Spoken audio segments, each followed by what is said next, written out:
보니까 우리 우승할 만한데 것 같은데요. 자, 가드로 잘 막아주고요. 이거 역공 볼 수 있죠, 슬래셔? 그렇죠. 그래서 오히려 비앙크 공이 들어가면서 피오라 잡아내도 성공. 자, 이어서 레녹스까지 잡아내게 된다면 슬래셔 터미네이트죠. 자, 하지만 이걸 보고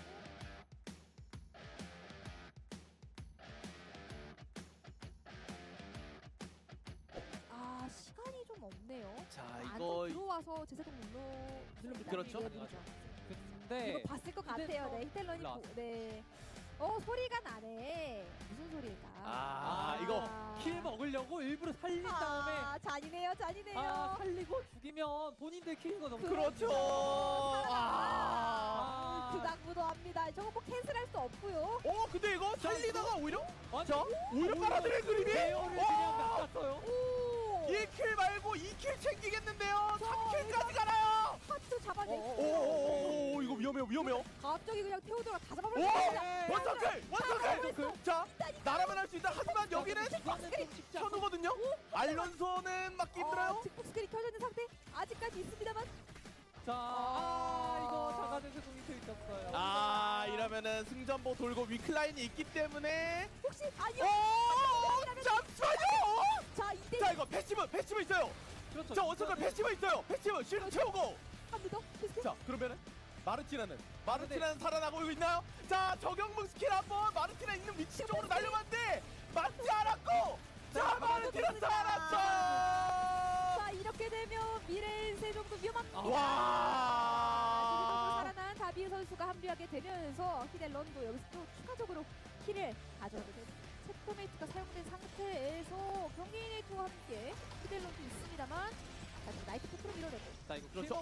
그런데 이거 히델런 지금 나뉘어있는 상황에서 갑자기 들어오는 경기네이트. 와, 경기네이트 이렇게 빨리 오나요? 그렇죠. 방금까지만 해도 사실 개울에 있었는데 연봉까지 그대로 올라왔어요. 여기서 이거 버틸 수 있거든요. 시간 없어요. 마르티나 2등까지 끌어올려. 와, 클러치. 이렇게 끝까지 버티면서. 자, 그리고 여기서 이렇게까지? 안 돼요. 와, 여기까지만 해도 잘했습니다. 네. 볼 수 있는 스킬이기도 하거든요. 그래서 이거 안전한 구역 없게 양각 잡고 들어가면 이기겠다라고 생각해서 좋고, 자, 여기 포커싱이 근데 멧돼지가 살려줬는데요. 이거는 사실상. 그렇죠. 자, 이거 다음 턴도 기다리는 거죠, 지금 선수. 근데 빗나갔고. 망나니 선수 HP 감소 너무 많습니다. 자, 레볼루션으로 잡힌 이후에 망나니 선수까지 잡히고요. 자, 카드브 선수는 절대 잡히면 안 됩니다.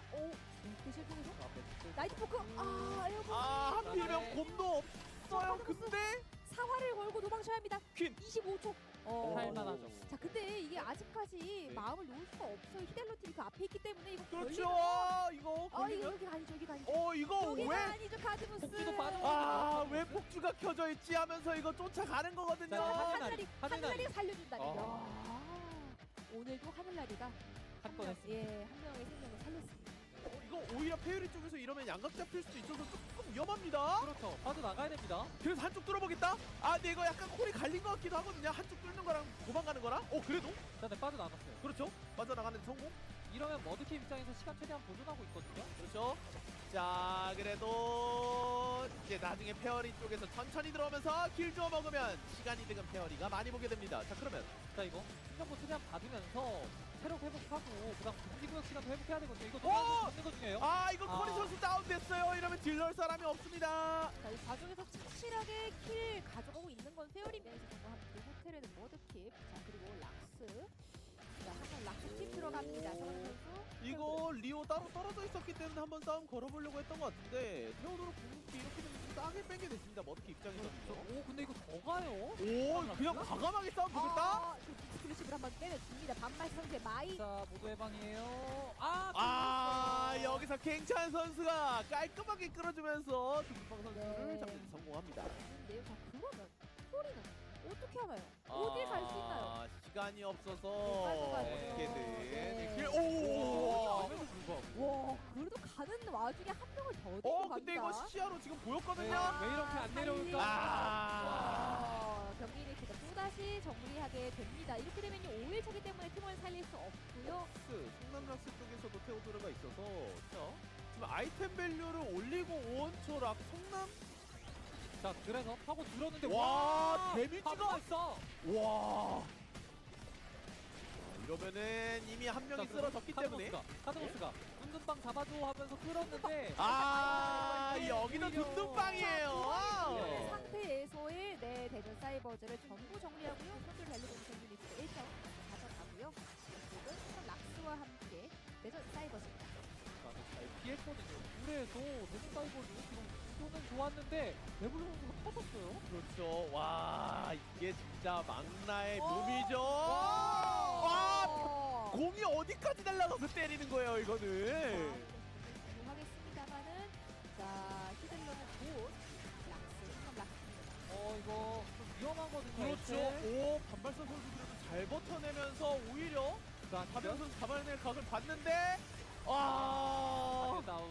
자, 하지만 그러면 현우라면 이런 소규모 교전에서 그렇죠. 현우는 정말 강하거든요. 하지만 기절 너무 잘 맞춰줬습니다. 자, 그러면은 여기서 벽 끝난 타이밍. 그렇죠. 아하. 벽 맞춰주고 제약의 항해까지 깔리면서 자, 고급 파이트의 현우는 죽지 않아요. 네, 일단은 다비오 선수가 먼저 잡히게 되면서 부활을 하는데 크레딧 써야 되고 여기서도 살려왔어요. 선수를 바로 양궁단에서 살린 건가요? 자, 그래도 이거 살려왔기 마가티 펀치를 때문에 맞춰놨거든요. 자, 이거 둔둔빵 선수가 서그람 선수까지 살려서 3대2 하자거든요. 이거 막아야 되는데요. 되거든요. 눈치챘어요. 도망가야 돼요. 밑에 런 해야죠. 런 해야 돼요. 지금 때렸으니까 런 해야 돼요, 지금. 자, 런 할 수 있나요? 자, 하늘다리. 하늘다리. 자, 지금밖에 없거든요. 지금이라도 살아야 한다. 자, 이거 할 수 있나요? 작살 깔아두면서 오지 말라고 지금 경고하고 있고. 자, 일단은 반대 어, 코스로 살리면 자, 내가 피 때문에 살리면 돼요. 살리긴 했어요. 살리긴 했는데. 자, 그 다음 기는 봐요. 오히려 역으로 미래에서 모드킵을 잡아내면서 미래에서 기사회생. 자, 모두킵들 다 살리는 근데 이거 안 돼요. 여긴 안 돼요.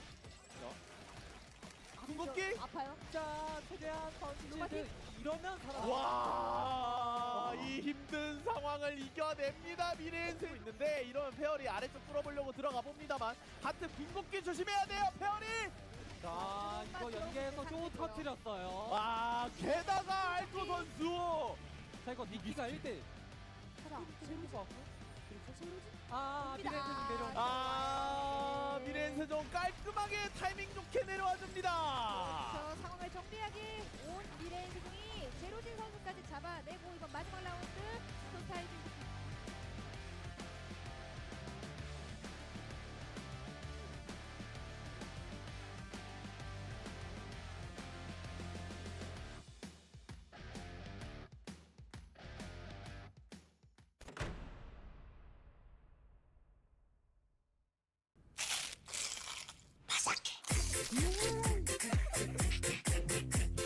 크럼프를 입혀 크런치하고 크리스피하다.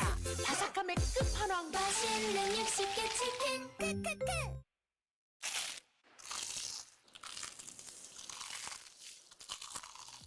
크럼프를 입혀 크런치하고 크리스피하다.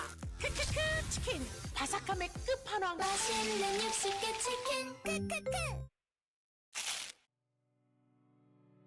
같이 한잔 할래? 가볼까요? 물에 빠진 사람은 없지? 드디어 바다에 왔어. 물 들어가기 전에 몸 푸는 거야? 좋지. 이제 수영하러 가도 되지? 어디든 금방 날아갈게요. 이제 자유롭게 날 수 있어요. 꿈꿀 시간이에요. 얕아 보인다고 함부로 물에 들어갔다간 큰 코 다칠지 몰라.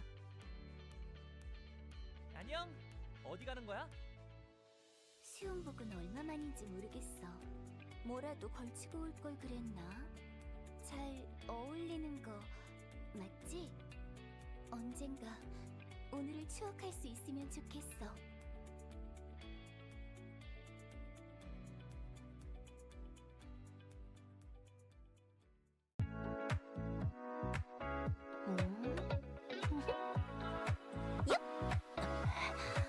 잡아주기만 해. 미안. 이따 하나 더 사줄 테니까. 시원하게 가보자고. 많이 차가울지도 몰라. 잠깐, 밥부터 먹고 하자. 오래 찜질 시켜줄까? 느긋하게 쉬긴 걸렸네. 흠뻑 적게 해주기. 자, 오늘은 물이 별론데. 으아, 도망쳐. 코드가 인사해. 나 보고 싶었어? 뭐 놀면서 해도 이 정도? 이제 진짜 쉬러 갈 거야.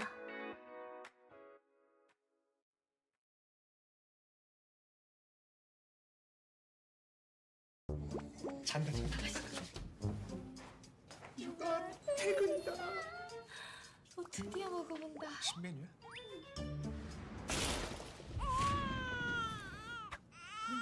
좀 나만 거 같아 맨날 진짜.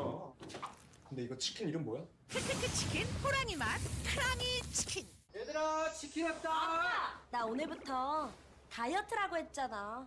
다이어트 한다니까 씹지 말고 녹여 먹어.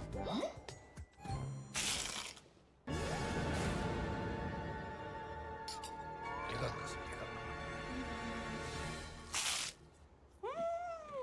빠사삭은 못 참지. 바삭함의 끝판왕 크크크 치킨 호랑이 맛 크랑이 치킨. 콘 크럼블로 더 바삭하고 갈릭 파우더와 콘 후레이크 시즈닝으로 더 풍부해진 맛. 맛있는 육식계 치킨. 크크크 치킨 호랑이 맛 크랑이 치킨. 이게 바다 냄새구나. 바다 정말 보고 싶었는데 조금 지친 걸까? 모든 걸 물로 씻어낼 수 있다면 얼마나 좋을까. 죄인의 얼굴이 수면 위에 떠오르는구나. 심판이다, 심판! 지금으로 죄악을 씻어내거라. 먼저 지옥에 가 있으렴. 잠깐의 휴식을 허락하소서. 나에게 나온 건 지옥뿐이겠구나. 죽어. 내 손이 피로 물들어가는구나. 도망갈 수 없어.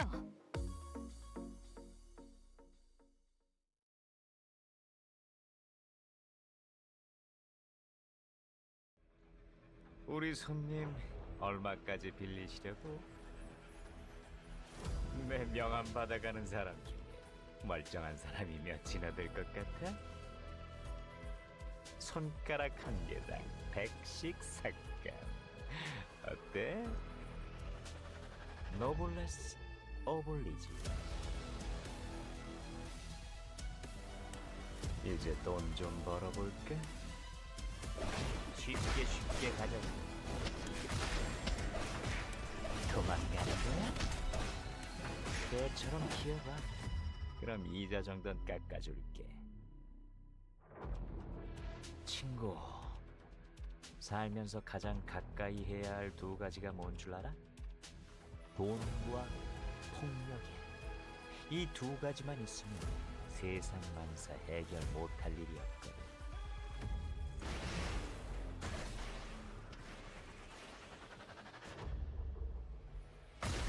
책임은 지고 가셔야지.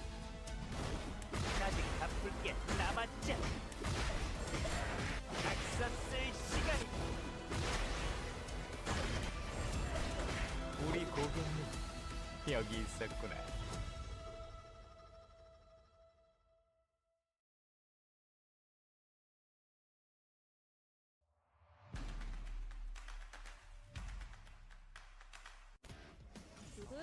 자, 인천 오웨이즈 인천팀과 함께 세이버 팀이죠. 근데 이게 루미난 선수가 아니라 마이가 포커싱을 당한 거다 보니까 좀 싸움 이어갈 만 하거든요, 오레스 인천. 그렇죠. 자, 게다가 이거 레버넌트도 기가 막히게 잘 들어가서 마이 체력도 많이 깎아냈고 승전보까지 받아냈어요. 자, 결국에 벨저 선수 잡아내는 자 루미네 선수의 쇼이치입니다. 라이먹 선수 뒤에 돌고 있습니다만, 오 다시 보나 루미나. 오, 이거 나라면 할 수 있다. 해보나요? 라이먹까지 가세합니다. 에키온 들어오고요. 자, 토시베 선수의 캐시를 와. 노련하게 포커싱 해내는 인천. 자, 그러면 디나 선수까지 볼 것 같은데요. 라이먹 선수 돌고 있죠. 이거 디나 선수 못 살아나갈 것 같은데요. 이거 에어본. 극적으로 살아나가는 데 성공합니다. 등록하진 않아도 그렇진 않습니다. 그렇죠. 여유 있진 않은 상황인데. 일단 자, 오유 B B팀의 눈에 띄었습니다. 와. 그렇죠. 바로 들어가는 플랜트 사용 중 네블 선수 하트와 함께 뒤에서 의미 선수가 이바로 딜 해주니까요. 그래도 문마 선수 여기서 카이팅 깔끔해주면 승전보 받고 체력 채우고. 네, 결국에는 팁스피카 3명을 전원 처치하면서 킬 포인트와 함께 숙련도까지 챙겨가는 오유 양카. 그렇죠. 보통 저 복도 쪽은 시야를 체크를 하지만 저 건물 안은 체크를 잘 안 하거든요. 맞습니다. 그리고 디테일하게 창문 밖으로 나가는 와, 움직임까지 이건 보여줬는데 제대로 지금 렌이 갈라놨어요. 렌이 갈라놨고요. 그 상태에서 이렇게 제니부터 잡아낸다면 자, 야, 이거 뒤쪽에서 기습하는 전략 너무 깔끔한데요, 슬래셔. 자, 하지만 여기서 자, 아직까지 버텨, 네, 버텨. 이렇게 레니의 쉴드를 받고 네세비 선수의 액션이 좋은 모습 보여주고 있습니다만 3대2 쉽지 않습니다. 자, 계속해서 슬래셔 3대2 좋은 모습 보여주고 있고 다시 한번 파고든 요아 선수의 니키. 자 이거 세비 선수의 폭주가 끝나기만 기다리고 있는 슬래셔일 것 그렇죠. 같은데 오, 안 꺼지고 잠시만요. 자, 이거 이러면 이안카도 끊겼어요. 오, 지금 수단이 수단 끊겨가지고 못 비앙카 들어왔고요. 위기입니다. 자, 그럼 비앙카 궁극기 한 번 더 써주면서 다시 뒤로 한번 짧은 빼보고요. 자 이거 근데 길어집니다. 공직의 시간 이거 어떡하나요? 빨리 그렇죠. 잡아야 스프레드를 되는데요. 어떻게든 자. 지금 비앙카라도 잡아보려고 뒤로 갔다가 자, 시간이 없어. 우리 뒤로 빠졌는데 아니 앞을 뚫어야 돼. 제발. 앞을 뚫어서 시간 제발 채워야 잡아야 돼. 됩니다. 시간 잡아야 채워주고요. 일단 잡았어요. 자, 그러면 그리고 이제 2대2죠. 2대2. 다시 자. 한번 슬래셔와 문제는 내 슬래셔가 시간이 너무 많아요. 그래서 뒤로 빠지기만 하면 이기거든요. 자 근데 그게 사실 체크하기 쉽지 않은데 10초 뒤면은 금지구이 끝납니다. 그렇죠. 세다피 선수 시간 없고요. 자, 다시 한번 자 레니가 이지카 잡아냅니다. 세비 선수. 자, 2대1 해보고 있지만 쉽지 않은 상태에서 그렇죠. 그리고 복수도 끝나면 마지막. 슬래셔. 무대 쪽에서 그냥 빨리 변이들게 먹고 빠지자인데 오. 빠지자인데 자, 이거 너라도 살아라 하면서 일단 오, 너라도 살아라가 아니고 그냥 잡아버린다고요? 자, 그렇죠. 고도에 설계된 플레이어 쪽 오. 그리고 디나 선수는 벽 뒤에서 자 이거 자, 남녀 잠시만요. 시간이 1킬이라도 하나 더? 두시메 선수는 자, 잡힌 무비? 것 무비? 같은데요. 네. 성당에 있는 이제 운석 시야 먼저 잡고 들어가주고 싶을 것 갑자기 같은데. 문 앞에서 레니가 나왔죠. 엑스보이 선수 진주의 글립으로 들어갑니다. 오! 와, 역으로 오히려 이거를 깨버리는 시도노 선수의 제니와 함께 자, 시비 선수 그리고 세다핀 선수가 아, 이거 억지로 살려주나요? 2일차에 잡으려고. 잔인해요. 잔인해요. 자, 또다시 보나요? 자, 지금 하이퍼로프 타고 온 것 같은데 이쪽도 심상치 않거든요. 오유비 그리고 자, 세이버입니다.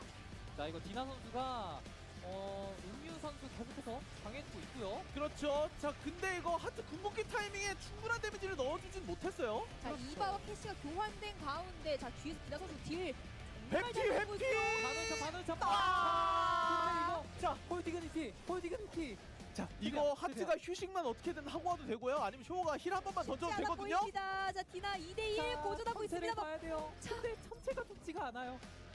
뒤쪽에서 지금 보시면 음영희 선수는 자, 자가제 사동기 사용 중이고요. 자, 그렇죠. 디나 선수가 오히려 앞쪽으로 파고들면서 다리 근데 이거 잡아냈죠. 이거 자마제 세동을 눌렀더니 그렇죠. 오히려 됐어요. 자 이거 빨리 음유 선수 살려내야죠. 살려내면은 또 달라집니다.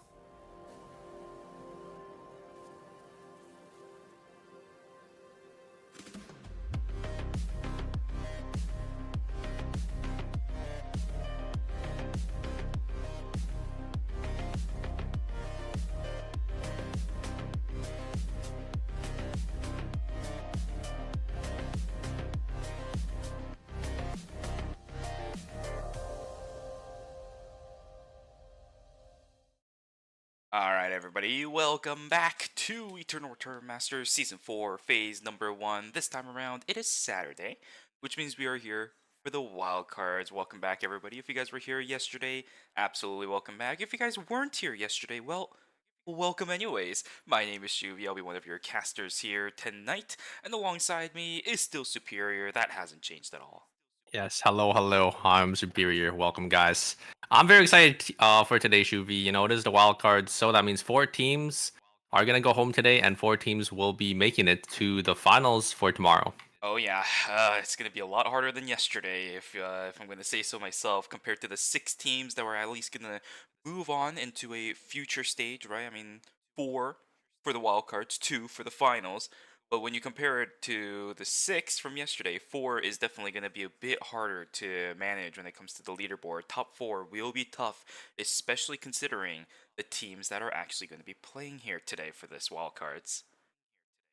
Yeah, but it's gonna be 6 games, so these teams, you know, they have a lot to prove. there's a lot of leeway for these teams to, maybe try and play a nice consistent game for this tournament. So yeah, we're gonna have to see, what these teams bring to the table here, especially because since yesterday, both of these groups, had two completely different play styles, right? We saw Group A, them having more of like a dive-esque type group, while Group B was more of a front to back oriented style group. So we have to see, how these two play styles clash with each other. Exactly. Let's take a look at the overview for today, though, before we start going into the games. If you guys were here yesterday, you guys saw it, but it's pretty much the same as almost every other ERM phases that we've seen so far. Yesterday was the group stages, we got the wildcards here today, and the finals tomorrow. That's all the way at the left of your screen there. Prize pool in the center, and then, as usual, the circuit points. All of that for the circuit points and the prize pool will be determined tomorrow during the finals, but for now, we have to determine what the final 4 teams that are going to be going into the finals tomorrow will be, alongside the top 2 teams from each of the groups from yesterday's group stages. Yeah, obviously we do have the champion prize pool. It's completely separate from the placement, so there is still the checkpoint format where teams still need to.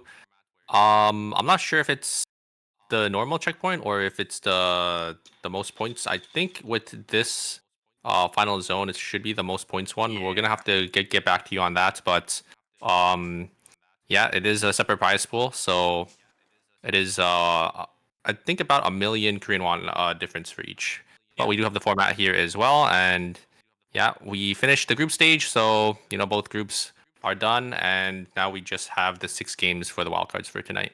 Pretty standard lobby and the game format we're going to have here today, and these right here on your screen are going to be the teams that will be playing here today. The Season 3 champions, BNK FearX, were knocked down to the wildcards yesterday, so they will indeed be playing here today. Always Incheon also going to be playing here. OOB, Asher, also going to be playing in the wildcards here today. Mudkip, Miren, Sejong High, and Seongnam ROX will be joining us from Group B. And just looking at this alone, Yeah. let's be real here. If you guys were not here yesterday, it was a treat and a half to be able to see these teams, of all teams, be put into the wildcards. Yeah, it's crazy, like we know Mira Sejong time and time again, they usually are just going straight to finals, but they got knocked down to wildcards. FearX, our champions from last season, always Incheon, a bunch of prominent names, Asher, Mudkip, OWO High, even ROX, right? Like all these teams here, they definitely have something to prove. So we're gonna have to see if these teams or which teams are gonna be the ones to make it out of the wildcards for today. Yeah, no matter what 4 teams move on and what 4 teams drop down, I have a feeling that the finals are going to be extremely, extremely competitive, just because if we see these calibers of teams dropping into the wildcards, we know that the teams that bested them yesterday in the group stages have something that these guys just don't have yet. But for these 8 teams, this wildcard stage here is the stage for them to really prove to us that, Season 4, this may be the first phase, but they really have what it takes to duke it out up against all the other teams right now. Yeah, I mean, I'm very excited to see, how these games play out. I wonder if we will have any bans coming in because yesterday for Group A we had the Ekion ban, but I don't know if any of the Ekion teams did get knocked out. And then Group B we had Theodore and my ban. So now that now that these two groups are mix and matching together, I wonder if any of these teams will end up changing their playstyle. Yeah, that's something that I want to see here as well. You mentioned it earlier, but it's 2 different gameplay styles between of the 2 different groups kind of clashing together here today. Group A playing a lot more of the dive-esque composition, while Group B teams, for the majority, were playing the front to back. So we definitely saw differences in the team composition, but there were some similar characters that were played between the 2 groups, right? We saw Felix coming through in both of the groups, and while Ekion might have not been super, super popular in Group B, we still did see small resurgences of it thanks to Bum playing it here and there, but we'll have to see what ends up happening, right? Who are going to be the That is true. starters? That is What true. players, yeah, will be the ones that are going to be in the starting roster for these players? Because we know yesterday as well, after the intermission, there were teams that flip-flopped some players around. And I'll be honest with you, some of those decisions didn't really work out for some of these teams. So we'll have to see how everything's going to get started here today and whether or not that specific starting roster is going to be a foundation for that team or if it's going to have to be flip-flopped again after each of the intermissions, I should say, that we're going to have here today. Yeah, there's gonna be 2 intermissions, one after game 2, one after game 4. So, yeah, I mean, a lot of these teams can try to adjust to the lobby and see, what might work and what might not work out for them. I'm very curious to see, if these teams do end up swapping their rosters around because, yeah, I mean, there's definitely a lot on the line for some of these teams, especially, since a lot of these teams are newly sponsored, so they definitely do want to try to probably make their city or their org proud. Yeah, 100%. And another thing on top of that as well, BNK FureX, again, this was the Season 3 champions coming out of the season finals that we had about a month and a half ago. So they definitely want to make it through over into the finals today. They want to have a really, really good solid foundation going into the season finals by grabbing themselves a hefty amount of the circuit point. And you and I saw during the season finals that each individual phase performances really, really matter when it comes to the long run. So I'm very excited about this one. But before that, let's take a look at the Africa TV predictions for each of these Oh teams. wow, And it is pretty split. so even. You're right, between all the teams in Group A. Yeah, in Group A, it looks like it's Asher the one that's coming on top with 37% of the votes. But I mean, if you look at the distribution, it's actually not too far off. It's only about like a 20% difference. Whereas, yesterday when we saw the Africa predictions, it was always one team, dominating and taking most of the votes. But for Group B, we have Mara Sejong. We know and love them. They have about, I think, 46% of the votes down there. Yeah, still, it's not that bad. I mean, yesterday we had some teams where we straight up couldn't even make out some of their Yeah, team names. yeah. So I No. would say, yeah, this is definitely not looking that bad for a lot of our teams here. But, again, this isn't an accurate representation of how strong these teams are, but it's much more of an accurate representation of what the fan base behind these teams are going to look like. So for the teams that do have a lot of these percentages of votes, yes, it might look good on paper, but that also means they're going to have a lot of pressure going into some of these lobbies. Got lobby there for a second. Yeah, we saw it there for a second. For Korean production looking a little bit funky here for the Wildcards. But yes, let's get started with the games. Game 1 out of 6 is going to be underway as we are going to take a look at some of the character selections coming through. And we are already seeing a composition we saw yesterday coming through from OOB, the Shukai, Eva, as well as the Heart. Yeah, and I think most teams are playing pretty similar comps that they did yesterday, right? We have Luminol actually back on the Theodore with that double front line plus the Theodore back line, and it did end up working out for them. They were able to close out one of the games, and I think that is 3 Theodores, so we actually have another Theodore band coming in and a my band as well. So it's looking pretty similar to yesterday from Group B. Exactly. We've got 4 Mais in this game, and funny enough, they're actually all, I believe, coming from the teams that made it out of Group B yesterday. Mudkip, Beta, and Sejong High, and all 4. ROX. Yeah, you're right. All 4 of them. And 2 of them are playing Theodore, but we do have 1 Theodore from Group A as well. So, yeah, it's kind of interesting to see, how these 2 groups will play into each other. Yeah, and something that I'm noticing here today as well, I mentioned this yesterday, and I'm hoping that this is going to be a little bit of a confirmed pick, I think, for this team. FearX is going to have Bum as the starter today, and I think it's Rosner and Sonsar as our 2 other players, which is quite interesting because yesterday the starting roster was Sonsar, E8, and they had Rosner sub in later on to substitute in for Bum, but with only Piet in this lobby, Rosner. right? Hi, Rosner's on Estelle. Oh yeah, so it's wow, I have not seen him off the Suwa, so that is, yeah, that's very interesting to see. So yeah, this is a very interesting composition because it's a lot more different than yesterday where you're playing for the poke and you're kind of playing for the long game with the Cecilia as well as the ERM, right? There's a lot more of the front end of fight where you're depending on the Ekion to be a bit of that bruiser frontline while the Estelle supports it, and then the Cecilias, they're a little bit more of the crowd control, mage aspect of the fight as well. So a little bit of a different composition we are going to be seeing here today for Team BNK4X. They'll have to stick with this until the end of game number 2, but for now, let's see what ends up happening as we are loaded into game number 1. Everyone, of course, just going to be starting to get their items. Oh, I'm so excited for the wildcards, man. After yesterday, I was so excited to watch the games today for the wildcards.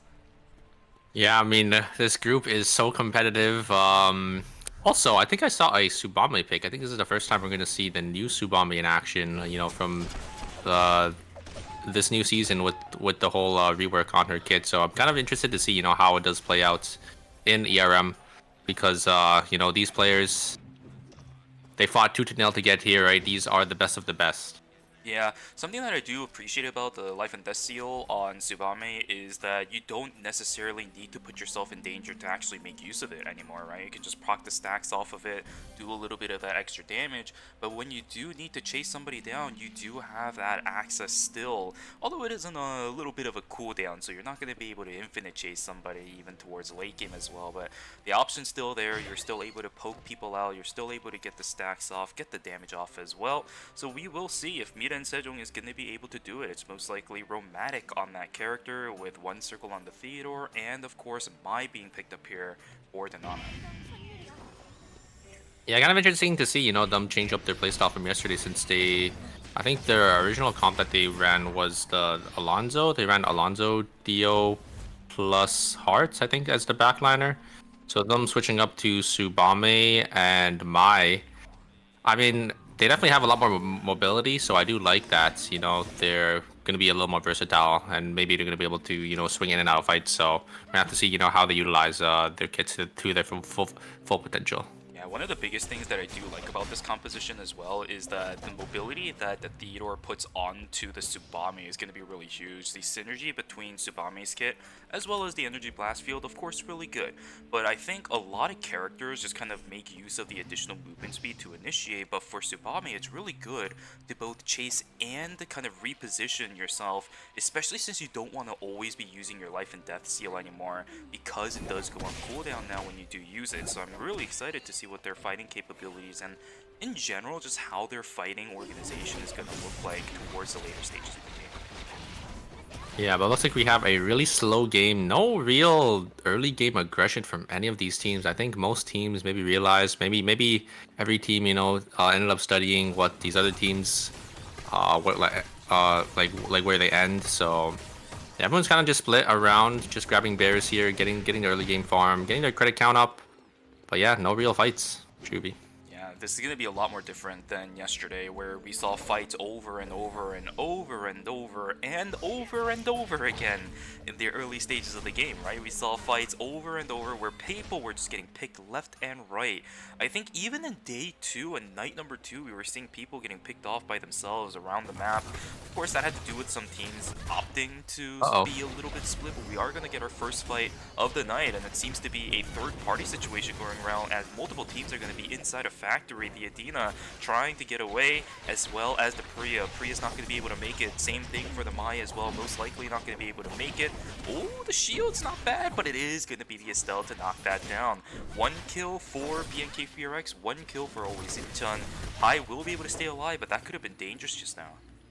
Yeah, I think that's very unfortunate timing. You know, Hai just walking right in the middle between two teams, and yeah, they're gonna lose 2 members for that. But it is still day 1. The respawn timers are gonna be, you know, relatively short, so they will be able to respawn back before the first objective spawn. So it's not too bad for them, as yeah, we do have our first objective spawn in about 10 seconds here. So we're gonna have to see, you know, if any of these teams are gonna contest. Exactly. For Team Hai, they're going to get a bit of an accurate representation of what the map is going to look like. So death timers are not that bad at this stage in the game, but is it going to really result in anything? We will have to see. Tree of Life in Hotel getting contested by Team Mudkip as well as Fear X from the looks of it. No, never mind. It's Hungnam ROX trying to duke it out. Fastball hasn't been activated yet. 3 fastballs are activated now. DDO trying to put the damage down onto multiple people across the board. There is no shield on the side of Wako, which means he is going to get taken down. DDO with those fastballs are going to be able to knock down that Mai and secure themselves a tree. Yeah, the damage from William just doing so much when he does have those 3 fastballs active, and Mai just not having his or their shield up. So yeah, just not able to block any autos. So it will be ROX is gonna be able to claim that tree for themselves. Good stuff, good stuff. Although, again, it is a very slow game, right? We haven't seen too many explosive fights happening. The thing in Factory could have been explosive, right? But no full team being eliminated, even with a third party or a sandwich situation happening inside of that zone. And realistically speaking, I think a zone or two being contested when it comes to these objectives, that is nothing compared to what we saw yesterday in regards to the pace of these games that we are seeing at the moment. So do expect a bit more of a slower paced game today, which means each of those points, Super, is going to really matter when it comes to the leaderboard tonight. Yeah, only 3 kills so far. Looks like every team is slowly starting to get their transitions here. They're getting their call-ins because, you know, this is the perfect time to call in before the next objective does end up spawning. So all these teams all gather around these consoles, getting their first transitions up. And yeah, maybe we're gonna see some of these teams, you know, fight for the alpha, fight for these battle zones to grab the next RNG for their team. Exactly. 30 seconds left now, I believe, unless that says 1 up in front and I just can't see it. I don't know. Either way, we do have our battle zones that are going to be available. It's going to be Fire Station, Cemetery, as well as Uptown. No team's really looking to contest the one in Cemetery from the looks of it. There is one team hanging around that area, but they do have an alpha right in front of them. Oh! I highly doubt they're going to go. Here's the initiation coming in. It's going to be Noguri that's about to get taken down. The Peacemaker is actually pretty good. Lining up for the VF Eruption. It's going to be a lot of people, but it's not going to be enough damage. It's too early in the game for that Ava to be effective, especially up against the front line. And a perfect split from Mita and Sejong coming in, as they will be able to knock down Nemery, but there's still so many teams inside this fire station battle zone.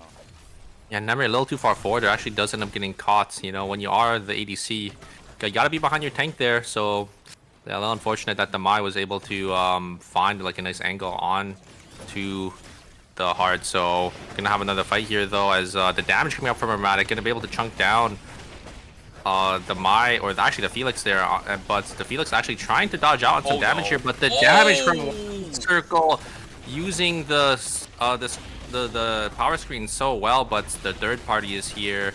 Wait a second, they're doing so much damage and actually sustaining so well from the executioner bonus that they actually got from the other team, and it looks like MSJ is actually okay here. Yeah, somehow they're actually going to be able to take control of the drone as well. Their ultimates are about to come back up thanks to the Executioner bonus buff.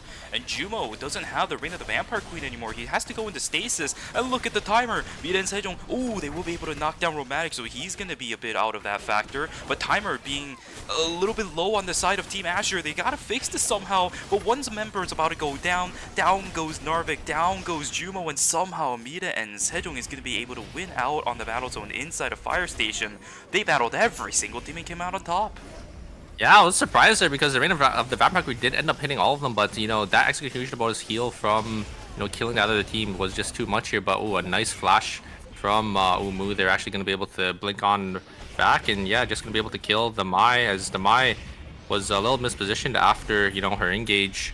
And yeah, that's a nice pickup from B there. Going to be able to get a nice kill for themselves. Yeah, pretty huge across the board. A lot of teams winning objectives left and right. Even positioning at the stage in the game, you could consider it as an objective, because once we start hitting day number 3, the amount of zones that are going to be available to these 8 teams, considering how slow of a game we've had, is going to matter a lot, in which case positioning, control over specific zones, you will absolutely take. But of course, alongside that, we do have actual objectives that are still around the map.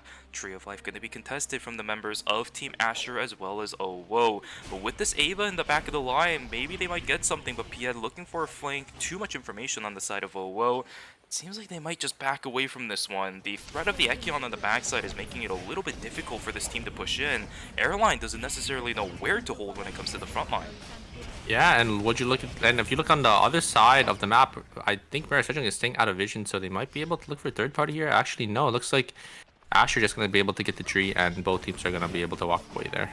Beautiful positioning from Team Asher, but that doesn't mean all the other teams are standing idle either. Team Mudkip looking for a fight. Kumquay looking for a fight. Curry is going to be able to get out of it, but he's trying to 1v1 a Mai as a Rio. It's not looking good. Look at the health bars. What the heck is that damage coming out from the Mai? But she will have to back away, try to get a little bit more support for their teammates. Yang is already down on the ground. Wakol is about to get taken down here as well. Halalu is trying to do damage towards Wakol a little bit more, and he will get taken down. Hikasi trying to chase this down, and well, he will be able to the auto take it attack attack does end yeah. up finishing it, but the Raven Queen does end up going through on the other side, on the bottom side of the map here.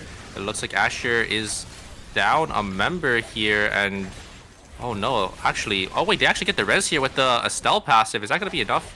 Nice stun coming out from the Estelle there, but yeah, looks like they are just going to have to give up the Theodore and the Estelle. So always Incheon actually going to lose 2 members, and that is going to be a minus 400 or 500 for them. Yeah, Team Asher, despite coming out of the battle zone, a little bit of mistakes coming through in that battle zone, of course, they are still able to pick up some kills, so this team is still substantially ahead of a good chunk of this lobby so far. Their pacing's been really good. We can see the items on this Jenny right now. A Force Core picked up, which means we should be able to see the Tellurian timepiece coming through for that Jenny, in which her damage is going to start spiking like mad as well. A lot of our teams actually looking pretty good in this mid game right now, still looking to fight, as you know, the combination of these 2 different types of lobbies is starting to stack up in the mid game. As here we go, Jenny taken down to a half HP at the beginning of the fight, Curry having to 1v1 this Ekyon, but this Rio's damage output is not that bad. Uh-oh, not looking good at all. Free at last does a lot of damage over onto Curry. He still jumps over the wall. He's still alive. This Rio is still pumping out damage as fast as possible. Play with us, not gonna be in range, but he's isolated in the corner. 3 seconds, he's gonna get taken down. Pop goes the Weasel for the Rio, and Team FearX gonna be pushing the members of Team Mudkip in the corner. Yeah, on the other side, we do have a little fight over here. I think there was an RNG off the bear, so Uwu actually going to be able to claim that for themselves. I think the Eva did end up grabbing that with their passive, so yeah, it's looking pretty good. You know, they just got a free RNG. On the other side, oh no, the Cicella does end up pulling the Felix down, so it's actually going to be a minus 500 for Mudkip. But on the other side, we do have the fight starting up again in stream here, and Namuri trying to look for something. Dashes all used, but both teams are just going to walk away. Yeah.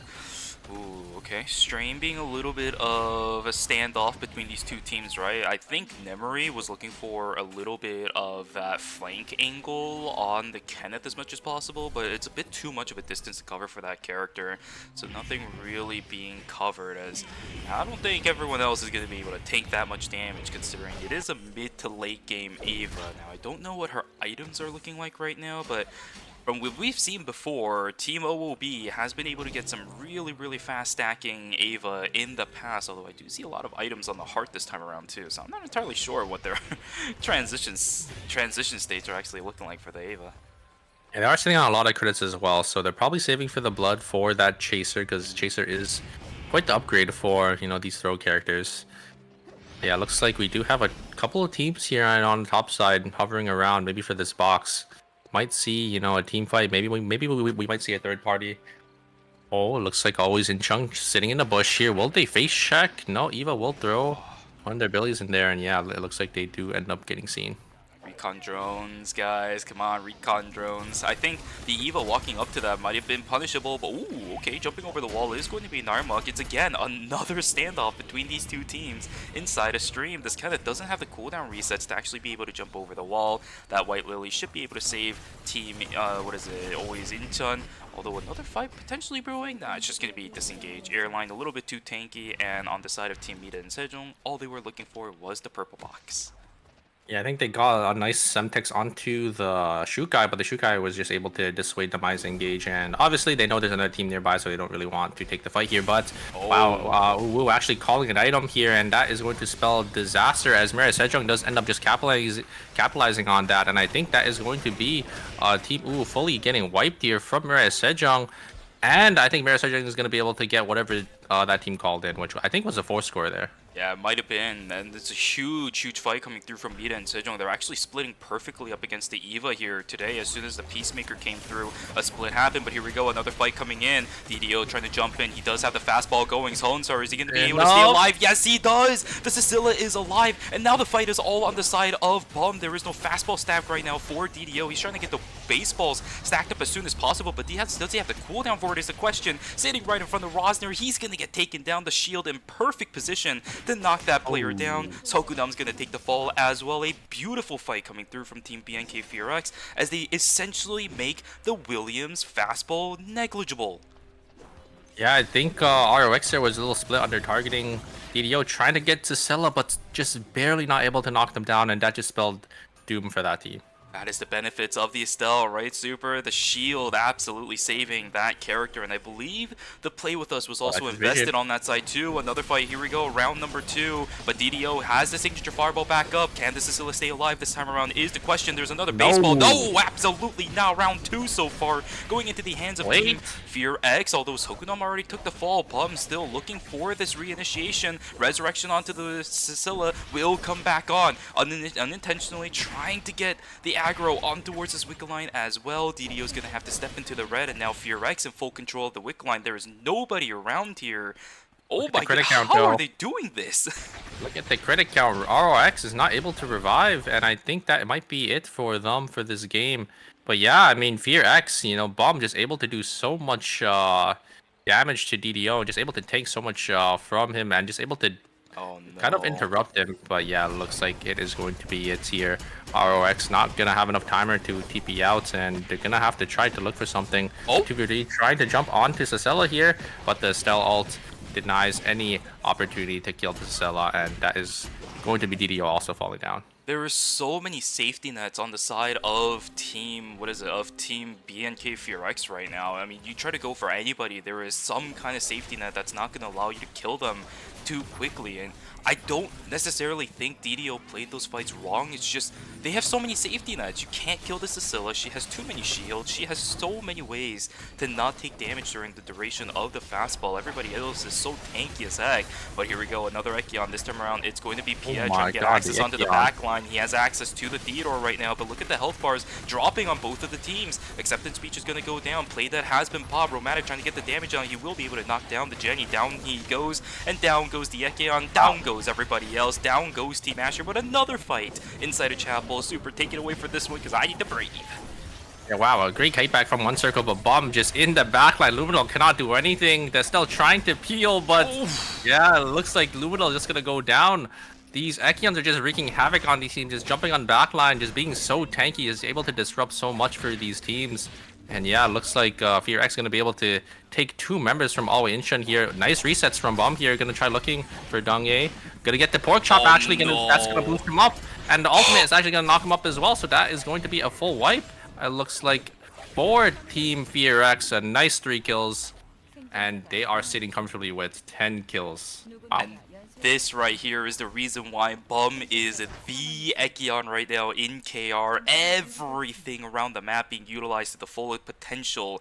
Dash reset, you got the cancel on the Estelle run. Everything in the game mechanics just being utilized to its max as this Ekion. That Estelle stood absolutely no chance. Well played over there onto Team BNK Fear X, who is sitting at 10 kills right now. Every single one of them going to be a factor of those points going into the leaderboard, and I believe I saw a Black Lotus Shuriken being picked up here for Sonser as well. This Cecilia is absolutely terrifying as well. Yeah, looks like these or Fear X is getting so many items. They're gonna look so strong. Mary Sejong already looking really strong as well. I think that's Romantic on 2 4 scores. The Nana on full items with the tap roots, and one circle also on that blood weapon. So yeah, it is going to probably come down to Fear X versus Mary Sejong as Mudkip. They're not looking too good on items, but you know, if they do play these fights well, maybe they could look to turn something.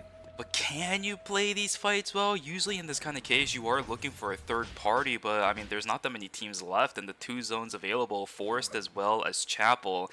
I don't necessarily think you're going to be able to find too easy of third parties, but we will see. It's Team Mudkip after all. Everybody else, on the other hand, sitting on max transitions. They are going to be a piece of work to deal with. A lot of damage coming through from Sonser, pulling back the Mai. But nothing happening so far. So far, it's just a zone control battle between these teams. As Vision gonna be a big factor on which team is gonna be able to win. Although the Wickeline blood, what is it? The Wickeline buff ended, so that's not gonna be a strength that Team Fear X will have going into the rest of game number 1. Yeah, I think it is about to end very soon here. Fear X just gonna kite over, just gonna path up into Forest. Probably not wanting to fight Mara Sejong, as you know they did end up seeing their items. They're about equal strength. Definitely want to look for the weaker teams if you can. You know, get these fights before Mara Sejong does end up coming over. You could score some of these kills, but I think Mara Sejong does understand, and maybe they're coming over to try to look for the third party. What is Team Mudkip going to be able to look for here? I believe I saw Curry's timer not looking too great. Mudkip, they're going to be able to find out. Bob Malsa from Team Seongnam ROX, who was just sitting in the corner of this area, this Mai, trying to get targeted down, but Plum looking to have free access over onto the backside. He's got the max level force field. He's just taking no damage while Curry is just dying. He's got the resets, and it's going to be the free at last to knock that down. Bob Malsa still somehow alive. He's trying to deny the placement for Jangy. There he goes down onto the ground. Team FearX is going to have to slightly reset, but Mudkip will take the fall. Seongnam ROX still somehow alive because that Mai, Bob Malsa, is just pulling out all the work so far. Yeah, it looks like it will come down to FearX versus Murray Sejong. Murray Sejong does end up seeing Bob Malsa. Gonna try getting him. It looks like he does end up getting caught by the Sentix bomb. And yeah, it will come down to 3v3. And it looks like the final zone, actually, the timing was perfect.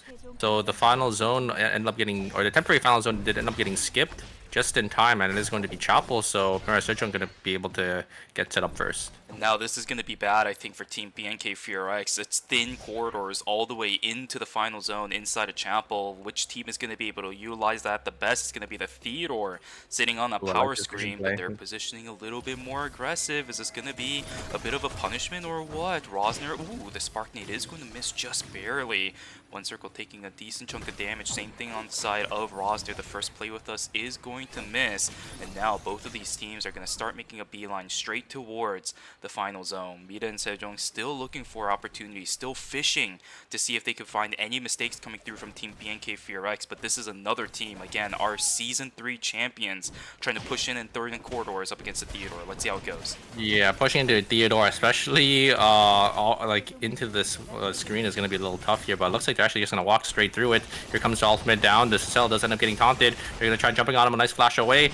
It looks like Rheumatic will be able to secure that, and Bum trying to do as much damage as he can, but it's not going to be enough, as One Circle just healing his whole team in the backline, just doing so much damage with the power screen autos, and it looks like it's going to be a clean 3-0 for Mira Sejong. Yeah, absolutely incredible fight. One Circle just pushing with absolutely no fear, blinking in to the fight because he knows that the Sapphire protocol is going to be to his advantage, and it will allow Team Mida and Sejong to get the clean 3-0. Romantic in a little bit of trouble with his health bar, but there is no way in hell Bum is going to be able to knock that one down.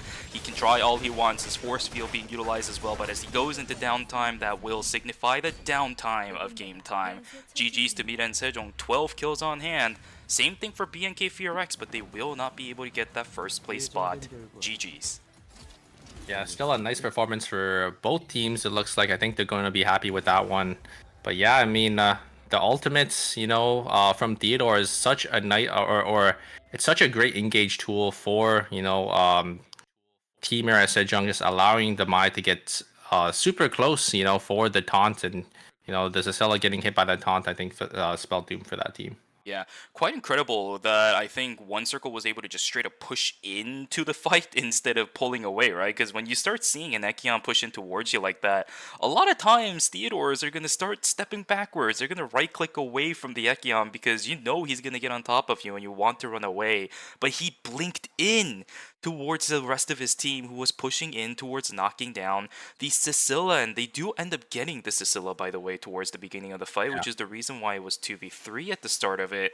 And utilizing the bush inside, right above that final zone in Chapel, he was able to get the Sapphire protocol to the point where even if the Ekion got back on him again, which he couldn't actually because there were no resets available for him, it's fine. He's got the shield, he's got the invisibility, and even if they put a camera down, he's got the movement speed. Perfectly played from the members of Bina and Sejong. Yeah, just having that awareness, you know, the Tsubame also as well, realizing that they're just able to use their Life and Death Seal to just jump onto the Zella, because the Zella already used their bubble. They flashed away. All the Tsubame has to do is just ult in, get a couple autos off, and there goes the Zella. And that is most of, you know, Team BNK's FearX damage, and without the Zacella, they're just not able to have enough to, you know, deal with the Theodore healing. Yeah, but what a great way for game number 1 to end, right? I think in the beginning of the game, you and I was able to tell, very different than any of the groups from yesterday. We had 0 kills happening at day number 1, which I don't think happened for any of the games we saw yesterday for either one of the groups, but this time around it did happen. But as the game went on, the aggression level slowly started spiking to the point where we had two different teams sitting on 12 kills in Super. We're going to go off of a pattern that we saw yesterday where we're going to see another team sitting on 20 points after game number 1. We saw a ton of those yesterday with 12 fuel kills first place. We're going to see it again here with Mida and Sejong in game number 1. Yeah, and I think FearX, they also had 12, so they're going to have 17 points for themselves. So it's looking pretty good for, for those two teams. But what does that mean for the rest of the lobby, Shuvi? I mean, there is still 5 games, so, it is still anyone's game. Anyone can still make it to the top 4, so we're going to have to see, if these teams do end up changing their comps, because next game, we do actually have 2 bans. It is the Mine and the Dio ban, so interested to see, what these teams decide to end up changing to. The 2 characters that pretty much, I'm not going to say it was the only reason why, but Mida and Sejong was able to win that game, right? The initiation possibility coming through from the Theodore and the safety net of the Mai alongside the damage potential of the Tsubame. But now that those 2 characters are gone, and it's not just for Mida and Sejong, it's for pretty much most of the teams that were in Group B, since they were all playing Mai in this game. But let's take a look at the round results for game number 1. As I mentioned, we will have a team sitting at 20 points, with Mida and Sejong getting 12 field kills overall, tied with BNK FearX in terms of field kills, but because of their second place placement, they'll be sitting on 17 points after game 1. Yeah, but look at the rest of the lobby. There is no points to go around. It is all FearX, Admiral, Sejong. They just took everything. Yeah, they really... Gosh, for a team composition like that, I didn't expect them to start ramping up as early as they did, but they did, indeed. They just started going. Yeah, I mean, these other teams, they're going to need to find an answer, to these 2 top teams, because, if they do want to qualify, if they do want to make that top 4, they need some points for themselves. Absolutely. But you said it too. It's only game 1, right? We still have 5 games left in the series. That is a lot of games, especially in comparison to yesterday. So, the caliber of these teams is not going anywhere just because we ended a game with 2 teams sitting on 12 field kills. Doesn't mean the rest of the teams are going to start playing worse by any means. If anything, they're going to start playing better because they now understand what the foundations of the lobby is going to look like, albeit at the cost of not having Mai and Theodore in this lobby, right? That's going to be the 2 biggest caveats, and teams will have to make up some replacements for those 2 different characters, and we talked all about that yesterday, right? We talked about what kind of replacements could exist for something like the Theodore or something like the Mai. They're going to have to do it again today, and it seems like it will be a common issue for some of these teams heavily relying on those 2. Yeah, I wonder if we will have, those characters banned throughout the whole 6 games, but we'll have to see, right? Because obviously it's only going to be half of the games because, the character has to get picked 3 times before they get banned for the next game. But I do wonder if we will have, those 3 characters banned for the 3 games that they will, or the 3 games that they are available. Yeah, I will say though, compared to yesterday, where during, I think it was game 1 when the Mai and the Theodore was banned, we are seeing the absolute value of Mai and Theodore to its utmost limits here today, right? In game 1, it was okay. We saw some really cool moments. We almost saw the 1 circle 1v3 inside a factory yesterday and some really good exclusives coming out from the Mai. But I think in game number 1, we were able to see not just the 1v3 possibility from 1 Circle's Theodore, but just the extended fight capabilities of the Mai and Theodore. They're both so tanky, so elusive, so much damage coming out just from those 2 characters. I mean, there was a Mai that almost 1v1 Curry. It's Rio. It's just... Yeah. I don't know, man. I mean, Theodore, is such a strong champion just because, he provides so much utility. He provides CC, really good initiation. The only downside is obviously he doesn't really have an escape. But if you round on a bush, if you are able to get that big ass or a big shield with that movement speed, you are able to kind of get away from some of these teams. Why do you need an escape when you just blink forward up against the Nike-On, man? I don't know. Yeah, that is.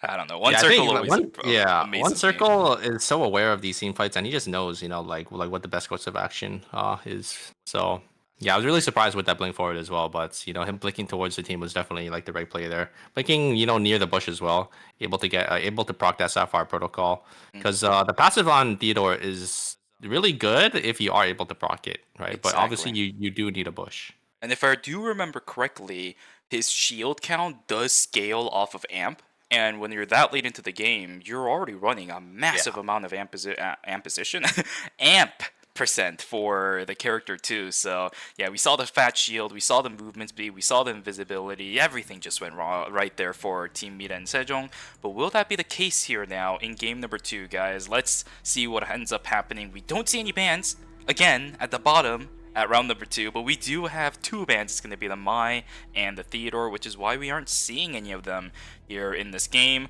Although Bob Mosa considering the Ekion, which means theoretically speaking, we could have the Ekion ban. There's Ekion ban here. 3. There's 4 Ekions. Okay, replace the Mai and put. So it looks Ekions. like both groups together, they banned both characters. Looks like we're gonna have on one side the Mai and Theo banned, and then the other games we're gonna have the Ekion banned. Quite interesting of a way. And could this signify Team PNK Furax actually substituting out Bomb in the next game, right? Because after this one, we are going to go into an intermission, and this Ekion ban actually comes at a very awkward time. Oh yeah, on the second ban, so Exactly.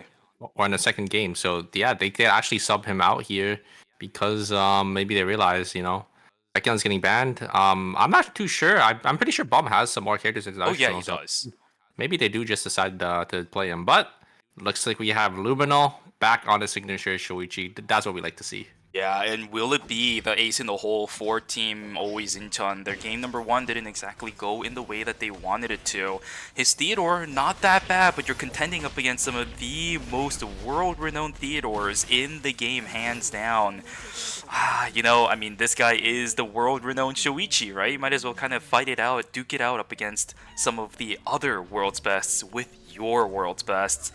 Let's see if Always Incheon is going to be able to turn things around. You mentioned the weaknesses of Shoichi yesterday. Is he going to be able to overcome that weakness and have a successful game number 2? We will take a look as game 2 is loaded up and these players are going already. Especially with you know, all these Ekions, I don't think Shoichi has enough damage to kill him, but we will have to see. You know, if he is able to get these resets off, maybe he could go infinite here.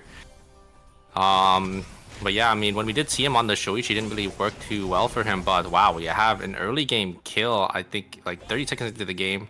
It looks like the team did end up grouping up, so nice pickup from that team. I don't know why, but it always feels like it's Umu at the bottom side of the map. Even we saw it during last season too, where that Ava constantly got bullied on the south side, and it seems to be happening here again in season 4.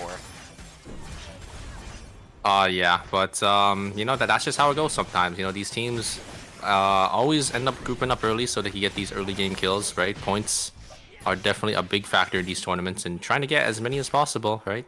Yeah, exactly. Always And good, they're gonna but try to chase one more down. Oh no, just not enough. This is why you eat food as fast as possible. The health recovery from food, keeping Tongye alive.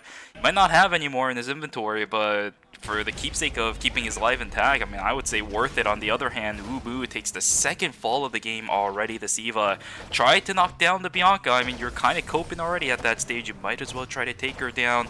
Doesn't have enough damage. Will get taken down. There's another one falling down. Now this, 180. Yeah, this feels like yesterday.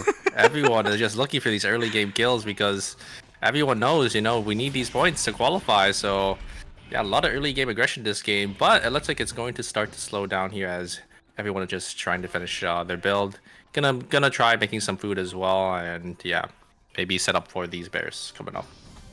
Nothing too big at this stage though, right? I mean, it might look completely different than game number 1, but we're kind of used to this from yesterday. If anything, I think both of us were more surprised that it didn't start out like that in game number 1.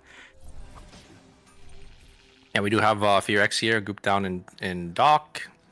We have some teams a little split up here as it looks like Mudkip is all around the top side, but they're not grouped up yet. It looks like they are going to group up for these boars, so I wonder if we will have a fight between Mudkip and Asher here.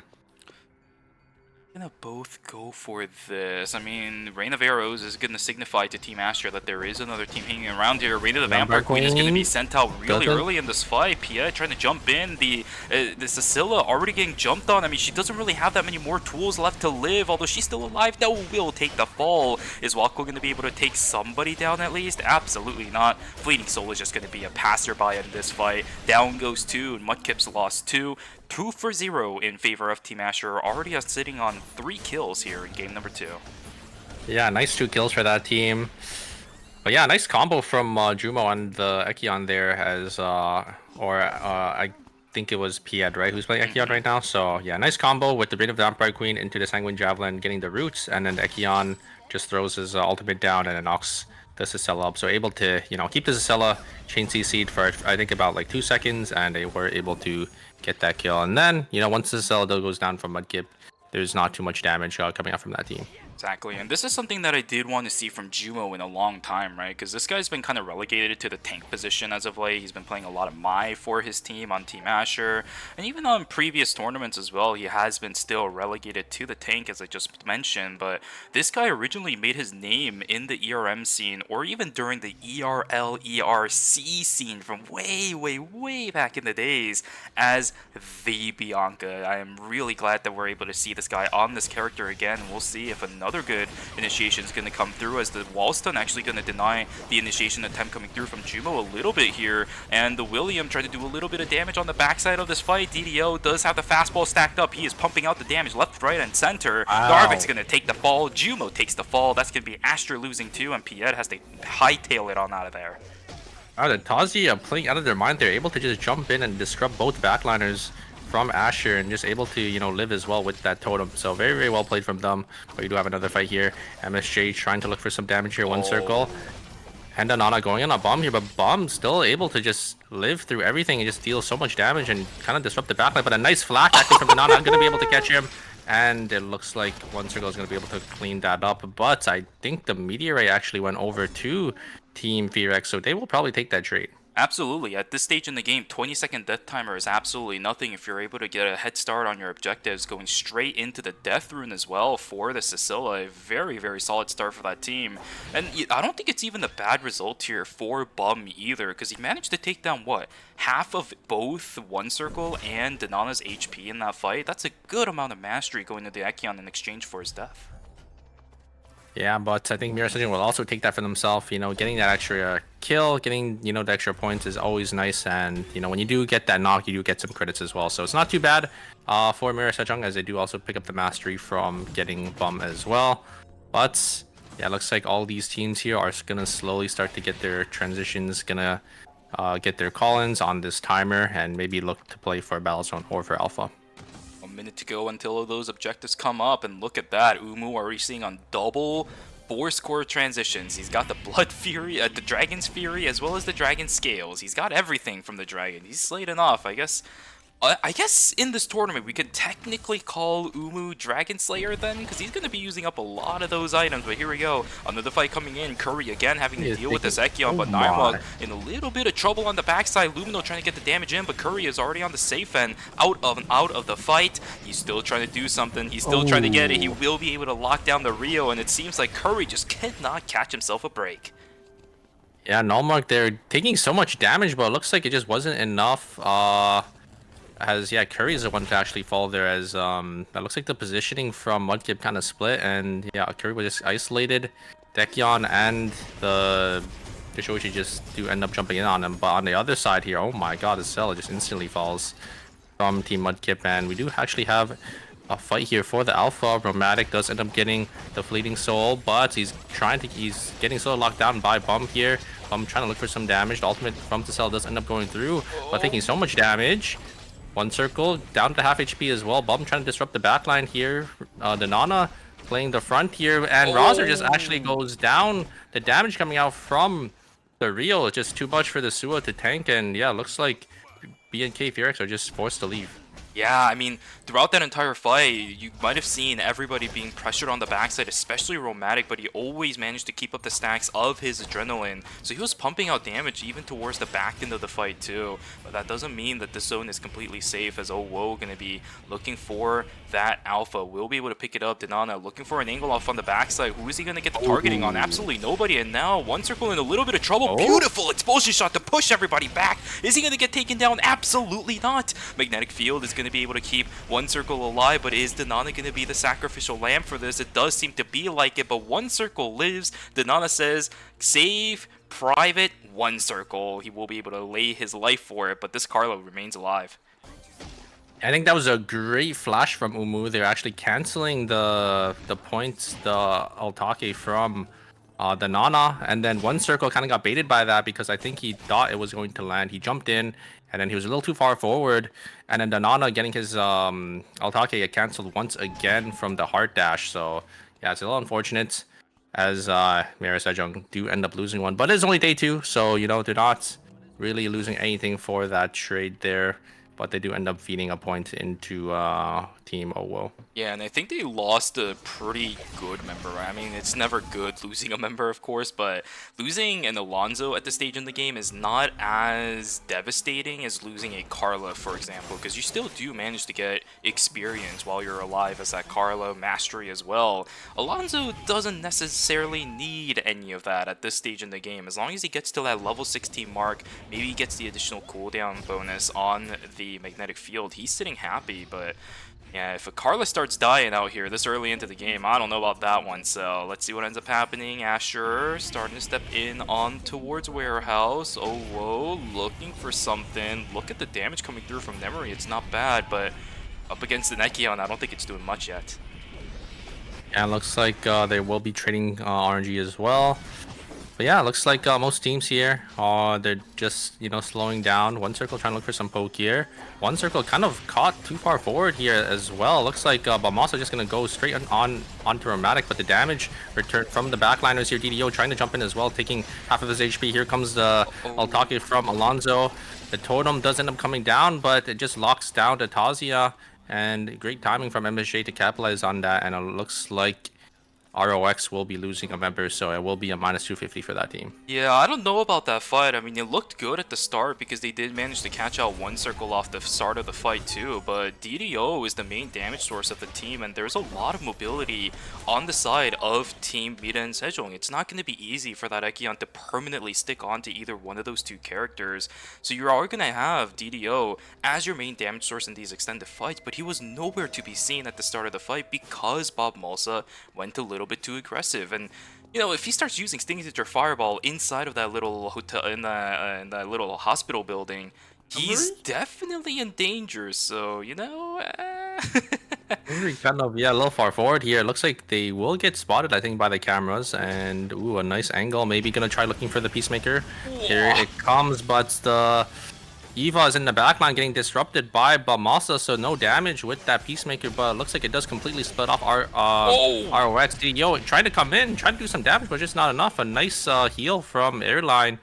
Gonna be able to keep their ADC alive, and it looks like it will be another minus 250 from ROX, but it's ROX not having too much money left in their pockets. The walk it off from the Shukai actually buying just enough time with the knockup onto the Tazia for the VF Eruption to actually kill that character too, but another fight, it's a third-party situation. The sandwich might as well call you, but what the heck just happened to Jangy? He's the one that walked into the sandwich, and he's the one that just gets obliterated, and now Team Buttkip has to absolutely hightail it. Hikasi thinking about chasing this down, but there's another team here. Lumino gets to jump onto Hikasi. He doesn't really have that much available, but Lumino doesn't know about it. He doesn't finish the fight. I don't think Hikasi had it. I don't think Hikasi had the Echoes of the Earth, and he still doesn't have it. That would have been a kill for Lumino. Yeah, and Curry avoiding vision, just being very sneaky, you know, just avoiding everything here, not seen by any of these teams, and it looks like he will be actually able to get out. I think the team is just going to group back up into Cemetery, but looks like Lumino is on the chase here. Ooh, a nice ultimate from this Stell, actually going to ult straight onto Curry, and yeah, Mudkip are they're actually all okay here. Wow. Surprisingly, yeah, they are indeed.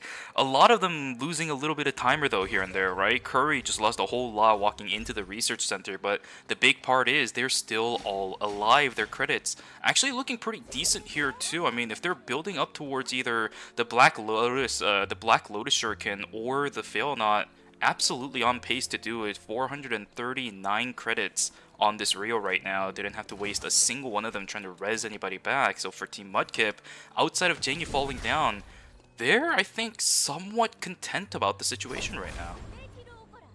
Yeah, it looks like the game is slowing down in pace here. Teams are just going to start calling in. They're going to get their items here. Umu, I think saving for that blood went a little too early, so we'll actually have to spend 10 extra seconds to get this blood sample. But, you know, timer doesn't really matter as much. So as long as they're able to get some kills, they will be able to refund their timer back. Yeah, especially when you're at this stage in the game as the Ava, right? Because this is when you're really strong. We saw all the other items already being built up by the Ava too, so just finishing it off with the Chaser, they're going to start looking for kills now. And this was the problem. But I should say, but this was the problem with Team OOB yesterday. They played very slow in the early stages of the game, and while they did get really strong, they got full transitions for the Ava, they started kind of getting chased down towards the end of the game because of the prevalence of all of these Echions. It's going to be the exact same case here in this game as well. Will this Ava be able to perform despite there being 4 Echions in this lobby too? We will have to see here, as it looks like Team Mira Sejong is just going to walk up here. All having no credits, I think they did end up just buying out, so they're trying to probably look for some teams to fight here. Team Asher on the bottom side actually avoiding cams, just going to sit there, probably not wanting to fight any team just yet. Wickline is shown in Forest. It was the only available spawn point for this objective, so a lot of teams are going to start trickling in to try to get this.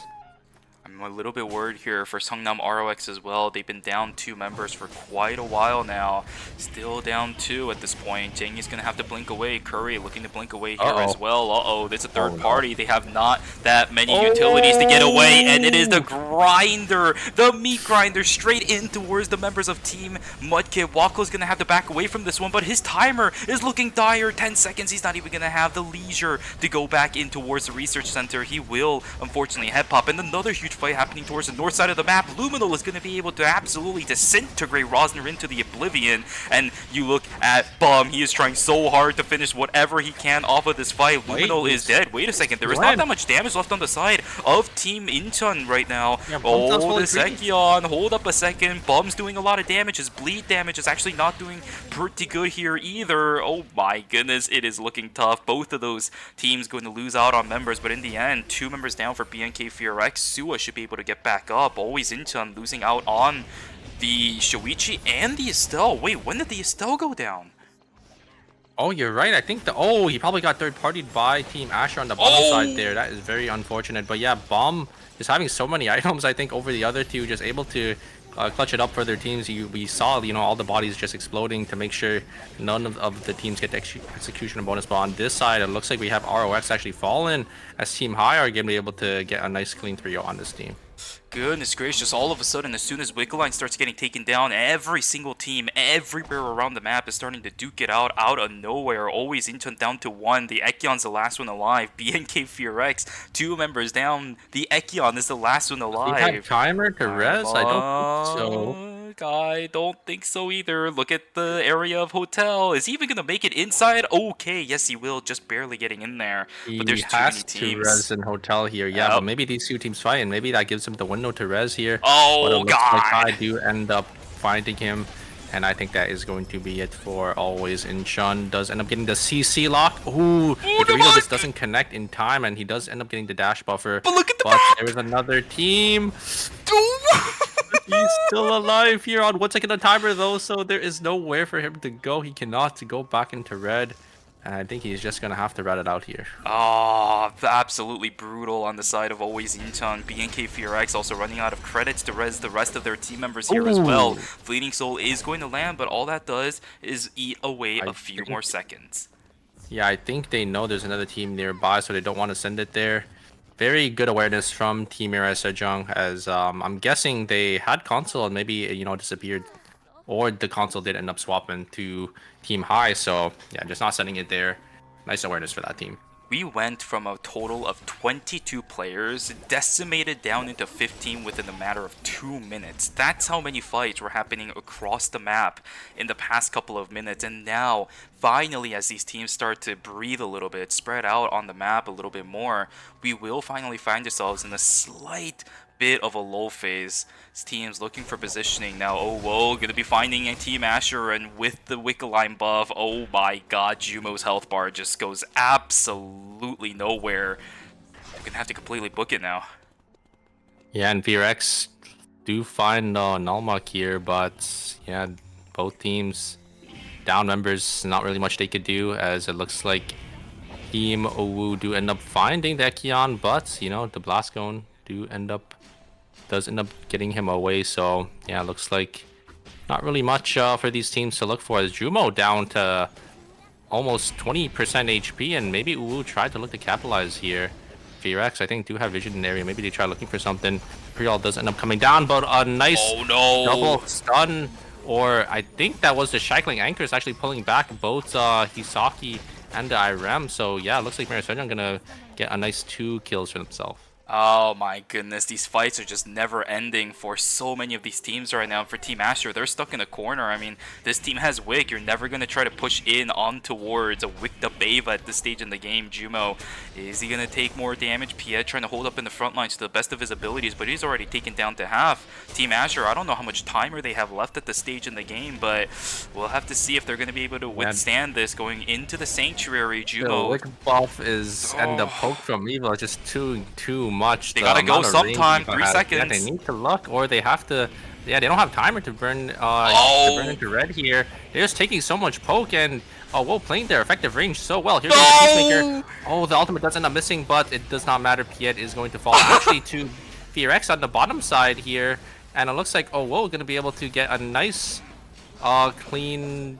Actually, did they get any of those kills? Yeah, I think they did. I think they managed to pick up one on towards the Jenny. Oh, Jumo is trying to run to anywhere he could go, but Darmok finally finds him. Is he going to be able to find the kill? Who gets the kill? Oh! That was Rosner. I think Rosner. It was Rosner. Yeah, I think so. And now Darmok again trying to run. Dude, I feel like BNK FRX and Team Incheon has just been constantly duking it out up against each other after some of their members have all died. This time around, Darmok unfortunately not going to be able to find the last laugh, as BNK FRX picking up one additional kill here as well. But what is happening in this game, man? What is going on? Yeah, they're just playing the macro so well, just able to actually find, you know, that nice third party, gonna be able to pick up a nice kill for themselves. Maybe try getting some placement points here, but I don't think there's much left. There is only 2 full teams. There are 3 rat teams. It looks like there's 2 solos and 1 duo here. Will FRX spot out the Dina? Looks like they are not going to, but they do find the Ekion here, but the Ekion is just so tanky. I don't think they have enough damage to kill. Nice combo from Sua, doing a lot of damage here, but whoa, also in the area. FRX gonna have to try backing off here, as you know, there's really not really much they could do. But the Dina also on the bottom side here, nice flash forward.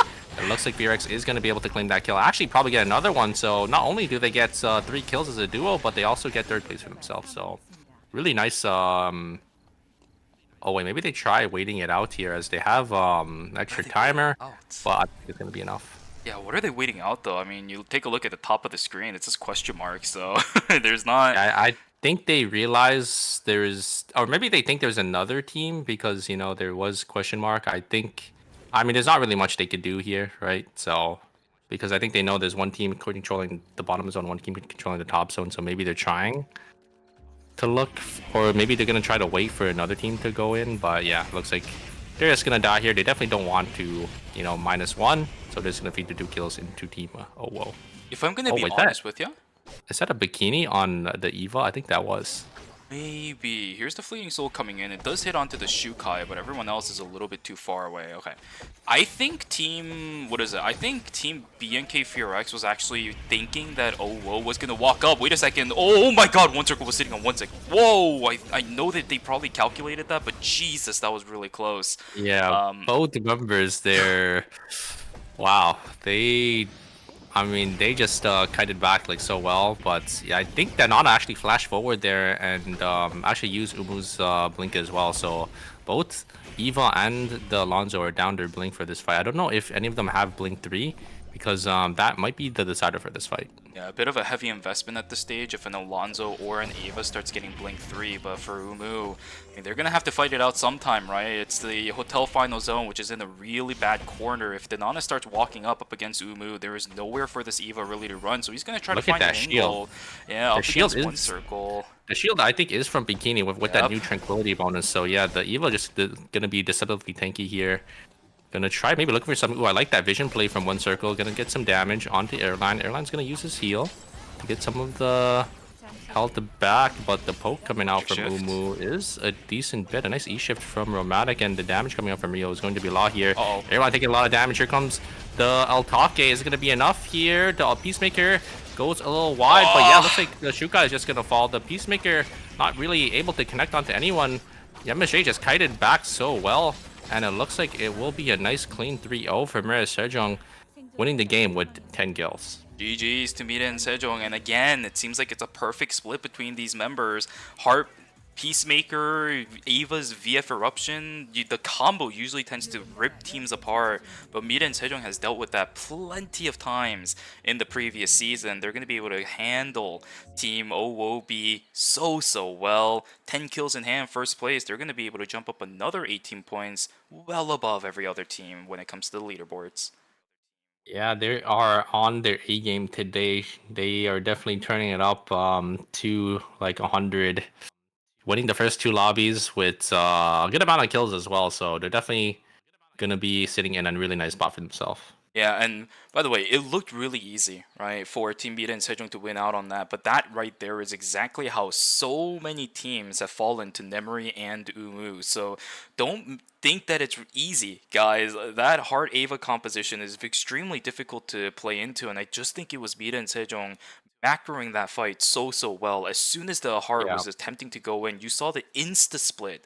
Everyone went, and as soon as that happens, I mean, Heart's got to pick somebody.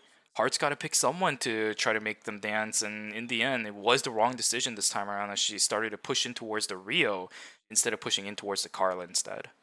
Yeah, and then when these fights get isolated to the 2v2 and the 1v1, we know how good these players are on Mira Sejong. They're just so good, at playing these isolated fights because obviously one circle, he was like ranked number 1 in solos for like 5-6 seasons. So yeah, it's just great to see.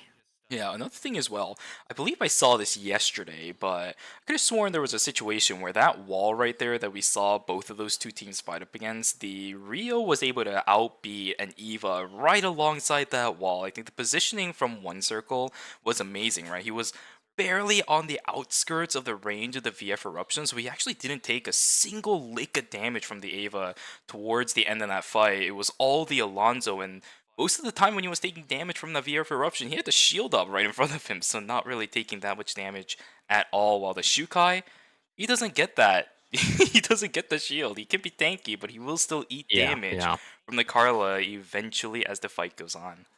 Shukai is one of those tanks that's their tankiness is just from their HP value. So if you could do a lot of damage onto him, like he will fall down pretty quick. But it looks like we do have the round result here. Mira Sejong coming out on top with 18 points. And I think that was Owo with 13. But here is a total leaderboard here. Mira Sejong well above everyone else with 38 points, 22 kills. Fear not too far behind with 25. Owo with 14 and High with 12. But there's only a 6-point difference between 6th or 8th place and 4th place. So, anyone can really come back here. Exactly, and even for Team BNK and Fearx, it's still too early in the game for them to be comfortable here. 25 points is not that bad. A 15-point difference from 2nd to 5th is not bad either. But it's Team Asher holding that 5th place marker right now, and that can flip pretty quickly just looking at the members that are playing here for Team Asher today. So, first 2 games, Not that bad of a leaderboard. It's a little bit more on the classic scoreboard side that we would normally expect when it comes to tournaments like this, similarly to what Group B was looking like yesterday. But yeah, this is definitely going to change as the series itself goes on. Do not expect this scoreboard to stay as consistent as it is. I would expect it to actually even get closer as the series goes on too. Yeah, it's more top weighted. It looks like, which is the standard. It's usually always one or two teams that are performing. But I think with that, we are going to go on our break here. We still have 4 more games for us today, Shuvi. So yeah, anyone can still come back. There's still a lot of time for these teams to catch up. But yeah, I think with that, we will send you guys over. Exactly. We will see you guys later. Stay here and check back in about 5 minutes. Take care. Take care.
누군가가 연쇄 처치 중입니다.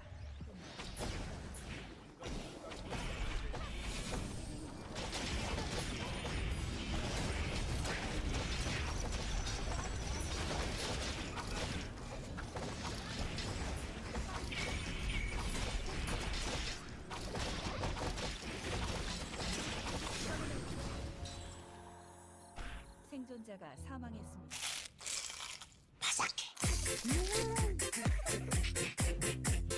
크럼블을 입혀 크런치하고 크리스피하다.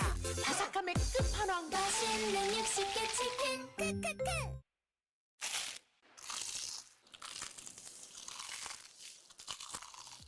크럼블을 입혀 크런치하고 크리스피하다. 크크크 치킨. 바삭함의 끝판왕. 맛있는 60개 치킨 크크크. 같이 한잔 할래? 가볼까요? 물에 빠진 사람은 없지? 드디어 바다에 왔어. 물 들어가기 전에 몸 푸는 거야? 좋지. 이제 수영하러 가도 되지? 어디든 금방 날아갈게요. 이제 자유롭게 날 수 있어요. 꿈꿀 시간이에요. 얕아 보인다고 함부로 물에 들어갔다간 큰 코 다칠지 몰라. 안녕? 어디 가는 거야? 수영복은 얼마만인지 모르겠어. 뭐라도 걸치고 올 걸 그랬나? 잘 어울리는 거 맞지?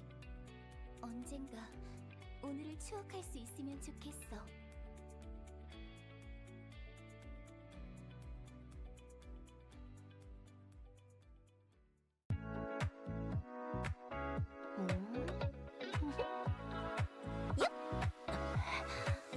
잡기만 해. 미안. 이따 하나 더 사줄 테니까. 시원하게 가보자고. 많이 차가울지도 몰라. 잠깐, 바꿔 하자. 오래 찜질시켜줄까? 느긋하게 쉬긴 걸렸네. 흠뻑 적게 해주지. 자, 오늘은 물이 별론데. 으아, 도망쳐. 고등가 인사해. 나 보고 싶었어? 뭐 놀면서 해도 이 정도? 이제 진짜 쉬러 갈 거야.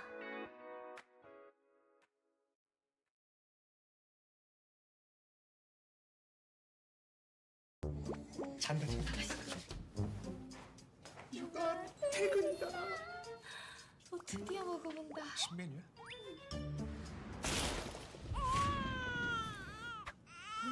좀 나만 먹는 거 같아 맨날 진짜. 근데 이거 치킨 이름 뭐야? 크크크 치킨 호랑이 맛 크랑이 치킨. 얘들아 치킨 왔다. 나 오늘부터 다이어트라고 했잖아. 다이어트 한다니까 씹지 말고 녹여 먹어.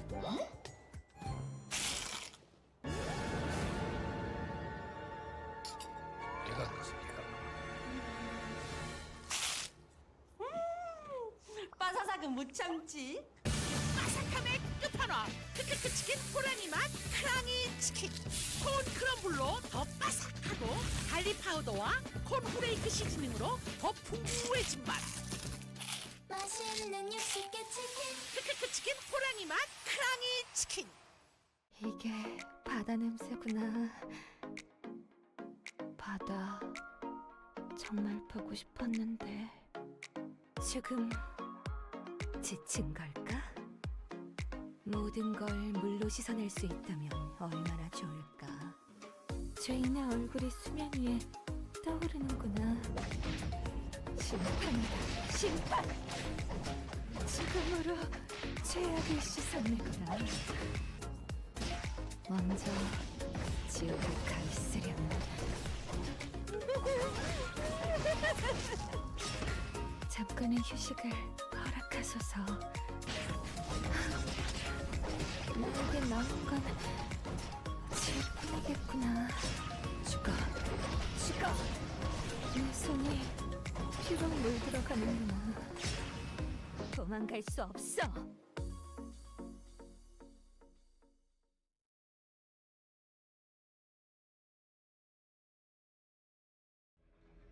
우리 손님 얼마까지 빌리시려고?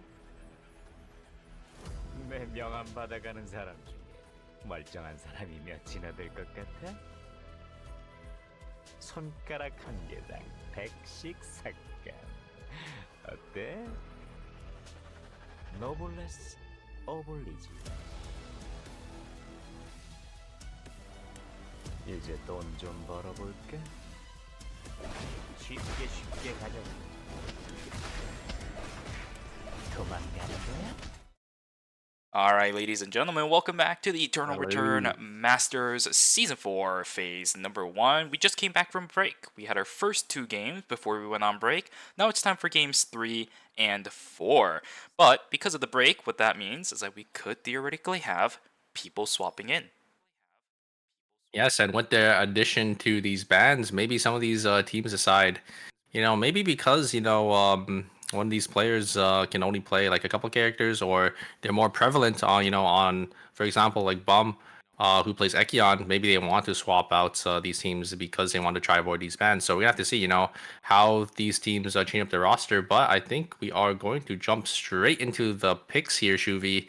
We're going to have to see if these teams do end up swapping back to the Steel or Mai, and if these teams do end up, or what these players do end up swapping off from this Ekion. Yeah, a big thing here, Bum will stay. He is hovering the Felix as of right now. As you guys can see, the Ekion is banned on the bottom right side. Felix If we ban. did, yeah, from the looks of it, maybe a Felix ban Oh, coming we're in. gonna have 3 bans, it looks like. Oh. Theo, Mai, and Felix. Felix, yeah.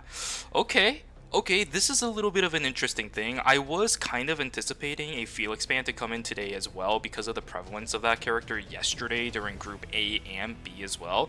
A very good answer into the Ekion. I mentioned this yesterday with how many ways he can interrupt a lot of the rotations that Ekion wants to do.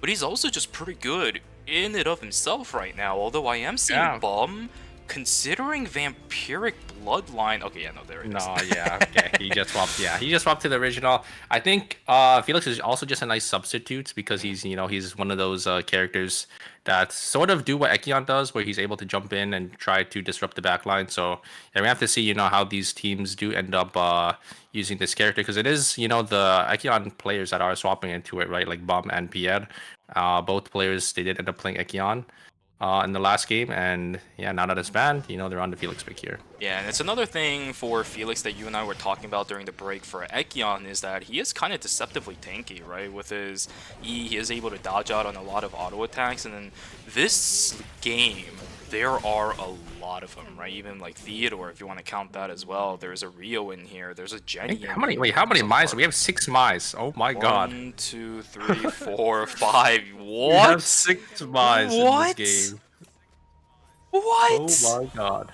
Dude, this feels like literally the entire... That is a double ban. That is a double ban, by the way, because three teams need to pick a character to get banned. So, like, surely Mai's bad for the next 2 games, right? Yeah, buy until game number 5 or something. This entire lobby is literally the culmination of the entire, I think, meta history of KR competitive for anything post-release. Right, so for the past 4 seasons, Theodore, Mai has been really good. Felix was also good, really good during the Blazing Lance meta that he had during, what was it? I think it was like season 2, season 1, 2. Season 1, 2. Yeah. The tank Felix meta was really strong. But yeah, looks like Mai is the prominent pick here in ERM season 4, phase 1, because I mean Mai is just such a good tank. She just has so much in her kit that you would want from a tank, right? The exclusive to bail out any of your teammates that do misposition, and also if you are able to cast it yourself, I think a lot of the time, you do want to cast Mai just on yourself to be more tanky, get more HP, get that W proc as well to just be, just have more defense, able to block autos, and yeah, it's just.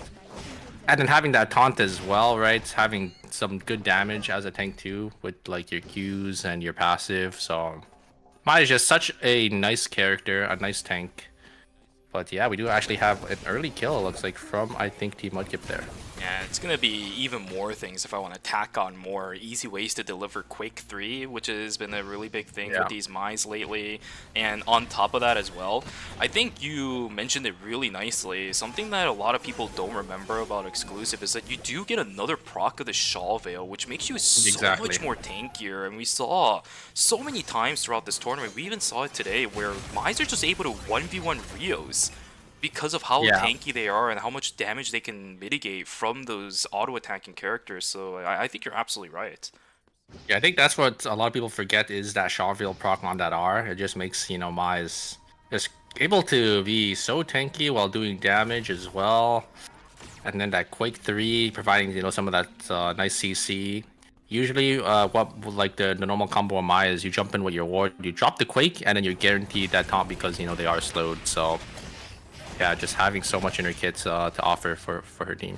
Yeah, but I do wonder if this is still going to stay consistent in phase number 2, right? We mentioned this yesterday, but Cotier losing 15% CDR in line and instead getting a little bit more, I think it was AMP or something like that.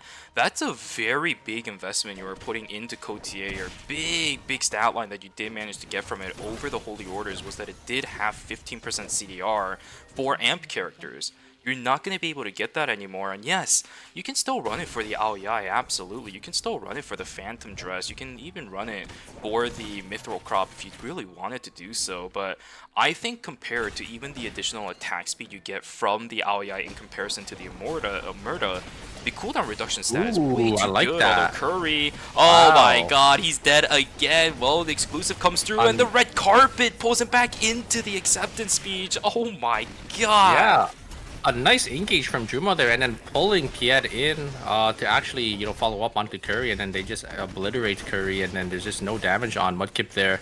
Yeah, on the other side of the fight here, we do have always Inchin going to be able to pick up the Kazuya there, and Hisaki also probably going to fall to Dongye, and nice root actually, and then I think the Priya should be able to escape, so always Inchin only going to be able to pick up 1 there. Pretty interesting fight on the south side. This Piolo, our first Piolo, I believe, of this tournament so far that we are going to be able to see, and it's on the side of always Incheon. Ah, man, this is reminding me of the days when that team had Ooh, I like this. Taekyung. Memory caught out here. A nice double dice, and oh my god. And At the edge of the box. Yeah, Bum just going forward there. Spear weaving back the heart back into the box, and yeah, it looks like the just gets done, but they do have the Mai trying to look for a nice taunt. It does end up hitting Pied here. The Felix is trying to look for something here. But, oh, it looks like a nice pullback actually from Drumo. Going to be able to actually kill the Felix and going to be able to get Curry as well. I think Pied might be able to get this here, as I think their cooldown is coming back up. Nice kite back from Curry. Going to be able to get those slows, but it looks like they're only going to be able to get one. But Asher sitting on 3 kills already. Yeah, it's still too early game for, I think, the Felix to guarantee a kill onto the Rio, because she does still have the Hanare to slowly peel away from the Felix, and he can try using a lot of his E's to dash in and things like that, of course, while dodging the auto attacks, but he is still running crit, right? So he's not necessarily super tanky without the Diamond Shard, and he didn't have it at that stage, so I like the call there to just back away, of course, just guarantee your small lead that you have for yourself. But for Curry, again, he is just not able to find a foot inside of this game at all, as Mida and Sejong is going to be able to find him out, and another 20-second death timer on the side of Team Mudkip, looking absolutely dire so far. Yeah, Mudkip just are not able to find their footing, and I think that is going to affect their call-in as well in their next objective contest. So, yeah, getting these or having these early game deaths is kind of brutal, because it just messes up with your tempo like really badly. Especially at day 2, there's a lot of really good objectives when it comes to animal spawns coming through at this stage in the game, and you're missing out on all of that as a Rio. Yeah, but we do have teams looking like they are splitting up. They are going to try to start contesting these objectives here. We do have a call-in actually from Team Mudkip, and Curry getting caught once again with getting taunted up here, and the Mai is just walking forward. Oh, a nice pullback actually from the Mai on Team Mudkip, but it looks like, yeah, the Felix did end up going down. Jungi did end up falling, but they do end up getting the item at least, so it's not too bad for that team, as you know, they did not end up losing that RNG. But Luminal is going to turn it here onto the Mai, going to be able to do so much damage onto this Pyo as the or Felix, sorry, as the Felix is just not able to do any damage, as Bum does end up going down. Rods are trying to escape here. The Battle Zone does end up hitting, so not really much they are going to lose here, but it looks like it will be always Incheon going to be able to take this Battle Zone and going to be able to get a nice mid-throw for itself.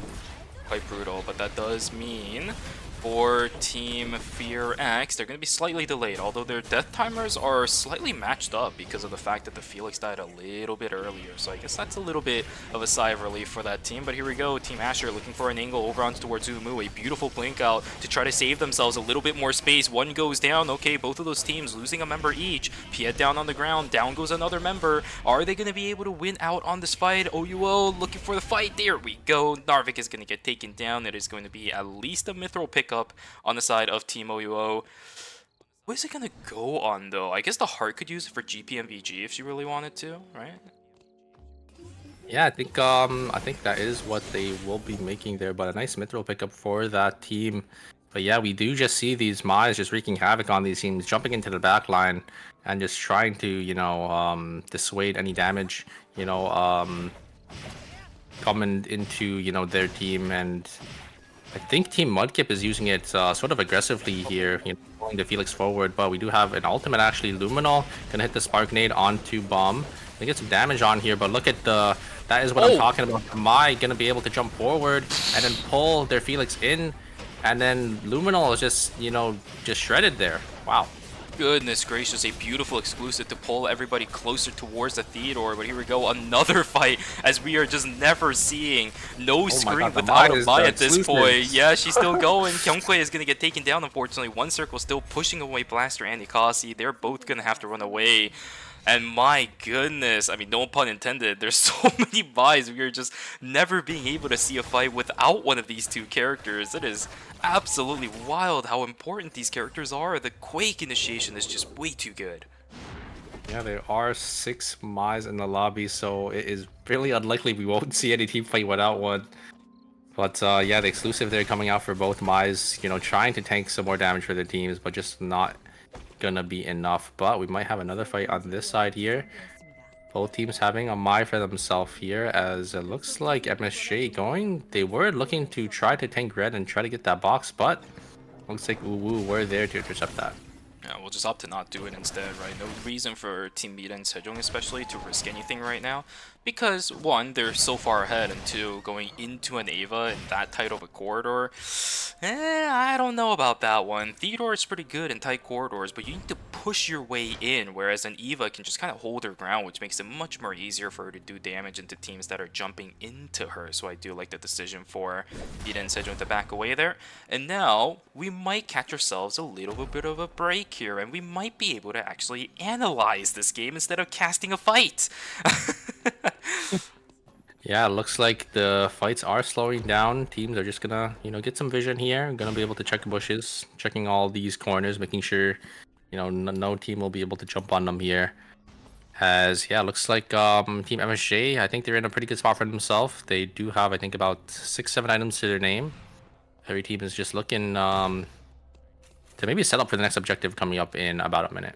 Yeah, this is very awkwardly quiet. It's to a point where you feel like there's something wrong, right? If you're somebody in this game playing the game right now and you don't see those player numbers dropping, you're wondering, why is this game so quiet? Especially during nearly the entire duration of day number 3. This is not that common, but here we go. An initiation attempt coming in from Team Asher, but a beautiful counter coming through from Airline is going to be able to deny that Quake 3 initiation coming through from Jumo to actually reach the backline here. Absolutely huge, but another attempt coming in. Narma going to miss out on the Breath of the Dragon, and now Bob Malsa looking for an angle in. Are they going to be able to find anything? Absolutely not. Without the Spark Nade, the taunt is going to miss. Tongye still has the shield up. He's just going to dash on out of there, but maybe looking for an angle back in. Hyungi still looking for damage in. DDO doesn't have the fastball available anymore because he lost his baseball stacks, but Bob Malsa feeling nice a little sidestep. bit confident. Beautiful sidestep, absolutely. Bob Malsa getting taken down to about 2/3 of their HP.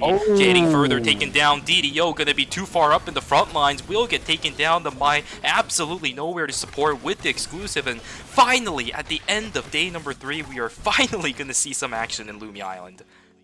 Yeah, great turn there from Always Inchung as our ROX got a little too hasty there, tried chasing, and then ended up getting punished for it, as I think both the William and the Theodore grouped up, and then the Piolo was just able to get a nice knock up on both of them. Kasi also opting not to resurrect the Tazia. They do have enough credits to do this right now, but maybe saw that there was a team inside of Hotel looking for the Omega. They will back away, still opting not to resurrect that Tazia right now either. That is absolutely incredible, but look at the items onto One Circle at the moment. Absolutely bonkers full transitions for that character with the Cotier online and the Deadly Ray. I don't think I want to be fighting Mita and Sejong right now if I was anybody else in this lobby. And they're just able to, capitalize on, their call-ins and just gonna be able to snowball this game. But yeah, we really haven't seen them too much, take too many fights. But they are on 4 kills, right? So they have been, getting a lot of kills on themselves, and it looks like they do want to look for an angle here. The ultimate does end up going through. Danana does end up getting the taunt onto the Theodore. One Circle gonna try to get some damage, but DDO actually jumps forward, and One Circle is down. It looks like they overextended, and they will actually lose 2 members here, as it is a great turn from ROX, able to find the angle. I think they got a little too hasty, thinking, the other team just didn't have any items, and they had a huge item advantage, but yeah, a great turn there from Team ROX. I think DDO was able to catch One Circle in the middle of all of his animation rotations, so he was just standing still while he was getting pummeled with the double shots on the fastballs coming through from DDO. A perfect opportunity taken, and I was about to say, that signature fireball looked a little bit sus, but the right side baseball that dropped down let him pick up 1 and then 2 straight into fastball proc, all the shots going straight into that Theodore, so a huge play coming in. Beautiful red carpet to disengage that fight as well, and all of these teams, they are sitting on edge right now, Super. Everybody looking for fights, every single one of these fights being so close if it actually even happens to begin with. And for the ones that aren't, they're just getting disengaged just barely as well. Yeah, there is still 8 teams alive as these zones close, so teams will be forced to fight each other, as there's not going to be much room for any of these teams. Ooh, a nice Spark Nade proc from Hungy there, but it doesn't look like it's going to be enough damage for them to send it, and MSJ maybe gonna try looking for something. I think they realize they still have the item advantage despite losing the 3v3 just beforehand. Hongi gonna take some poke. The Spark does end up proccing on the Theodore. If they are gonna be able to proc this, maybe they could look. But I think they want to play it slow here, as DDO does still have his fireballs as well. Here comes the engage from Balmasa. Is he gonna be able to get anything here? The taunt does end up getting cancelled. DDO does end up sending it on to the backline here, but a nice lockdown from Hongi there. One circle trying to look for an angle, but it's just not going to be enough, and he is going to fall once again, so it will be another minus 200. But the damage coming out from Matic, he is going to be able to take down Balmasa, but look at the credit counts on Mirror Sunshine. I think actually they will be able to buy back all members, but they still need, I think, about like 10-20 credits here. What a fantastic flank watch coming through from Hyungi and DDO. That's exactly what I was looking for, right? I think One Circle knew with both of the energy blast waves coming through in each direction, he had to do something. Otherwise, he would be too isolated away from his teammates as well. Try to take full usage of it, but DDO and Hyungi both knew immediately. Turn their direction back in. Although One Circle, oh my god, they're able to actually take out the wig inside a school. We'll be able to walk back in towards hotel. Have timer though, and they're gonna be forced. Yeah, if ROX here come up and maybe try to look for an answer, Riz Vision, I think they are just forced in here. There's a quarter as well. Here comes Energy Blast Field with the ultimate from William. Video does try jumping in. Romantic taking so much damage. Video flashes forward, and Romantic actually goes down instantly here. But One Circle actually trades Hungy. Oh, the Semtex bomb does go a little wide here.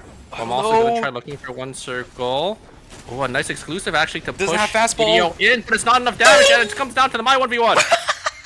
This is so weird. This is Wait, so DDO weird. press the rest button. Wait, he can't. Wait, does he not have the taunt? No, Bob Mosa, he doesn't have the catwalk available. He doesn't opt to cancel it.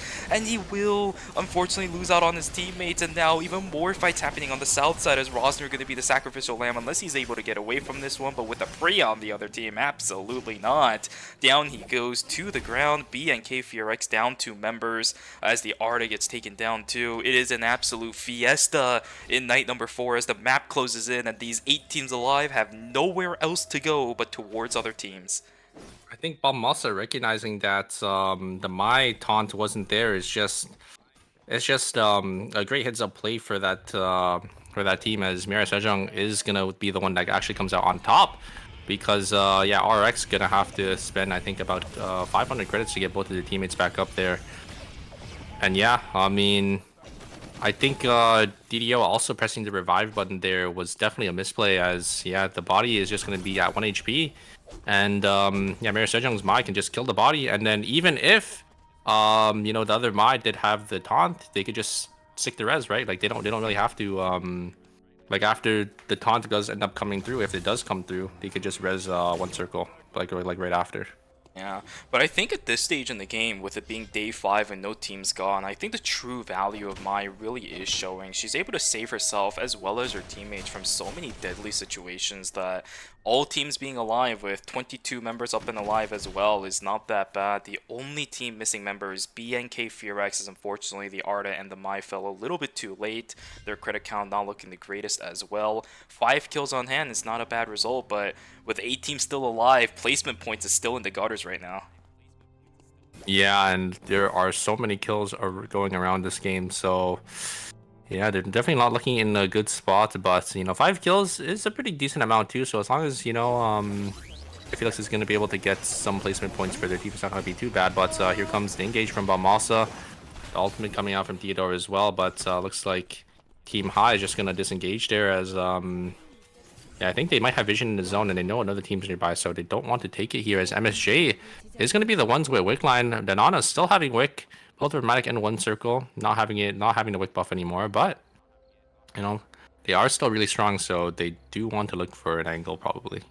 And now look at this, final 2 zones are going to be Uptown Chapel, dude. Teams still alive here for the temporary final zone. This is going to be crazy, and I think one team though is caught in the middle between a crossfire, but I think teams recognize how many teams are in the zone. Look at how many teams are in Chapel, Shuvi. It is filled. Like you cannot see Chapel. It is only portraits, character portraits. If it's at least factory, I get it, right? But this is a complete stalemate inside of Chapel. You start moving towards any direction, you're either in a choke point where you're going to get caught up by another team, or you walk towards any direction and there's another team. There is nothing that these teams can do, and thankfully it is going to be Chapel as one of our designated final zone, or I should say final zones that have temp zones coming through, right? But it doesn't change the fact that the choke point of Chapel right now is where every single team in this lobby, save for a couple, is at the moment, and every one of those are full teams. It is teetering on edge. The entirety of Chapel could blow up in any second. Yeah, Chapel is such a small zone too, so there is not much room to work with. So these teams are going to probably have to fight. It is going to be quite the team. Temporary final zone that does end up hitting, so consoles are disabled now. So if any teams want to fight here, no team will have information of these teams taking the fight. So I think we will see some more aggression as you know, the temporary final zones are going to start to come into fruition. So these teams need to look, you know, to probably take some fights here or to control the zone, because the timers are just going to go down. But on the uptown side here, we do actually have a nice catch from one circle here. Gonna be able to hit Hongji. Oh no! The heal. Oh, the double smirk nade does end up connecting, and it will be DDO and well, Moss are gonna fall there. I think the spark nade connected onto the mine, and mine dashed over and it actually connected onto the William, so that's very unfortunate for Team ROX. Yeah, and this is the problem of running the William. You're never guaranteed an extended fight. You have to go for the burst, but they couldn't find the angle on that burst, which means that William is going to lose effectiveness throughout the fight. Songnam ROX down 2 members. It's the William. Oh, that's going to be dead. And now it's the Theodore alive as the last one. What is happening on this screen? How many players are we seeing on their screen? How many kills can Hyungi somehow manage to scrummage for himself at this stage in the game? He didn't pick up the one up against the Shukai. He will get taken down. It's going to be Umu to pick up the kill up against that, but now the timer is starting to look dire for the rest of this lobby. 4 seconds left on Yastel. Will take the pop. 11 seconds left. There goes a little bit more. Umu doing so much damage. He's getting kills. 28 seconds now left on that side. Oh, Incheon trying to get a little bit back on this, but oh my god, the Eva just pumping damage like no tomorrow. He gets another one, and now Hai looking like they're in a really solid spot. Unfortunately, the Shukai is going to take the fall. Umu doesn't have that much timer left, but he got everything he wanted inside of Chapel. Only 3 kills to show for it, but he'll take that over whatever he had before. Umu just disintegrated Asher. Is that a -1? I don't know if that no, it isn't. Looks like it went over to Team High. Yeah, but wow. What a final zone, Shuvi. There were so many teams there. It looks like it will be Team High that do end up coming out on top, and they do win the 50-50. So Team Mirai Sejong here gonna posture up, gonna try looking for an angle.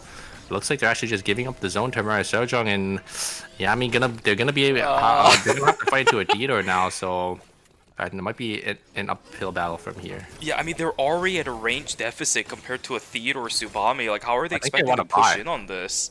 I think they want to buy. I think they're down 2 items here, so they're actually opting, to buy some items. But it's the totem Sejong is not gonna, allow that, and they're not gonna be able to buy for free here, as they do end up coming over to posture up. How does Team High push in on this? They have to wait for cooldowns, but of course on the side of Mira and Sejong, I mean, this Theo is sitting 30% CDR max levels right now. They're just going to brute force it. I like this idea, but how far are they going to take this? One circle about to get taken down. He's somehow still alive. Pull back in with the exclusive, but now Hikasi is completely isolated from the fight. One circle still alive. One circle still alive. Romak trying to push in, but he gets slowed down by a flower. Down goes the Theodore, but can the Subami try to push as much as he can? He's trying to do the damage. Romak gets taken down! Romatic gets taken down! Unfortunately, Hikasi's down here as well. Danana so low on HP. He's trying to recover as much as possible. The bow double taunt coming in, but Blaster is here to support. Mira and Sejong will get taken down. 14 kills on Team High. They will take first place up against Mira and Sejong. What a beautiful fight, and GG's. Yeah, High is the one to dethrone Mirai Sejong there. A great play from the Mai, getting that taunt, exclusiving the Tazia forward, and they're just able to shut down one circle. What a great initiation from Team High. They had to send it. You're never going to be able to win out on a poke fight up against a Theo inside a chapel as a Priya and a Tazia, no less. The Mai somehow finding an immaculate initiation up against the rest of the members of Team Mira and Sejong, and a beautiful stall up against the Tsubame as well. She had no impact on the fight at the start, which allowed the isolation damage on towards the Theo. And yes, he stayed alive for a long time, but without the Tsubame, him staying alive doesn't mean anything. Yeah, I mean, I think the Tsubame went for the Priya, trying to kill the Priya. The Priya lived on 1 HP for so long. The Echoes of the Earth just isolating the Tsubame as well. Wow, very, very well played from Team High there. Good lord, man. That fight was absolutely amazing to watch and cast at the same time. There were so many things happening, but because of the fact that the Tsubame was so isolated, it wasn't chaotic for the members of Team High. All they had to do was just pinpoint their focus damage on towards one circle, and he tried his darn best to stay alive. He stayed alive so long. Yeah, he realized the Mai taunt was coming through, and he walked back, but it just wasn't far enough. I think he realized like a tiny bit too late, and then the Mai was just able to get that taunt with that quake, and it's just spelled disaster for one circle there. As you know, the Mai also exclusive the Tazia forward. The Tazia combo came down, even though he did live for so long. It just wasn't enough. If I'm gonna be honest with you, in hindsight, I don't know if anyone caught me, but I was like, when this happened, I almost said, oh, but the Nana exclusive, the Theo away from the Tsubame, I don't necessarily know if that was the right call there, and because of that happening, the Tsubame was completely isolated away from the fight. If anything, I think the Nana should have pushed in towards the rest of his team, just like how One Circle blinked in towards the rest of his team in game number 2. And because of that, Team Fight 2 split apart. Tsubame really didn't get any stacks throughout the fight at the beginning of the stage. The only times that the Tsubame started dealing damage was post One Circle dying, and after that point, the fight is not, stable enough, I think, for the Tsubame to reliably get enough damage down. Yeah, and it looks like we do have the round result for that game. It will be Team High coming out on top with 22 points, but Mira Sejong still, getting a nice respectable 10 kills and getting a nice second place for themselves as well. So 15 points for them. So they are still sitting in a nice comfortable lead. Always Incheon with 9, ROX with 7, Uwu with 7, FearX with 6, Asher with 5, and Mudkip not getting any points there. But they did have a field kill, so I think they might have -1. Yeah, maybe. That probably could have happened. We saw a lot of things happening in this game. I couldn't even keep track of what was going on towards the end with so many teams inside Chapel. But here we go. Total leaderboard across the board, 53 for Team Mira and Sejong. High sitting on 34, BNK FearX 31. So High, off of that one game alone, has jumped the places above BNK FearX. And this has got to feel good for Team High going into game number 4. Yeah, this is why, it's still anyone's game here. If they have a nice pop-off game, they will be able to score at least like 20 plus points for themselves. So, yeah, very, very nice game from them, and they will be in second place now. Ooh, what an exciting way to go past our halfway mark of the wildcards. The fact that we got that final zone and that chapel in game number 3 of a full series, like, how am I supposed to hype myself up for more matches after that one? That felt like the peak. Yeah, the Eva, I think, was the big deciding factor as though just ripping through Team Asher. I think all by herself. I think she killed like 2 members of Team Asher. That was kind of crazy. Yeah, and how are we seeing Chapel being the final zone with the 2 best characters in these thin corridors being at the late stage of the game, the Theo and the Eva, just shredding through health bars, like, straight up. It's called VF Eruption. I mean, you are straight up disintegrating the health bars of everyone else with your VF gauge, and that's quite literally what was happening throughout the entire fight there inside a Chapel. She was by herself. Gosh darn it, her Shukai was dead on the ground. Both members were dead, and Umu just ripping through Team Asher. I don't know how many kills they did end up getting for the team, but they did end up securing a nice 3rd place for themselves. So, yeah, not too bad, but it looks like we will be jumping into our next game here, Shuvi, with the 3 bands, Mai, Theodore, and Felix. and it looks like it will be clear weather with it being, I think, windy as well. I think this might be the first time we've ever seen a triple ban coming through in ERM, and even if we've seen it we had before, we had the Alonso Bernice deal, right? Because oh yeah, yeah, it was last season. See, but the thing is, it hasn't been as okay. So when the Alonso Bernice and Theo came out in in season 3, we didn't have that many teams picking, right? It was very sporadically spread. But in the previous lobby, we had 6 Mice, 3 Felixes, 3 Theos. That's nearly half the lobby. Actually, that is quite literally half the lobby running characters that were banned. Bad, yeah. In the last game. What the hell? That is fair, but it looks like we do actually have the Ekion ban as well. So yeah, it looks like we will be rotating through, the Felix, or sorry, not Felix, but my Theo ban and the Ekion ban for these games. Yeah, we'll see if these 3 characters on our bottom right is going to make a comeback. Yeah, it does seem like the flip-flop is going to go through. Oh, an Abigail! There's also an Estelle ban, and you're right, we have an Abigail. I don't think I've seen Abigail like ever in ERM competitive, so it's nice to see a unique pick here on the competitive stage. Yeah, and it's going to be Luminal on that character pick as well, right? I mean, he decided that Shoichi is probably not going to suit his needs, so he just goes to another assassin instead. And Abigail in an ERM setting now, this is going to be very interesting because I think one of the best ways for Abigail to get onto people is if the fight is forced onto them, so she has an easier way to dimensional cleave onto the backline because they're stepping into her, right? And with all of these Ekions in play, the backline is going to follow the Ekion. Straight into an Abigail, I mean, she's going to have a field day in this game if she's able to capitalize on those kind of initiations. Yeah, I mean, I think they are playing towards this Divus comp, gonna try jumping the backline, gonna try doing a lot of damage. We're gonna have to see, how this pick does end up working for them.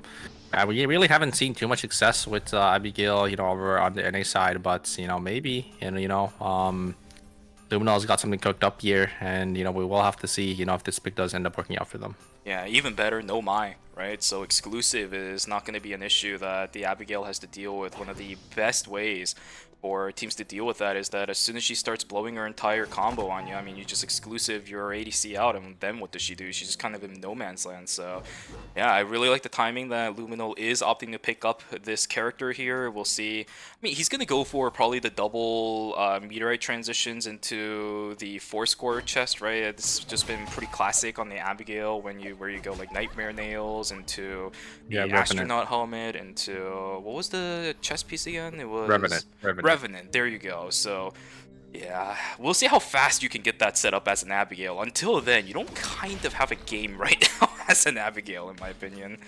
It's tough. I think her early game is not the greatest because you kind of need these items to start one-shotting these teams. We're gonna have to see what they do prioritize. I think usually people also prioritize the Revenant sometimes instead of going like the 2 medias first. So we have to see if Luminal does end up going that route or not.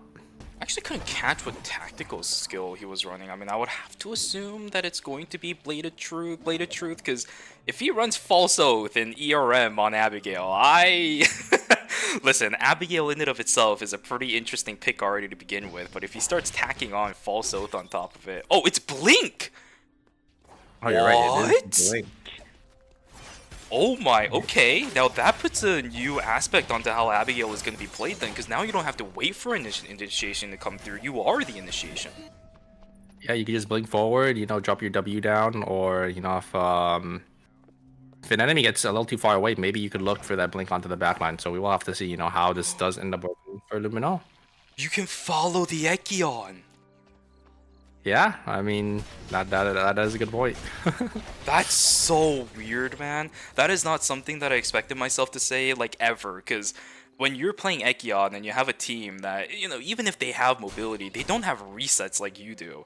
But for an Abigail, dimensional cleave with the dash-in is actually quite far range. And again, dude, Airline has to stop dying when I keep talking, man. This guy continuing from yesterday. Mirai Sejong is going to eat good. They got a Shukai who had a lot of potatoes that aren't cooked yet, so they're going to be able to grab a lot of nice legendary food for themselves while also picking up that kill too. So Mirai Sejong, already in a nice spot. they do wish that it was already crafted, but it doesn't matter. They will be able to craft it up themselves and will be eating good exactly as you said. But for all the other teams now, what kind of opportunities are they going to be looking for? Are we going to see a fight happen on the south side inside of Warehouse? They actually are going to try sending it here. Hikasi standing in the middle of the fight. Echoes of the Earth will go out. Stasis is activated as well. A good amount of damage being exchanged from both of these teams. And it will be the Jenny going down into the playdead first. Rosner is trying to support Bum as much as possible. Will the Priya get taken down? Absolutely not. Just barely staying alive. Oh, the shield bash is going to be enough for Rosner to pick up the kill. It's a 1-for-2 exchange in favor of Team High, but Rosner taking one with him to the grave. Yeah, I mean, you know, since you were probably going to die there anyways, you know, taking one is probably the best case scenario for that team. So yeah, I mean, it is still day one as well, so these respawns aren't too long, and I think FearX will definitely take that trade. Yeah, we'll look for any open objectives too, right? That's one of the benefits of dying relatively close to day number 2. You do get an accurate picture, a depiction of what the map itself looks like. But for now, we're going to take a look at what's happening inside of Hotel as Mira and Sejong going to be looking to fight it out for this Tree of Life as the initiation going to come through. The knock-up over on towards the Nana will push away a good chunk of the members of Team Mira and Sejong. DDO, he has the fastball stacked up. He's going to have to back away to get out of the shackling anchor. But now this completely isolates Bob Malsa all the way up in the front lines, and DDO nice is going to have to back away. Beautiful flash coming in from Denana, beautiful flash coming in from one circle, and it will be a clean 2-for-0 in favor of Mira and Sejong. It looked bad, but they turned it around. And Denana holding his Eltaki as well. He did not use it that whole fight, so I was waiting for him to use it, but it looks like he didn't even need it.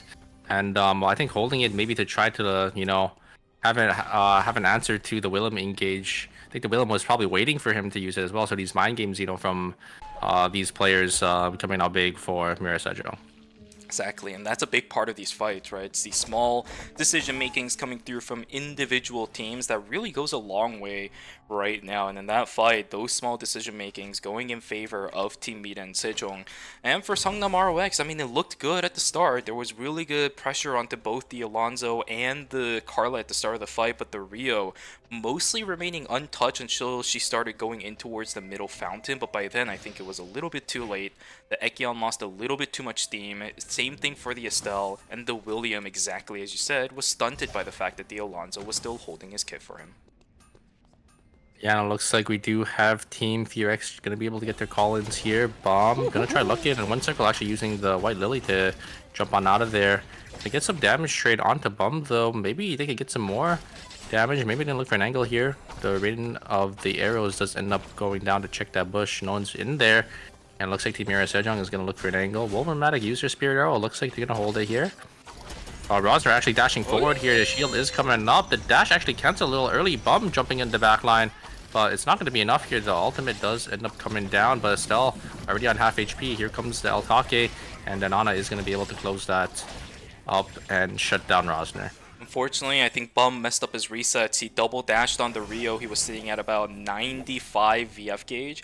Couldn't get the reset, and it forced the Estelle to ult on them. And it also put the Estelle in a really bad spot. So truly unfortunate for that team. But still, the game must go on. It's night number 2. Battle zones have begun. Team BNK FearX still down a member, and there's a lot of Ekion still hanging around. Team Seongnam ROX looking for a little bit of a fight here. Let's see if this Abigail is able to get anything done. The Revenant activated and online, but no access towards DDO just yet. Signature Fireball does go down. Fastball will now be activated towards the end of the fight now as well. Timer starting to tick, but a third party coming through from the members of this team right here. Are they going to be able to get anything? Their health bars dropping all over the place. Narmuk, the last one alive on that team. No, 2 members alive, but their timers are gone, and it's a fiesta, an absolute graveyard at the corner of Warehouse, and it will be Team High to take it away. How many bodies are in that corner? There's at least, I think, 6 bodies, but yeah. That's just the classic Battle Zone third party. High going to be able to get a nice 4 score for themselves as they do end up capitalizing on both teams. I wonder who they were going to put that on. Is it the Tazia or the Priya at this stage in the game, right? Because in the last game we saw that the Tazia had such a big impact in the final fight, in the final zone, but I also think that the Priya has been doing so much work in these fights as well. If I was on that team, I would actually be pretty conflicted on who I put it onto, but it does seem to be the persona on towards Blaster, which is definitely worth in this situation. Yeah, I think having it on that Tazia is going to be quite good because, you know, Tazia is one of those characters that, you know, if she does get a lot of items, she is going to be able to, you know, go infinite. So, My God. Oh, goodness gracious. Round 4, definitely not letting us down with how much action's been going on and how much macro gameplay has been going on in between these fights as well, right? A lot of them are methodically thought out, very close in what kind of decision makings are being decided by these teams to win out on some of these fights. And those fights are what are allowing some of these teams to actually snowball all the way into the mid game, like where we are right now. But as day 3 starts to come online, Team Meta G mode is going to have to start being posted in the chat because these teams are starting to get giddy and a lot of objectives about to be contested. 1 purple box, Tree of Life. Okay, it doesn't seem like anyone wants to fight just yet. Okay, pretty stable day number 3 start, never mind. yeah, one circle trying to sniff out anyone that is nearby. It looks like Fearex is just going to walk away. Do end up getting the tree, and, you know, they are sitting on 6 kills, so looking probably for some more here as, yeah, they do end up finding Fearex on these walls. One circle is going to go for the flank here, but he is a little far forward, so, you know, Fearex does, and maybe look for the turn here. Does end up getting some nice auto attacks, getting some nice poke onto Rosner, already down to half HP. The Spirit Arrow goes, actually, I don't think it was used, it was just a normal shot there. And there comes the Spirit Arrow now. Does end up hitting Rosner. The lockdown onto Bum here with the Ghost Bride. He just gets shredded down as he's just stuck in that defense shred pool. And it looks like Rosner will fall as well. Chimera Sejong picking a nice 2 kills on himself. They do end up getting third-partied by Mudkip here, but oh, actually, my God! Chromatic does end up getting pulled by Zhang Yi there, and he actually does end up falling there. Danana does get hit by the Spirit Arrow, and I think Danana might fall as well. How did that pull? That was max range, wasn't it? Yeah, great pull there, hitting onto Chromatic, and they just capitalize on that. Jeez, what a great capitalize. Oh my goodness, that was huge. Absolutely huge. It's going to stun Mita and Sejong a little bit here as well, which is going to help the rest of the lobby, if nothing else. So, good stuff coming out from that team. Now, Team Always Incheon looking for angles back in. They have 1 battle zone kill, no field kills. This Abigail needs to start getting something done because the further and further this game goes, it's going to be a little bit more difficult for her to find anything. But here we go. Ekion already jumping in. Does she get angles? No, Blaster's going to be a little bit too far away. The Revenant. Oh, actually, the stack is going to disappear, so there's no resets on this Abigail right now. Unfortunately, the Estelle already falling down. Narmok taken down to about, an 8th of their HP. Down goes the Abigail, and Narmok just has to book it. They're trying to chase. No, maybe? Okay, absolutely not. I felt like that was a little bit of a force from the Ekion that the Abigail honestly couldn't follow through, and she double jumped. Oh no! Oh, is he dead? Oh no, he's not. He's gonna have like 1 second left, but okay, yeah. they are out. But look at their credits. It is not looking too good. They just called 2. Yeah, that's not looking too good for Always Incheon. But yeah, Abigail wasn't able to really follow up there on the Ekion's engage, and yeah, they just weren't able to do anything in that fight. So. Yeah, I'm kind of wondering to see, you know, how they turn this game around, as they are also down a lot of credits and they're not going to be able to call back for a long time. So they are going to be really, really far behind this game. And I think they just picked the wrong target. Like, do you want to go up against a Priya and a Tazia and an ERM as an Abigail? I would personally say no, but here we go. Another fight potentially brewing. Signature Fireball is going to be activated, but it will be used as a disengage tool. Beautiful dodge on the Fleeting Soul, but this does push the members of Seongnam ROX back in towards the fight. The Estelle is going to take the fall yet again. Another minus 250 into the hands of Team ROX. 17 seconds left on their timer. They're looking to be in a little bit of a desperate spot. Walking up, but there's a lot of people there.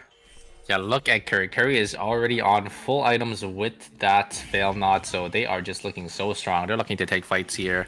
They are looking really nice in this game, but it looks like Team OO here is going to get pushed out by Team Asher, but there is another team on the top side. There's a duo from ROX, as they did end up losing their Estelle, so they're looking to try to revive here, but there's just so many pings, and I don't know if they're going to be able to get out of this situation. Yeah, they're gonna have to leave soon because we saw their timers dwindling on the single digits right now too. So, yeah, Songnam ROX in a bit of a tight spot at the moment. The entire north side of the map just kind of cluttered with players all across the board at the moment. They gotta find an angle in, but what really is the angle in right now? Can they actually not even can, but do they even have one?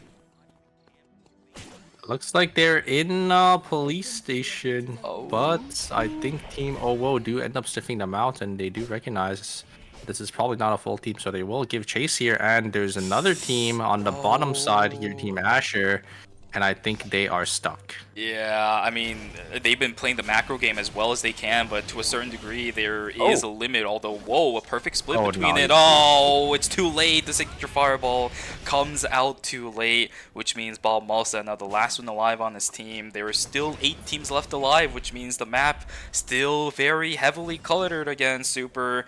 I swear I saw this before, where the Ekion's the last one alive on that team. And they have a lot of credits, so they will be able to call back. But oh no, always Inshun kind of stuck in the middle here. Luminal trying to go in, be able to do a lot of damage here. Almok does end up dashing forward as well. Luminal not gonna be able to get away as he is playing Abigail, so I think it will be always Inshun falling here. That is very unfortunate, but he does end up taking one down with him, so gonna be able to get a nice kill for himself here. But Team Asher actually coming up on top and actually gonna eliminate Team ROX on the top side of the map. 0 kills for that team. It's really unfortunate, but the entire game, they just haven't really been able to find a single good fight in game number 4, and it led them to fall down like this. Not the greatest of results, especially at a phase where these individual points are really going to start mattering a lot more than we saw earlier, because after this game, we only got 2 more left, Super. Oh my god, I almost called you Cirque again, but yeah, Super, we are starting to run out of time for some of these teams in the wildcard stages.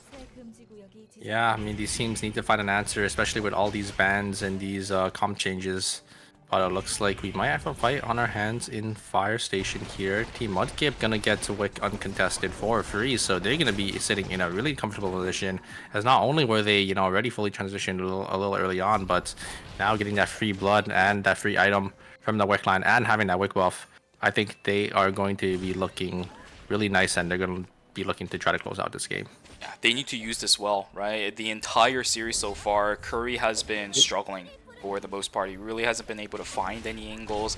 In one set of games, he's dealing with Ekions. In another set of games, he's dealing with Mize. Double tag with the Fleeting Soul. Is this going to be a forced out fight or what? Sullens are a little bit too far away from the fight. The shield is going to mitigate a lot of damage coming through from Rosner. But the third party is a little bit too good. This ERM is just ripping apart the backline right now. But maybe she went a little bit too far. Absolutely not. Down goes the Rio. And the Nana is going to take the fall as well. Carla completely isolated. No credits on the side of Team Beta and Sejong. The ERM will fall as well, and another third party comes in as Firax looking for an angle on towards Astasia. Are they going to be able to kill her before all the shields start being a little bit too much? Hold on a second, Blaster. He's still alive. Not any longer. Hikazi's still trying to do whatever he can. One circle somehow getting the res back on towards the Nana. He will be able to salvage one. Wait a second. He's going away from the res zone. Robotic. No, no. Mita and Sejong is going to be able to sacrifice. Oh no.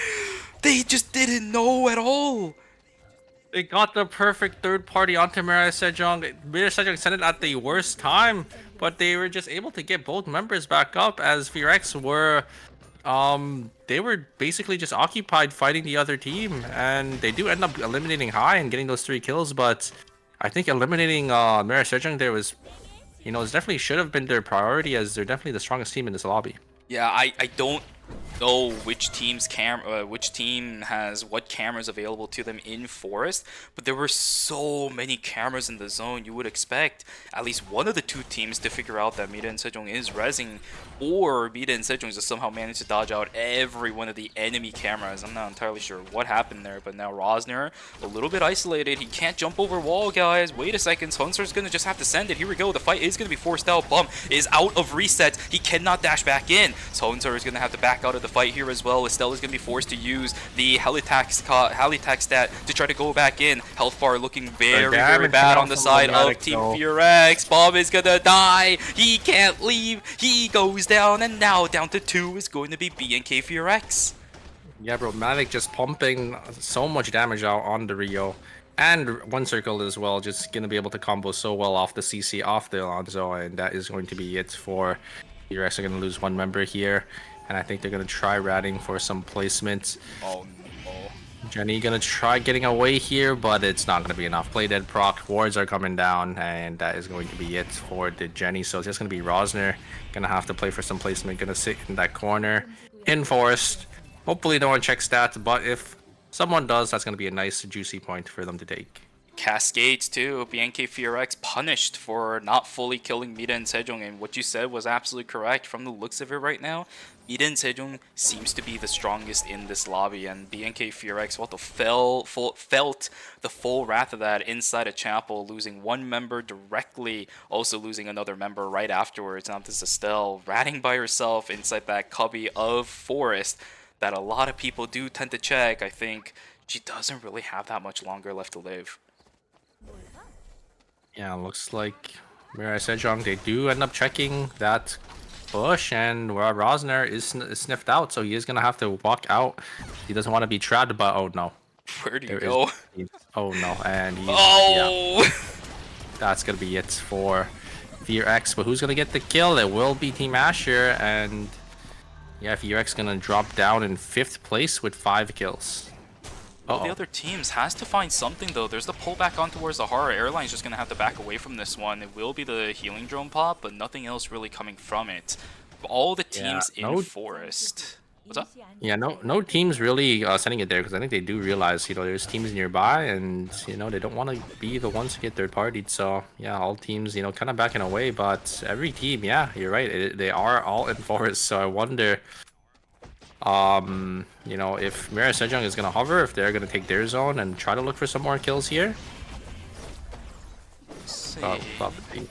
Oh, there's the pull, but I don't think it's anything that dangerous just yet. Okay, wait a second, Peacemaker. Oh, just barely in time. It actually cancels out the free at last, but it doesn't even matter because Nemery is going to get taken down here. Umu is going to get tagged up by the Fleeting Soul. Does manage to take down one, but doesn't have the damage to take down Curry, which means 2 down. It will be a 1-for-2 exchange, but it just does not matter, unfortunately, for Team OWB. Mudkip picks up 2. Will back away a little bit. Oh, not looking too good. I think the heart got a little overzealous there, seeing Curry go down to, you know, 20% HP, dashes forward, but then just gets punished. Tries to pop the Peacemaker, but then it just wasn't enough because I think both Curry and Jungi were actually outside of the range. A nice pullback actually from there's a Cella there, and it looks like one circle Mirai Sejong's team doesn't have timer here, and they are just gonna force send it. They need to look for any knocks here to get some timer back. Danana only sitting on 2 seconds, gonna have to get back into the zone. They are all back into the zone here, but they don't have timer. Basher is able to win this and then reset and maybe contest the zone. I think that's gonna be it for Mirai Sejong. They just don't have time here. Wako just needs to buy time. Wako just needs to buy time. Mida and Sejong, they're in desperate straits right now. They're not even able to pick up the kill. They can see this Estelle dying, but it doesn't even matter. Wako will take the fall. Oh no! Mirai Sejong has like 2 seconds. If they just walk in here, they will. Does Asher know? I don't know if they know. I don't think they know. They gotta go. They gotta go. They gotta go. Gotta go right now. A couple people with 2 seconds. Alonso Danana on the fall. Pop, there it goes. Explodes as well, and it is Asher that comes out on top. I think Mirai Sejong, unfortunately, their gamble didn't pay off, and they will come down to 2nd place. Do I have to say GG for that one? I think Asher themselves are surprised at what happened there. They were also looking at their timer and it's like, hey, we gotta send it, but that indeed was the right decision. GG's over on the Team Asher, I believe 10 kills for themselves, so a pretty good game, but a very funny finish at the end there for game number 4. I really wonder what the comms look like for Team Asher in that situation. They're like, I think they're as surprised as we are, because Mirai Sejong, they tried to go for the gamble play, they tried to look for the third party, but they just didn't find any of the kills, so they weren't able to reset their timer back, and that just cost them the final zone there. But for Team Mida and Sejong, they've earned the right to do this, right? They've had such a good first half. Yeah. They already have enough kills, they already have enough points. They're just trying to look to win out the game, you know.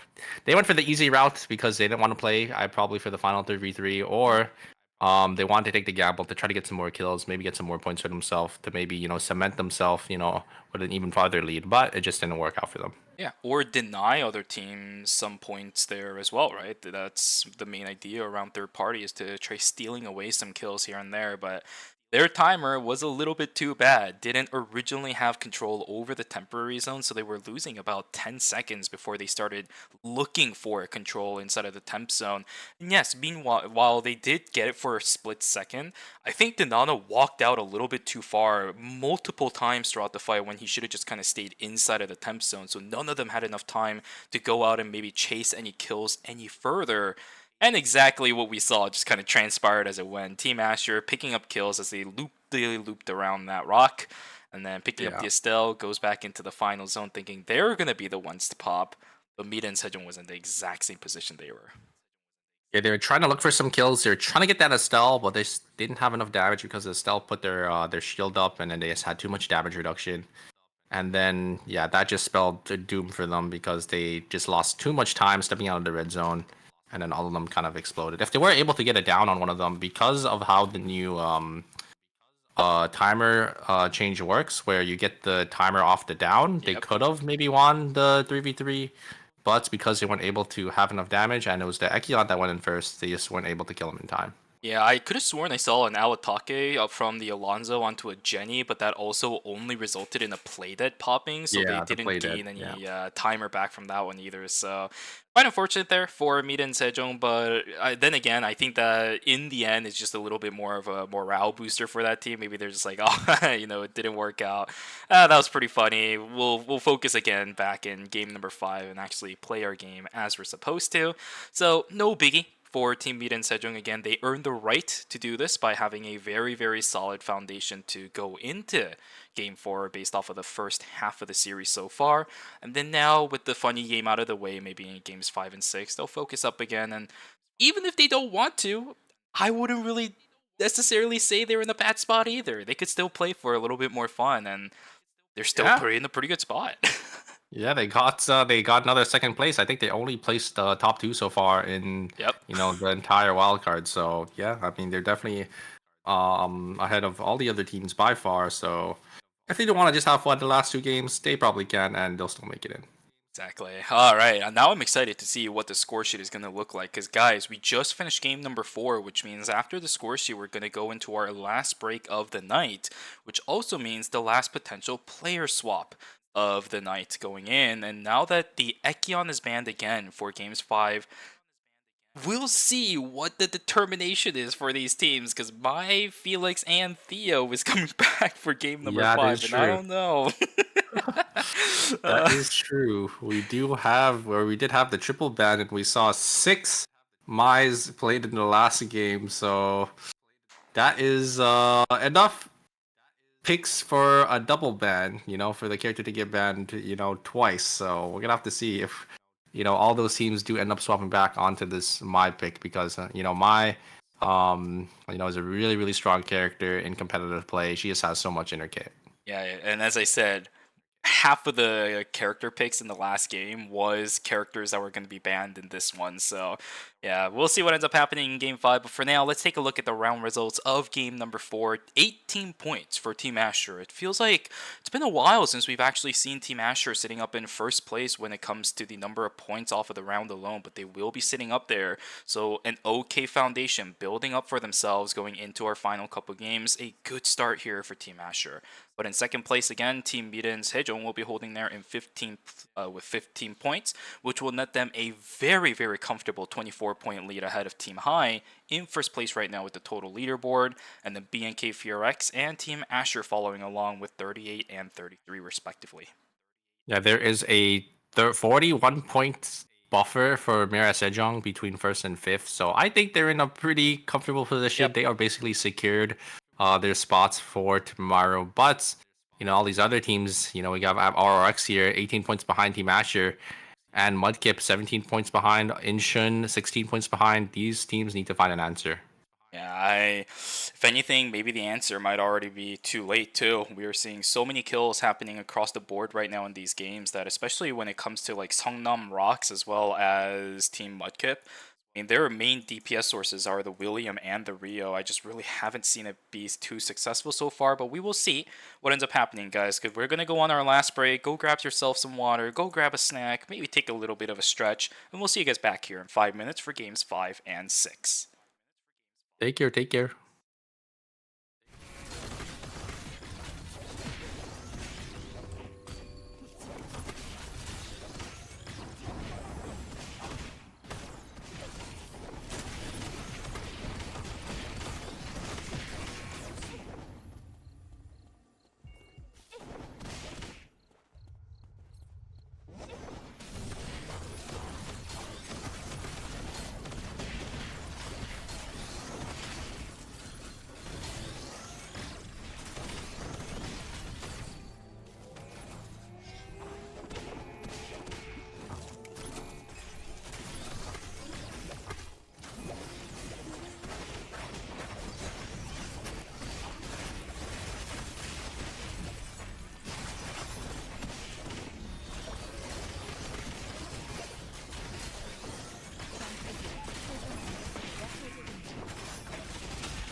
생존자가 사망했습니다.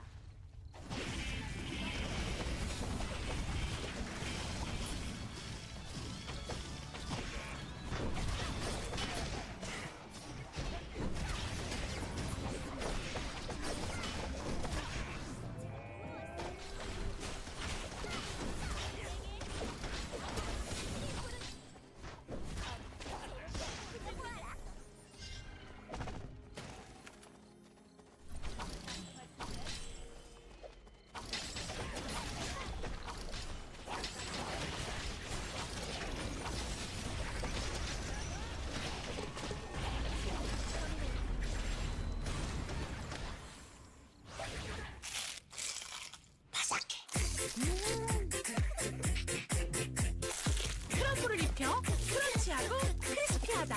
바삭함의 끝판왕. 맛있는 60개 치킨 크크크.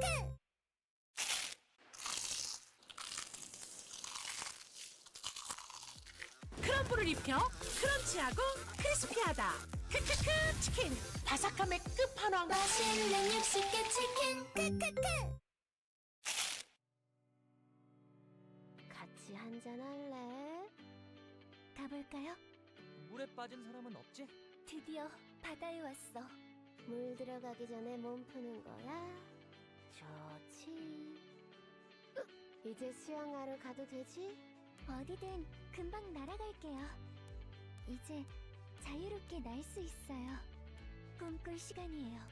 얕아 보인다고 함부로 물에 들어갔다간 큰 코 다칠지 몰라. 안녕?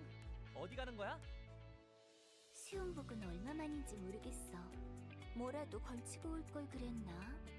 잘 어울리는 거 맞지?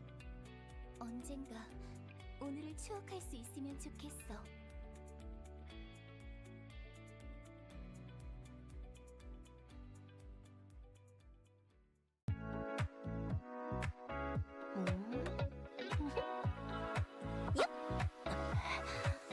잡기만 해. 미안. 이따 하나 더 사줄 테니까. 시원하게 가보자고. 많이 차가울지도 몰라. 잠깐! 밥부터 먹고 하자. 오랫찜질 시켜줄까? 느긋하게 쉬긴 걸렀네. 흠뻑 적게 해주기! 자! 오늘은 물이 별론데?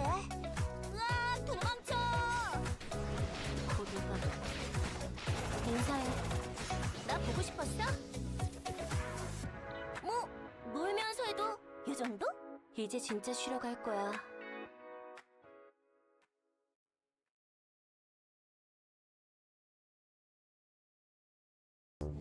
잔다 잔다. 퇴근이다. 드디어 먹어본다. 신메뉴야?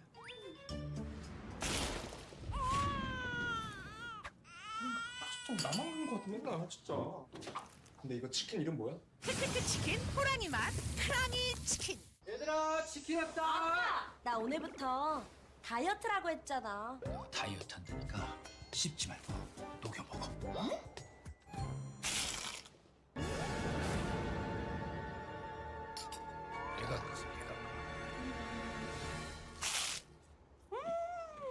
빠사삭은 못 참지. 바삭함의 끝판왕 크크크 치킨 호랑이 맛 크랑이 치킨. 콘 크럼블로 더 바삭하고 달리 파우더와 콘 후레이크 시즈닝으로 더 풍부해진 맛. 맛있는 육식계 치킨. 크크크 치킨 호랑이 맛 크랑이 치킨. 이게 바다 냄새구나. 바다 정말 보고 싶었는데 지금 지친 걸까? 모든 걸 물로 씻어낼 수 있다면 얼마나 좋을까. 죄인의 얼굴이 수면 위에 떠오르는구나. 심판이다, 심판! 지금으로 죄악을 씻어내거라. 먼저 지옥에 가 있으렴.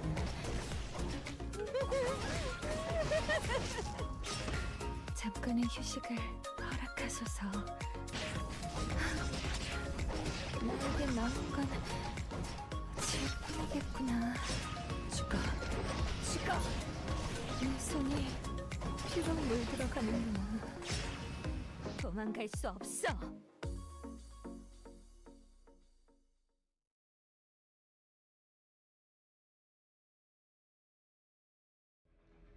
우리 손님 얼마까지 빌리시려고? 내 명함 받아가는 사람 중에 멀쩡한 사람이 몇이나 될 것 같아? 손가락 한 개당 100씩 삭감. 어때? 노블레스 오블리지. 이제 돈 좀 벌어볼까? 쉽게 가자고. 도망가는 거야? Alright, ladies and gentlemen, welcome back to the Eternal Return Masters Season 4 Phase 1 Wildcard stage. We just got back from a break. If you guys were here earlier, then you guys know that we just watched games 3 and 4, one of the craziest final zones in game number 3 and one of the funniest final zones in game number 4, but we still got 2 more games left in the stage, guys. Games 5 and 6 are about to come on their way, and we still have about an hour of Eternal Return to watch. Yeah, I'm excited, Chuvi. We do have my Dio and Felix back on the table. Will these teams pick a Mai? Will we get another 6 Mai game? Maybe even 7 or 8. You know, maybe those other two teams decide, hey, you know, all these other teams are playing Mai. It's a pretty good pick. Maybe we should pick it as well. Yeah, that character has done a lot of work in this series specifically. I think compared to yesterday, we can truly see the value of why Mai is so heavily coveted in the KR side of things. Exclusive timings are absolutely amazing. The initiation timings are amazing. The initiation attempts are absolutely amazing. These Korean teams can bring out the full potential of Mai, and I am loving every second of it. But at the same time, I do know that these players are also probably having a tough time kind of coping with the fact that there was 6 Mais in game number 3. So are we going to see something similar in game number 5 where they're just going to have to deal with these massive number of Mais coming in? Or are we just going to see some of these teams coming up with alternative methods instead of the Mai to find initiations and support the team? Yeah, having that exclusive is just so powerful. It's able to, you know, deny so much for the teams, but Yeah, I mean, we'll have to see, right? We'll have to see, especially, I'm really curious if the my pick is going to still be a thing in phase 2 because, of the core tier nerf. Yep. But I think Mai just being, such a prominent tank right now, even without, that core tier CDR, because I think some of these teams aren't really running a mage as well. So yeah, we will have to see. Yeah, but the thing is, though, at the same time, I am mentioning the fact that the 15% CDR is disappearing from the side of Mai, but we're seeing Mai also in line with a lot of these ADC-esque characters. And, before it was a little bit weird because Aoyai, yes, it does give you 15% attack speed, but the only real crit helmet that you were able to get before was Crystal Tiara. Now they've added things like GPMVG, where you do get the critical strike chance, where you do get the additional attack speed, so you can run things like the Aoyai, supplement your attack power, get a little bit of that attack speed, and supplement it even further with your helmet piece that will actually grant you beneficial stats compared to just critical strike chance as well as the attack power of the Crystal Tiara upgrade of the Fallen Pegasus. There's a lot of variety in which you can still use Mai, but we'll have to think about that when phase 2 comes. For now, let's see what. Is that okay? I was about to say one circle Daniel and then Letty from Romantic. Yeah, good one, guys. Good one. Wait, they actually might pick. Oh, they're picking the Heart Evo comp with 11 on Nana. So they are. They have so many points now. They will be locking in a different comp, probably testing out some different picks here. I do like that. Since they do have a lot of points to work with. It doesn't really matter what they play here, as they're basically guaranteed into the finals already. But again, we do have 6 Mais. Do we have any other bans here? I don't think so. I don't think we do. The Theo pick is not exactly as elusive this time around. We also don't have that many Felixes in this game. We did forget to mention that the Estelle was also banned in this game, but it's what it is. There were Estelle and Ekion. Yeah. No, I think I did mention Estelle. I think, and yeah. Okay, there you go then. Then we are giga chilling at this point. But I do want to mention something about this composition on the side of Team Meet and Sejong though, and it's that the Nana with the Thought is a lot more of a stable lockdown in my opinion than the Shukai is at the moment for Team OOB, right? Because the 11 initiating, for the most part, is almost guaranteed as long as you're able to position things correctly. And Food for Thought Taunt is so good at locking people down in one specific spot without putting yourself in too much danger because 11 has the Calorie Cyclone. Whereas Shukai, we talked about it earlier, his innate tankiness just comes from his HP stat alone without too much regeneration outside of his W. Whereas 11, she's able to lock things down and hold that spot for quite an extended period of time, which Eva is going to lap that up like no. Yeah, and with the most recent buffs on 11 as well, him or her having the extra, I think it was 0.1 second on all of her ability channels. I think that was in the previous patch before this one. So yeah, she's gonna be able to, get that lockdown a lot quicker. So I do like the comp as well. Like, I think, we know how strong the Heart's Eva is, and then you add on, like a tank that does have more lockdown potential, it can be really, really strong here. Yeah, I mean, even when we had duos tournaments way back yonder, we did have 11 Eva compositions kind of running wild back then too. It is a very, very standard composition. And then you tack on an ADC like a Heart on top of it. We've seen the Heart Eva compositions already doing wondrous things in the series so far, and then you tack on an 11 on top of it as well. Yeah, it's gonna be quite beautiful if it does work out, but of course that will happen if Team Mira and Sejong can make it happen, right? Yeah, I mean, I wonder if they decide to pick that. I'm gonna guess obviously they picked it because they already secured. They got so many points. Like, look at the point lead on the right side there. Mira Sejong with 68, so they just probably want to test out, some other comps, see if it does work in these lobbies. But oh my god, Asher does actually end up taking down Nalmak there. Just barely, because I think it was like half a second before the PLO was going to be able to TP. So Asher going to get a nice kill for themselves. But yeah, I mean, we do have 5 Mais this game. Mira Sejong, not opting to pick their usual comp. If they did, I think we would have had 6 Mais once again and that Theodore ban, but it looks like they will be testing out some stuff with Rosner. Actually going to jump forward there. Going to get some damage onto Balmasa, but the tankiness from the exclusive you know, using it on themselves, and you know, just the W just you know is able to provide so much defense, and looks like DDO is going to be caught by Team High. A nice third party from them. BNK PRX, Hunter is like, yeah, no, you don't get to run away from this one. And now, wait a second, hold up. Oh my goodness, well, there goes the Theodore as well, and Bum is just out of there with the backstab. Man, okay, quite an interesting way to see this go. It's going to be Rocks losing 2 members, one of them going over towards Team High with the third party, and then BNK PRX following through with the escape and finding another angle on towards the Theodore. So really good plays coming through from BNK PRX.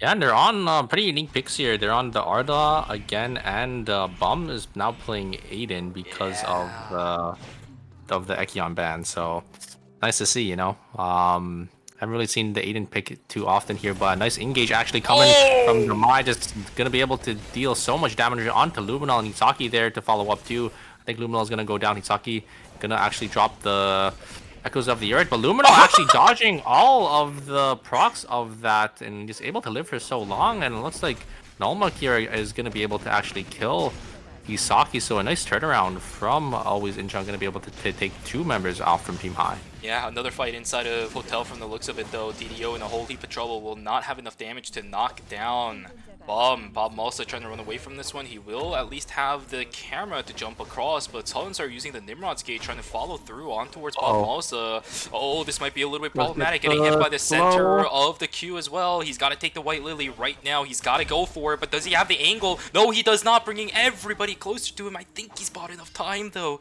Theodore about to come back. Sogunam, yeah, will res. DDO will res as well. Hyungi, oh my goodness, dude. That looks so close, but the slipperiness of the Mai definitely saving Songnam ROX there. Yeah, nice word jumps from the Mai there. Is able to live for so long, so slippery, you know, with the, that jump ability, and a nice taunt coming in from Banana, and oh my god, one circle just getting the full laser onto Pied, as Pied does end up getting taunted, and that's the Eva 11 combo, Shuvi, that we've been talking about. Yep, exactly. It wasn't even like an initiation lockdown, it was just in the middle of the fight lockdown because the Eva was just so untouched thanks to the wall that is the 11. Oh my god, we are already starting to see that composition do well, and it's gotta look scary for the rest of the lobby. But BNK Furex sitting on 3 kills with these pretty unique picks for themselves. It's looking pretty good for them too. If the Aiden starts snowballing towards the later stages of the game, this guy is an X factor when it comes to the amount of damage and mobility he has too. So very similar to the Ekion. Again, it seems like Bum is just really liking these mobility-based Bruiser-esque characters, but the amount of burst damage that Aiden can deliver in a short span of time will make it so people just disappear from the map. Yeah, it is quite crazy, but it looks like we do have these teams actually just calling in here. We do have Fear Xers calling in Fire Station, as Nemery kind of split from his team here. You also have Mudkip kind of split, just going to be able to grab a lot of farm around the map here. Going to get their crit count up. Try to scale into the late game, as we know Rio and Cicilla, you know, they need some items to do damage. We'll have to see, you know, how that works out for them. I think most of this lobby has to do with characters that Rio wants to scale in towards the late stages of the game. We have the William, we have a bunch of Theodores, we got the Hard, we got the Rio, we got the Ava. And even some of these tanks really like going into the late stages of the game, right? We've seen the consistency of Mai going into the late games a lot better than the early, but here we go. Oh, Eva cannot jump walls. Early Peacemaker to try to salvage this, but the shield comes perfectly on time. It is just untouched. Rosner doing damage all over the place. Oh, and the electrostatic surge is gonna be enough. Crash land straight onto Ubu, and down they go right before the alpha is going to spawn inside a stream. I'm surprised the flash came out so late there, as they did blink over the wall, but it's only after you know, everything was used. But I think maybe Ubu realized that if they blinked over the wall, then the other two would follow, you know, with the electrostatic surge, with the Sua blink too. So just holding on until the very end there, try to maybe get some angles. But we do have another fight on the bottom side of the map here. Luminal actually cutting back really well, gonna be able to land the Semtex bombs, gonna be able to heal himself as well with that wall, and gonna be able to land another one onto the Priya. And it looks like, I think they're gonna wipe here. Wait, they don't see him? Oh, wait, it showed up for a second. Night vision, night vision. Oh my god. No way. Oh my god, Hai is able to live on the Mai playing vision so well, just recognizing that they're just able to sneak into that corner. And ooh, Babas actually gonna try engaging here. Gonna take a lot of damage from Luminal, though. DDO gonna jump onto the backline, try and do some damage onto Luminal. Is it gonna be enough? It is just barely gonna be enough. They trade 1 for 1, but the exclusive comes out big, and double taunt from Balmasa is huge for Team ROX, and it looks like Team's always in have to get away here. Oh, the second shot is not going to be enough. It's too early in the game for that. But a third party again. Luminal getting taken down. DDO also gets taken down here as well. Hikasi trying to follow through, but not going to be able to find any more members of Team Seongnam ROX. So even with the good teamfight 1 on the side of Team Seongnam ROX, they can't really capitalize off of him. Will be pushed away from the transfer console as well. Not exactly sure who was the one to take advantage of the Ethereal that was dropped from the alpha, but regardless, a lot of action happening down on the south side of the map. Yeah, it looks like it might have been the Theodore, because it does have the racing helmet, is what I'm guessing. I'm not too sure if that is true or not, but yeah, it might be him. They're just going to grab some farm here, as DDO is going to spawn on top of them as well. And it probably was the case, right? Because I know Antioch is pretty popular on William right now, but it's not necessarily a requirement for him to do damage at the moment. And the rest of the team are probably holding for what it is, or I guess GPMVG could be the other thing, but when you're talking in aspect of GPMVG versus Racing Helmet for a Theodore, I would 99% of the time take Racing Helmet. Yeah, it looks like we do have 2 teams here gonna fight for the tree. It looks like Fear X can kind of trap himself on the bottom side here, as Hospital does end up closing. Rosner does end up getting a nice bookmark. Gonna get a nice stun as well. Walkill taking so much damage, as Bomb does end up sending it, but does end up parrying back, so it does end up baiting out some cooldowns there. The pull does end up going wide. The dash was also used by the Mai there, as Rosner gonna just try 1v1 into Sicela. Sicela is so far forward. Actually, a little too far forward here, as Curry also goes down to 1 HP, but actually Mai does end up killing Bomb, as Bomb takes too much damage from Curry here. Curry actually playing the fight really well, and I think they will get actually 2 members, as Rosner here is here to fend for himself. The Mai is actually still alive, it looks like, from Team Mudkip, and Rosner is going to be the one to get out. And that's going to be a minus 500 from VRX. Wait a second. Unless Curry finds this, unless it's a 1v3 from Rosner, can he even get out of this one? BNK VRX in a whole heap of trouble. I think he's dead. Oh, he did get one, able to get one. Quite interesting of a love shot there. Crucial missed backstep coming through from Bum. Doesn't allow him to kill Curry, but another fight on the south side. Bum also getting taken dangerously low right now. A lot of damage being exchanged from both of them. Umu's ultimate not really landing on priority targets right now. His gauge is still pretty good. A lot of damage though over onto Youngie is... Oh, wait a second. Airline looking for an initiation back in. He does land the pod. You're absolutely right. Demarine trying to do the damage. DDO trying to do the damage too. But the Peacemaker finally comes online. Bob Mosa is going to buy a little bit of time from the backslide, but the damage has already been done. The William is dead. Minus 500 on the side of Seongnam ROX, and that is tragedy striking for that team at day 3. Yeah, the EVA already having 2 4 scores to the name. They're doing so much damage already. And yeah, that's going to be ROX losing 2 members. I mean, they still have a lot of credits to use as well. I think they were kind of caught maybe, you know, off guard there, as they probably want to call in, but you know, there was a team just on the console call in, so yeah, they're just gonna have to eat their losses, and they're gonna lose 500 credits there. Quite unfortunate, but the game still, again, moves on as always. Bob Malsa standing at the bottom side of the map. We'll recover for the most part, right? I mean, 7 teams up means that the map is a little bit more open than it usually has been throughout the course of the series so far, which I'm pretty sure all of these teams will take, save for BNK FureX. I do wonder how safe they are on the leaderboards right now, because losing out like this in game number 5 is not exactly the greatest way to go, despite having 5 kills. I don't know. Yeah, it looks like we do have Mira Sejong though coming down. I think they do see Mudkip calling in here. The Nana charging their jump. They will not get the taunt actually. I think they did end up pressing it a little too early, but actually the Nana gets taunted back from the Mai here. Curry does actually hit a misleading soul on 2 members of Team Mira Sejong, and the damage coming up from Sicela is just massive. Is Dramatic going to be able to get away here? Youngie gonna dash forward. no. The buy coming forward as well. Nice slow from Nomadic. Peacemaker does end up coming out here. But I think this is going to be it for the Heart. The Heart does have dash. It's going to be enough. It's definitely not. And it looks like Mira Sejong is going to fall in 7th place with only 1 kill. Ah, the cooldown resets of the play with us if used on Cecilia herself. We've been there, we've dealt with that before, and we get to see it in action as Mira and Sejong will fall to the Cecilia, using it over and over and over and over again. Quite unfortunate for Romantic, but that is just how the cookie crumbles sometimes. A beautiful fight taken and a tight corridor taken advantage of by the Cecilia, as well as the Rio. Fleeting Soul combo plus the Rain of Arrows. Dead center, by the way, to all the squishy characters with the Cecilia ball coming in. Too much burst damage and tight corridor for double squishies to actually deal with. But here we go. Another fight inside a cemetery and chapel as the Breath of the Dragon is going to go wild. A reinitiation attempt coming through from the mine, but there is no support from the backside as this Piolo is just ripping through everybody. The Priya is already dead. Gyeonke, he is trying to lock down Dongye as much as possible, but I think it's the other way around. Gyeonke is trying to run. I don't think he's going to be able to find it. Is the oh, board it's the enhanced pork chop. Oh, dude, it's an enhanced one too, but a third party. Oh, wait, oh, exclusive? Oh my god!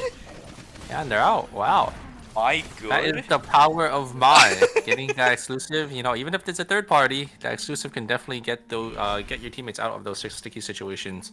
But we do have Team OOO here coming down, probably to look for this wick line, as it's either going to be in Cemetery or in Fire Station, and it is shown on the map now that it's going to be Fire, so maybe some of these teams do end up kiting up here for this wick. But we do have Mudkip here with 7 kills, looking to take it for themselves with, I think the Cicella was on 5 items, and the Rio was also on a field now with 4 items. But we do actually have a fight here. The Mai Balmotza taking so much damage from Luminal here. A third party might be imminent, as we do actually have Team Uwu, you know, on the top side. Maybe they might look for something, as looks like they do smell blood in the water here, but it is a corridor, and you don't want to fight Theodore in a corridor. Eva does unfortunately get outranged by Theo when the power screen is up at this stage, right? So good idea here from OUO to back away from this fight. And yeah, I mean, this game right now is just really teetering on the edge. It's game number 5. These teams are desperately looking for kills and trying not to die themselves. For Team Mudkip, I mean, this is pretty much the best case scenario. They're sitting in what, 6th, 7th place right now, getting another wick for themselves with 7 kills on the line already. They are so strong. Yeah, Curry is on 2 4 scores of blood. Now we're gonna have Jungye getting his blood item, which looks like a courtier themselves. The Mai is probably full tank build as well. Yeah, I don't think there's gonna be any team that can contest Mudkip, but we'll have to see.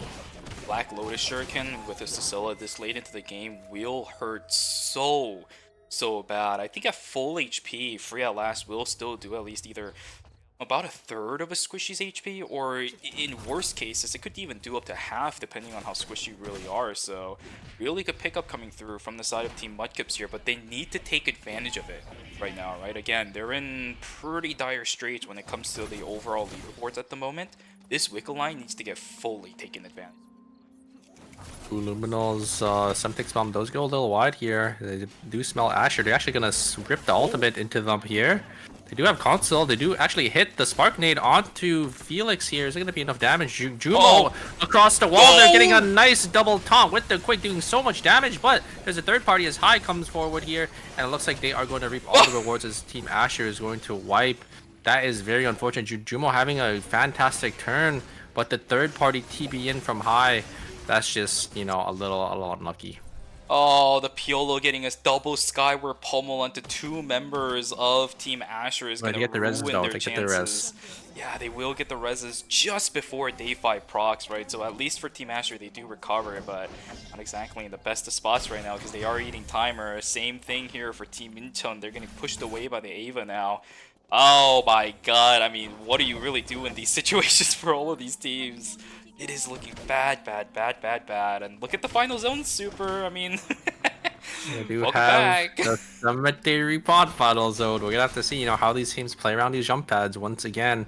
And yeah, there are 6 full teams alive still, so it's really anyone's game here. Timer is definitely gonna be a nice factor, as you could see, you know, on Team ROX, they're not really on full timer here. And even with the extra 15 seconds, they're not gonna have the full 30, so they will have to look for an angle on one of these teams. It's gonna be bad. We saw how bad timers could be in the last game where we saw Mida and Sejong doing a little bit of a funny moments. But in this one, for most of the teams alive here, actually, quite honestly, all of them with Mida and Sejong gone, these games really do matter. So no funny business anymore coming out from these guys. Each of these seconds in this game counts. 15 seconds or so to go until we are gonna hit night number 5, and that's when maybe fights might start ringing out, as nighttime vision gonna be a lot more dangerous for these teams to walk around in. There's still fire up, so we're gonna have to see, you know, if it is going to be fire station or if it will be cemetery pond like usual. And actually will be pond fire station. It's a little different. Look at how many teams are in cemetery. I think 5 teams are down here. It is only Mudkip on the top side, and that is Wick team, so obviously you don't want to play into them. But all the teams down here means, you know, there might be a fight brewing very soon.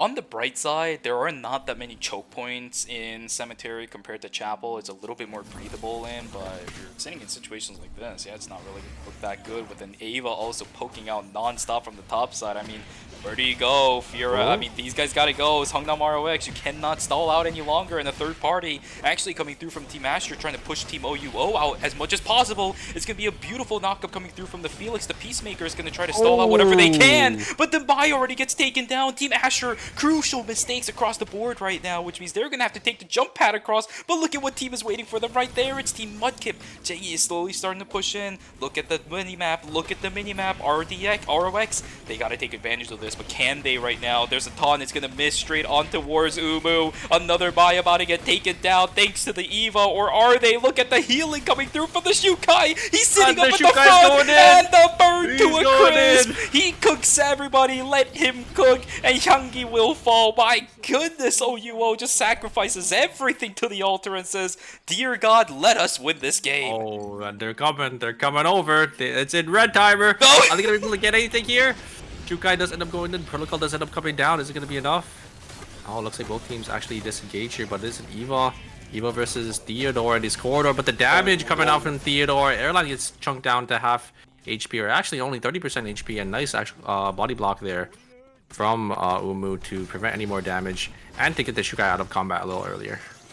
Gotta push though, right? Team always in turn. They have to push 20 seconds until the temp zone is going to start to pop, and both of these teams are going to be forced to push regardless of whether or not they want to. This Eva is pumping damage out. These spark needs are not resulting in that much value. Double knock-up coming through, and the Eva laser rates true again and again and again. A terminate from Umu. A triple clean ace coming in from this Eva. It just doesn't even matter. Now they're going to try pushing in towards the final zone.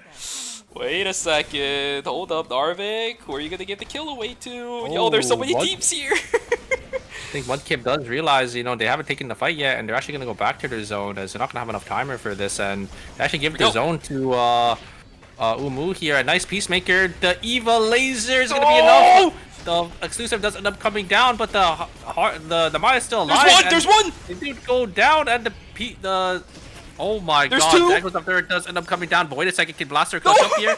Blaster does end up getting 2 here, and it's going to be a Shukai versus Tazi. I don't think Shukai has enough damage here. I don't think so either. The clutch comes in from Blaster. He will be able to pick up the kill. Everybody on the side of Muskib is just going to back away from this one. Doesn't pick up a single kill from the Fiesta. That was this temporary zone inside of Pond. Unfortunately, for Team Mudkip.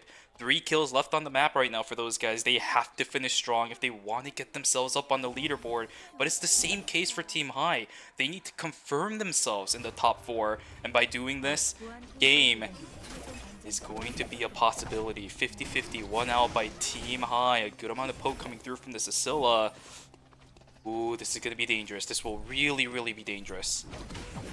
Blaster sitting on purple, or Blaster sitting on purple weapon. I know he really wants to call in this blood for his shuriken, but nice engage there from the Mai. A nice exclusive actually onto Curry there to actually get him out of trouble. Isaki on 1 HP. Is this shield going to be enough? It is. Misaki doesn't go down here as Curry is going to kite back. Oh, the They are going Paradiso! to Oh. tank some red here. Blaster gonna look. Oh! It's not enough. The Fleeting Soul does hit Trio, but it's not enough damage as the fight resets. As I think Team High, they're gonna go call in that blood. Gonna get that Tazia, their blood weapon. Oh my god, what is going on? What is going on? Gyeongkwae is not going to get taken down here either. The team with lower timer right now is Team Mudkip, so there is plenty of time for Team High to play around with. Blaster now going to be sitting on that Black Lotus Shuriken. We saw the amount of damage this Tazia was just doing, but positioning-wise, Team Mudkip in a little bit of a better spot. Can this Cecilia get enough poke out? Can this Rio get enough poke out? Let's see, who is the one to get the control? So far, it is still Team Mudkip. Their timers are looking pretty decent right now. Here we go. The initiation still not coming through. The Rio getting some really good damage in. The shield coming through from the Priya is also really good right now. It's a stalemate between these two teams. Reign of Arrows not that bad. Gaining a little bit more control again inside the zone. Oh, Blaster trying to get the stun. Doesn't get it. Paradiso is also going to be completely nullified from this team. No, it doesn't. It actually takes down the Cecilia. And now Curry's in trouble. He's going to get taken down. And the Mai will also get wiped. Team High, it will take another game. 13 kills on hand, taking down Mudkip. And they will most likely secure themselves in the top 4 going into the finals. GG's. I thought the combo went a little wide there. He tried going for the Rio, but just didn't hit. But they just ended up turning onto the Sella. The Priya just doing so much damage with, the combo from the Tazia, the Echoes of the Earth, just, locking up that Sella. And they will end up taking it. Very, very well played from Team High there. Yeah, dude, who cares about the poke when you can just infinite regen your shields as the Priya? My goodness, the effective HP coming out of that character the in the late shields game. coming out, were crazy. Jeez. Yeah, because they always had about a 500 HP shield on each player there, I think. So yeah, very well played to that team as they do end up closing that game out. Well played for both of those two teams. I genuinely thought the Mudkips were at an advantage because the Cecilia poke actually did come through in between the Priya shields. We saw, I think it was Ikasi getting taken down to about 2/3 HP at the start of that fight, but they were able to push it in. The Paradiso, yeah, it looked bad not landing anything onto the Rio, but it bought enough of a buffer space that the Rio's only auto attacks could be targeted on towards the Mai, and then pushing the Cecilia in towards the Paradiso, popping her as soon as she lands from the girl in the bubble. Yeah, that Cecilia is not staying alive when Natasha has Black Lotus Shuriken that late into the game too. Yeah, very, very well played from Team High. They're going to be able to close it out. I think they did the exact same thing onto Mira Sejong, right? When they did end up catching one circle, I think in game, it was either 2 or 3, but yeah, this Mai Tazia combo, showing why, it's really strong with, this Priya in the back to support any, dives with Echoes of the Earth, to lock down, to maybe isolate one of the members, and also to provide so much shield and utility for their team. It's quite amazing to be able to see Tazia at this level of gameplay outside of One Circle's hands, right? The only times we've ever really seen that character being played to this level was in the hands of One Circle, but Blaster really stepping up to the plate here and making sure that the zone control on the Tazia, very difficult character to pilot in chaotic fights, by the way, as well. He just pushes his way on through. Overconfidence isn't a factor when you got shields for days from both yourself as well as the Priya, I should say. Those Paradisos coming in clutch, those, Spada Spears coming in clutch as well. I mean, everything just working in favor of Team High.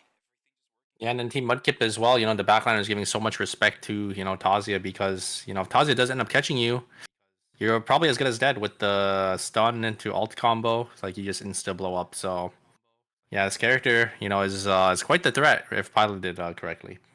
Quite filthy, but what a great way to end game number 5. But ladies and gentlemen, we got one more game left, right? And the scoreboard that is about to come up in just a moment here will determine what the game state is going to look like going into our final game. But Super, let us talk about our round results for game number 5 before we start looking at the overall results after game 5.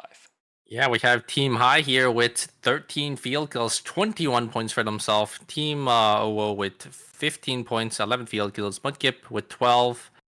Always Incheon with 8, Fearx with 5, Asher with 4, RX with 3, and Mirai Sejong with the 1, unfortunately, in that last game because he did end up Whoa! comp. But yeah, we do have, a leaderboard shift here as Mirai Sejong obviously still in first place with 69 points. High in second with 63, Fearx and Owo with 43 and 42 respectively. And now we have Team Asher on the cusp of elimination. Wow. Team Mudkip also in the cusp of elimination right now as well. They had such a pretty good early game, but after Wake, they couldn't find anything, and in the final game just fell short, trying to duke it out up against Team High.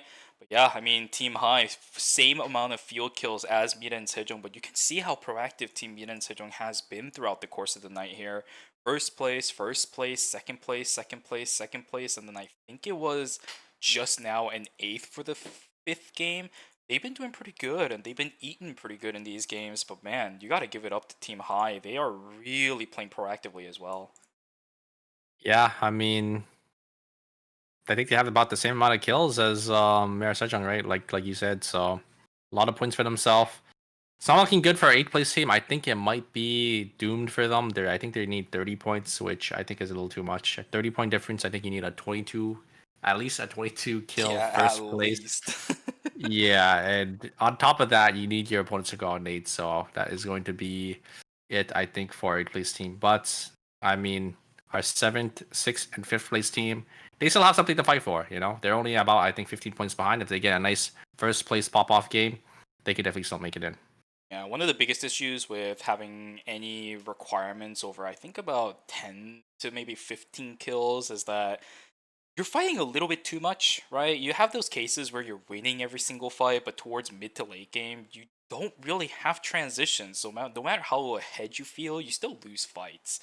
And for a team to require 22 kills minimum in order to even have I a don't think possibility. we've really seen a 20 kill game yet. Or have we seen one in phase 2? Or sorry, in season 3? Yeah, we did. It was like a 20, I think, 1 kill game coming through from a team, but those are extremely absurdly rare for valid reasons, yeah? Yeah, especially because of the level is so high. Usually you don't have one team that, completely stomping every lobby. So yeah, 20 kill games are pretty rare, especially in the esports scene. But who knows? Maybe they have the miracle run and they have like a 25 kill, 26 kill, and they make it in. Anything is possible still. Exactly. Don't end your dreams just yet. That can happen after the game's actually over, right? The light at the end of the tunnel is still there. No matter how faint it is, all you have to do is just keep running after it and praying that you are able to reach it. But Super, we're going to start getting ourselves into our final match of the night. The only ban that we have for this game will be the Mai, so a crucial character that a lot of these teams have been depending on for the initiations and the safety net is not going to be valid for game number 6. And how will that shake up the final round? Oh my god, is that a Charlotte from the Nana? No front line? Hold up, wait a second. No, yes, come on. I mean, they're already secured, so, why not, right? Come on. Might as well have some fun here. I think they will... Oh, wait, Lenny. No, don't do it. No, Lenny out. Oh, okay, I'm we down keep for this. this. Hey, I'm down okay. for this too. Another Genneth. We have one circle on a support. What happened? Why is Romantic not playing a range character? What happened? Like, but yeah, we do have how many Kennets? 2 Kennets, 3 Ekion. So if there was, another game after this, it would have been another Ekion ban. But since this is the last game, there will be no bans after this. Yeah, we also do have a double Cecilia matchup here as well, right? Sunsar as well as Jingy going to be both playing that character in our final game. We will see what ends up happening, ladies and gentlemen. After this game, 4 teams will move on into the finals tomorrow. 4 teams will take the drop in phase number 1. For 4 of these teams, this will be their last game of the weekend. For 4 more, I don't know, however many games we have tomorrow at Checkpoint, guys. I can't tell you. Yeah, it is a Checkpoint format, so it could be 4 games, it could be 10 games. We don't know. Stop saying it. You're cursing it already. It's over. I mean, usually, if it is like I'm actually not too sure yet. We'll have to get back to you guys tomorrow when it is going to be the finals, which Checkpoint format it is, because they did end up changing the rules. because of the new final zone changes. So we'll have to see if it is going to be the most points format, because the final zone change didn't go through for phase 1 yet. It will be there for phase 2 and 3, and it will go back to the normal checkpoint rule, which is if you just win the game and you're on checkpoint, you will win the tournament. But we're not too sure if it will affect phase 1 or not as well. Yeah, I would have to assume that it is going to be the same checkpoint system, right? Because in the end, the checkpoint system was specifically made for this purpose of the new checkpoint system. Not the checkpoint system, but the temporary zone thing that was made. Temporary zone change. Yeah. But yeah, you guys will know tomorrow if you guys do come out to watch the finals. And one circle is Kasi? One circle did end up falling down. Targets. Yeah, giving a kill over to High there, but I don't think they really cared too much. They're just getting their build up, and then they're gonna group up together. But yeah, we do have we saw this comp as well in the ERCS and last season, right? The Lenny, or last season ERM with the Lenny plus double frontliner, so support plus double frontline. So we're gonna have to see, you know, how it does work over here in phase 1 of season 4. I mean, we even saw it yesterday, right? The Lenny plus the double frontline with the Estelle Ekion, and this time around it's going to be the Nikki as well as the Kenneth. You're just kind of swapping out the Ekion for the Kenneth, which is a very, very good substitution, by the way. Extremely strong character in these extended fights, and the Estelle effectively getting substituted by the Nikki, which I wouldn't be surprised if she runs Ghost Sprite in this game too, because the main source of damage in this composition is going to be the Kenneth. So you do want to get as much potential damage possibility from that character. So do expect things like an elf dress to come out from one circle. Do expect things like a ghost sprite dress to come through for Denana. I mean, that's just classic things when it comes to double frontline and the like. Yeah, I mean, Lenny also providing a lot of damage for herself, because not only does she, you know, do damage with her abilities, you know, with the spring trap and, you know, the Qs, but, you know, just in general, she also provides the elf dress adaptability and the healing factor as well. So, ooh, wow, a nice bookmark from Roser there, gonna be able to pick up a kill. But yeah, Lenny just gonna provide, you know, so much adaptability, extra damage for their team. No, I'm surprised that those are the only things you mentioned, because a lot of the people that I've casted with before, they always mention the level scaling on Lenny, although I don't know what that necessarily does. In this case, Curry is just at the rights again. As soon as it turns nights, he has no room to breathe. Ekion's alive, but this time around, it's going to be another Bianca coming through from Jumo. This is going to be their last blitz for Team Asher, their last hurrah to keep themselves in this tournament. You know what? I like the pick. I love the pick. Yeah, they're trying to be aggressive here. They need points. I don't know if they were the team in 8th or were they in like 6th. They were like 6th, maybe 7th. Yeah, so they're just playing a more aggressive comp still, because they do need some points here. They're about like 14, 15 points behind. So yeah, I mean, I do like it as well. They do have the Ekion, Jenny plus Bianca, so a more Dive-esque type team. Exactly how the Bianca is going to play in this matchup, and we know it is Jumo as well, right? Again, guy made his name in ERM in the KR competitive scene with that Bianca, even during solo days, where you would normally expect a character like Bianca to have a little bit of a tough time killing people every now and then, but here we go, a blink. Oh my goodness, yeah, Umu is, you're not here, buddy, just... Yeah, there's a Nikki ultimate into the spring trap, a nice combo there from Team Mirai Sejong, and looks like they are probably going to kite back there for the meteorite in up-down. I don't know why, but that moment just there, that kill onto the Eva, really reminded me of a certain one-shot composition where the player that they target can't really move until they die. But here we go, for the fight starting inside of Hospital. Bomb a little bit too far away from his teammates. This is also a weapon mastery, a weapon skill level 1, by the way, so the reset timers are a little bit funky. The gain is also a little bit funky as well. He's getting caught out everywhere. Cooldown reset's not really readily available for the Ekion. He will get another one, but not enough to get himself further and further away from the fight. Will get taken down. Sandstorm whips him up, but will just head pop to not give anybody else the Executioner bonus. That's a lot unfortunate for Fearx, you know, sending it there, but then Mudkip actually just teleporting straight raw into, you know, the meteorites area, but Mudkip kind of caught in the middle here. Smasher gonna send it on Curry, and Walkill gonna have to try to get away here. The blast plant is gone. Does High recognize this as he does sit in the corner? I don't think he does, and it looks like Bum here trying to get away here. Does get the reset on Ekion, so I think he might get out here. Nice sidesteps, but is going to get caught by the stun from Tazia, and that's going to be him dropping as well.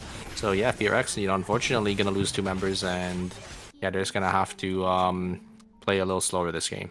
He was just in complete open land with no animals to reset off of, right? And one of the biggest issues with this guy earlier on in the game is that your weapon skill used in overflow doesn't really give you that much, right? I mean, it does, yeah, give you cooldown back on your dry bite, but you kind of need a few more seconds to get that back instead. So here we go. Ooh, Curry, oh my god, Curry.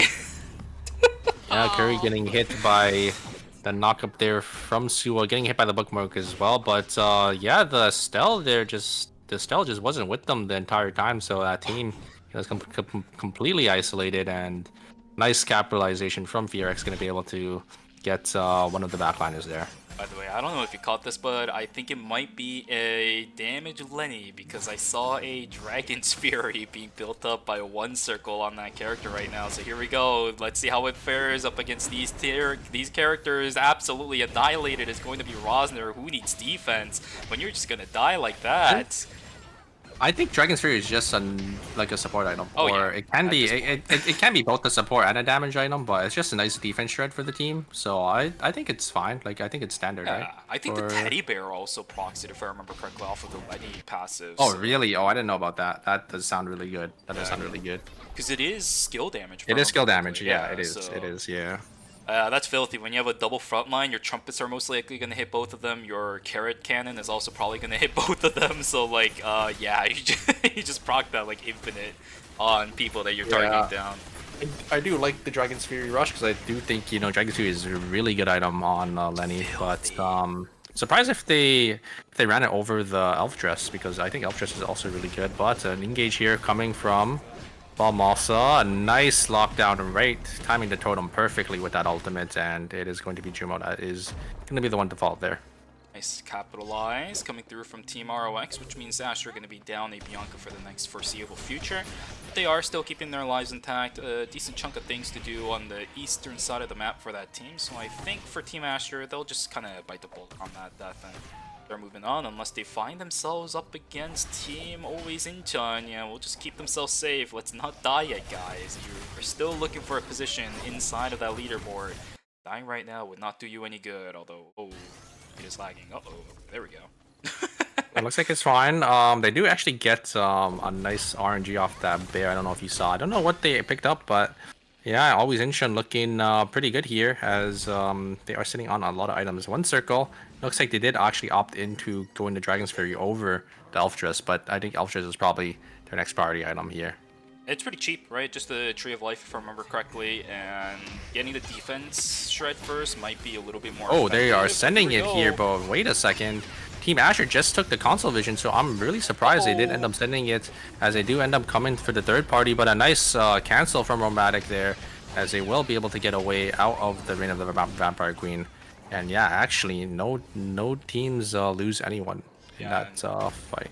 Thanks to the Lenny, they're actually pretty healthy, right? Mira and Sejong, they didn't really lose too much health despite being sandwiched in between 2 teams. And another fight, here we go. Double knockup gonna fail because Jangy did end up using the blink out. DDO, signature fireball is down. He doesn't have his fastball stacks ready to go. Now he does, but Curry throwing out auto attacks like no tomorrow. Look at the health on Hyungi. He's gonna get taken down. DDO stuck in the corner. He's gotta go all in, but he will get taken down. Kenneth in a whole heap of trouble. Wako chasing this down. If a stun comes in, he might be in trouble. Ooh, White Lily. Oh, perfect angle. Oh my god. Getting tagged by the corner is going to be the Estelle. Bob also makes it out. Yeah, and that will let the Kenneth live there, and ROX live to see another day. Yeah, very well played. A nice White Lily there to actually catch the Estelle onto the wall, but also, gain some distance for the Kenneth themselves here. But we do have a fight here bring on our hands, as the Ekion does just engage onto Jumo there. They do get a lot of damage. The Reign of the Vampire Queen is forced out of the of the Bianca, and it's just not going to hit anyone here, as the Stell and the Ekion just go straight back onto the Bianca right after they get out of Totem. And Luminol here is actually playing the 1v1 really well, as he's just able to live through the Ekion with the heals from himself. Quite unfortunate for Team Asher. Narvik trying to run will not get tagged by the ballistic advantage, which means Yeah, I think with that red carpet, he will be able to stay alive, but minus 250 going towards Team Asher. I am honestly surprised that Lumino managed to stay alive up against that 1v1, but inside a temple, there is a lot of bushes. I think it's raining right now too, so the amount of bushes inside that zone is quite high, so Sapphire Protocol easily able to get procced. Piet in a whole heap of trouble. He just failed to dash across, doesn't get the resets. He's trying to stay alive for himself. Does have to dash up in a second. Spark nade, not gonna get proc, but Narmok is still on the chase. Okay, nice knockup coming through. Piet, how far? Oh, that's it again. Oh no! Yeah, wait. Oh no, that's gonna be it for Piet, and it will be another minus 250 for Team Asher. So that's gonna be very unfortunate for that team, as they will get set behind quite a bit. But wait a second, Team PRX is split here, as the Sicela is all the way down in dock, and Mira Sejong, they know this, and they will chase this Sicela for a kill. And it looks like, ooh, a nice blink actually gonna actually hit 2 people. Piet just getting shredded by DDO, and it looks like Asher gonna lose another 250 credits, but they don't really have any credits to their name right now, so they will have to farm up a little bit. Quite brutal, quite brutal. Team Asher, they're still looking for a spot in the top 4. Dying like this early is not going to be good. And with Jumo about to fall here as well, Reign of the Vampire Queen, not that bad, but Peaceful just pushed past it. Oh, it is devastating. It is a disaster for Asher. Look at their credits. They need to buy back 2 members. It's not looking good for them, really. And they've already spent 500.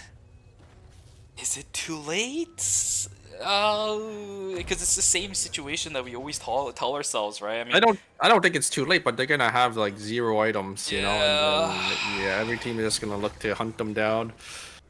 It might be it for Team Asher, unfortunately, but who knows, you know, miracles can happen.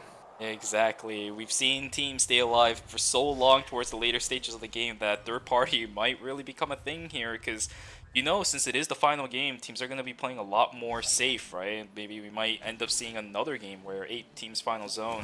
Still could be a possibility, but here we go. Oh, Dice is going to land on towards Narmuk. He does end up getting the resets. I think Blast Field actually going to be forced out. DDO mostly untouched throughout this fight. He's going to get access towards the back line, and he's still pumping out damage. One after another, the auto attacks are going. Oh my goodness, but DDO ends up falling down. Balmosa has to run. Hyungi has to run. They do have Nimrod's Gate. You know what happened? What? It was the plant, because it acts as a ward, so he was actually able to proc his Sapphire Protocol, and that gave him enough shield for him to live with the Estelle ult as well. That's whack, man. That's how it's it was the new plant that actually made him get that Sapphire Protocol proc. So yeah, it actually played around it so well. That absolutely sucks. Another fight on the south side here. It's going to be between Team High as well as Team Mira and Sejong. Denana a little bit too low. Romantic seeing if he could get anything done. Blaster will just have to back away from the fight. Executioner bonus popping over on towards Kyungkwae. Will be a res back on towards one circle. So 1-for-1 exchange for now. Those teams going to have to res at least one of their members back. Yeah, and it looks like we do have ooh no, it looks like Narvik is caught by Team Fear X, and I think it might be it. Yeah, the play that is procced, and that is going to be Asher falling down in 8th place, and unfortunately, I don't think they're on, you know, the top half of the points, so they will be falling here, and we will not be seeing them tomorrow.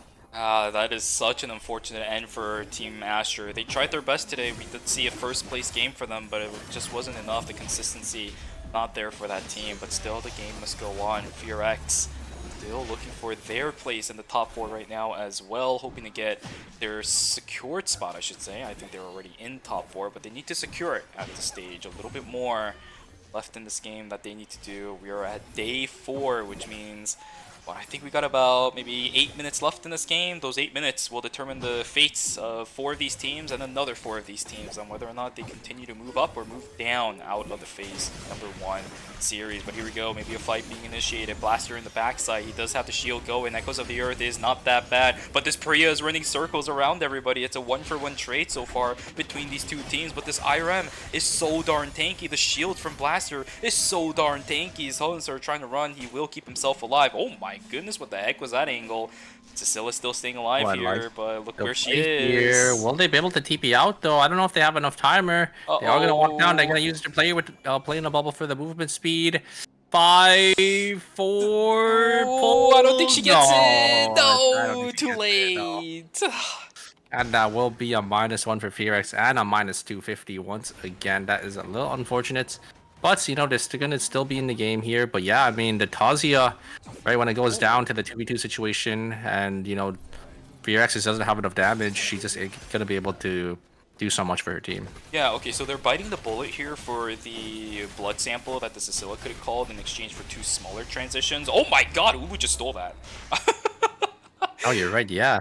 Umu did end up getting the wick, but obviously you don't get the items, but the wick buff on an Eva is really scary. Yeah, who cares at this stage too, right? For Umu, he's probably already sitting on full transitions. Oh no, he's actually sitting on the, he's sitting on the, what is that, the Imugi's pearls, so it's not exactly the best thing that you could be sitting on. Quite surprised about this one. I usually thought that, you know, OUO had a solid strategy going in towards getting this Eva, the blood sample for the chaser, but I guess maybe now that they're maybe didn't have enough, yeah. Yeah, a bit of priority. Or they got like an extra meteorites is my guess, so they just decided to maybe run the Amugi's Pearl instead.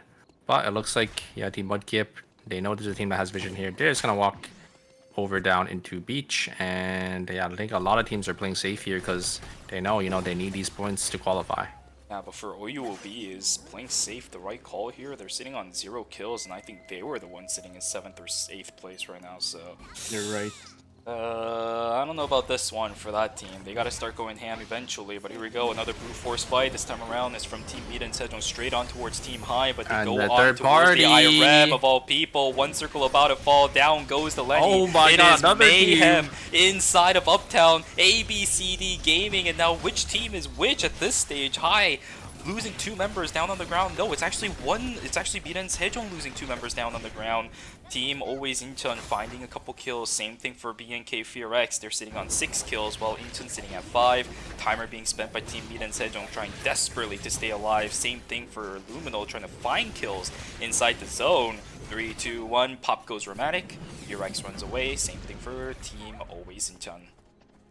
Yeah, very unfortunate. Team Mirai Sejong just sends it on to Team High, and both of them bite the dust there as they get third-partied from both sides, from the top side from FearX and from the bottom side from Always Incheon. So, yeah, a little unfortunate for both teams as they do end up losing. Actually, Mirai Sejong actually fully wiped, and High loses 2 members. Fortunately, for Blaster, he's not going to be able to res anymore, right? It is day number 5. Ooh. Right, you gotta TP out now if you're gonna do it. Okay, I mean, not bad, right? It's not as clustered as we've seen some of these games go. FearX, Rosner, he's isolated. He's gotta leave. Oh, he is dead. Oh no, FearX, 7 kills. Is that gonna be enough? Suns are about to fall here as well. Down he goes. Cecilia Gonzos from this game, which means yet again we're in a situation where Ekion is the rat on a team.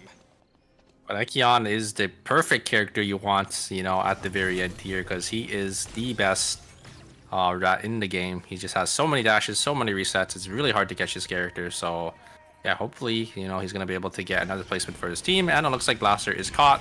So FearX going to be in 4th place, it looks like. Gonna get away into the hands of Mudkip, and it's going to be the one to pick that up. Mudkip's also looking for kills right now too, by the way, so not that bad of a situation for Team Mudkip. 5 kills at the moment, always Incheon. Jeez. Okay, I am losing my mind right now, but here we go. More kills coming in. Peacemaker is actually pretty good here, but the Eva positioning is not exactly the greatest. Narmok, he's quite tanky at the stage in the game. Look at him just breezing through everybody across. Down goes Heart. Yeah, he just kills Dummery there, and now Umu is gonna have to go into red here.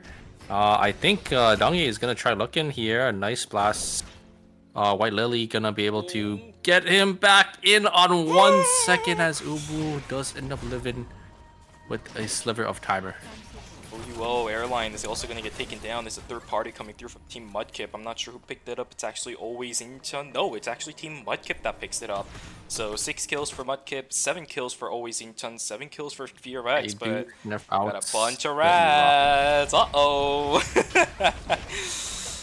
Yeah, and it looks like they do get the Evo kill there, so they're on 7 kills now, so they're looking pretty good. But is that going to be enough for them to qualify here, Shuvi? Not sure. I'm really not sure. This final scoreboard is going to be quite something to look at this point, but in the end, final 2 zones is going to be Beach and Uptown. Quite unique, actually, I will say. It's been... maybe it's even the first time we've seen this combination of Curry final does get hit. Curry taking a whole lot of damage right now. He actually doesn't have that much timer, and down goes the Cecilia. Jengi is already gone. Dongye is just tanking up and soaking up the damage from Curry. Wako trying to salvage this as much as possible, but the Cecilia is already dead. There is no recovery left for Team Mudkip. A 2v3 is going to be so difficult to fight when Curry's real nemesis of the Ekion exists on the side of Team Always Incheon. Curry, run! Curry, run! It won't matter, but run, run, run! Down he goes, and Team Fear X trying to get that 3rd place spot. Mudkip, are they going to be able to secure it, or will it be Bob? Yeah, Mudkip is in the zone, so he is chilling on the bottom side. His timer is a ticket, so he will secure the 2nd place for Mudkip, as Bum is going to be the one to fall, and I will be always Incheon going to be able to take out this last game with 11 kills. I'm not sure if always Incheon was already in as well, so maybe they also needed some points here too.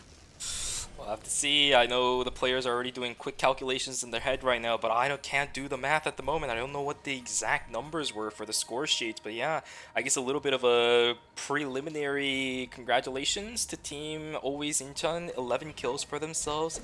I highly doubt this Estelle is going to be able to pick up a kill, right? Like, no, yeah, Estelle doesn't have enough damage. There's no way. Like, you could try all they want to try going for Luminal here, but yeah, they are just going to get locked down by the Semtex Mom. And it's just a formality at this point. It will be always Incheon that does end up taking the last game with 11 kills.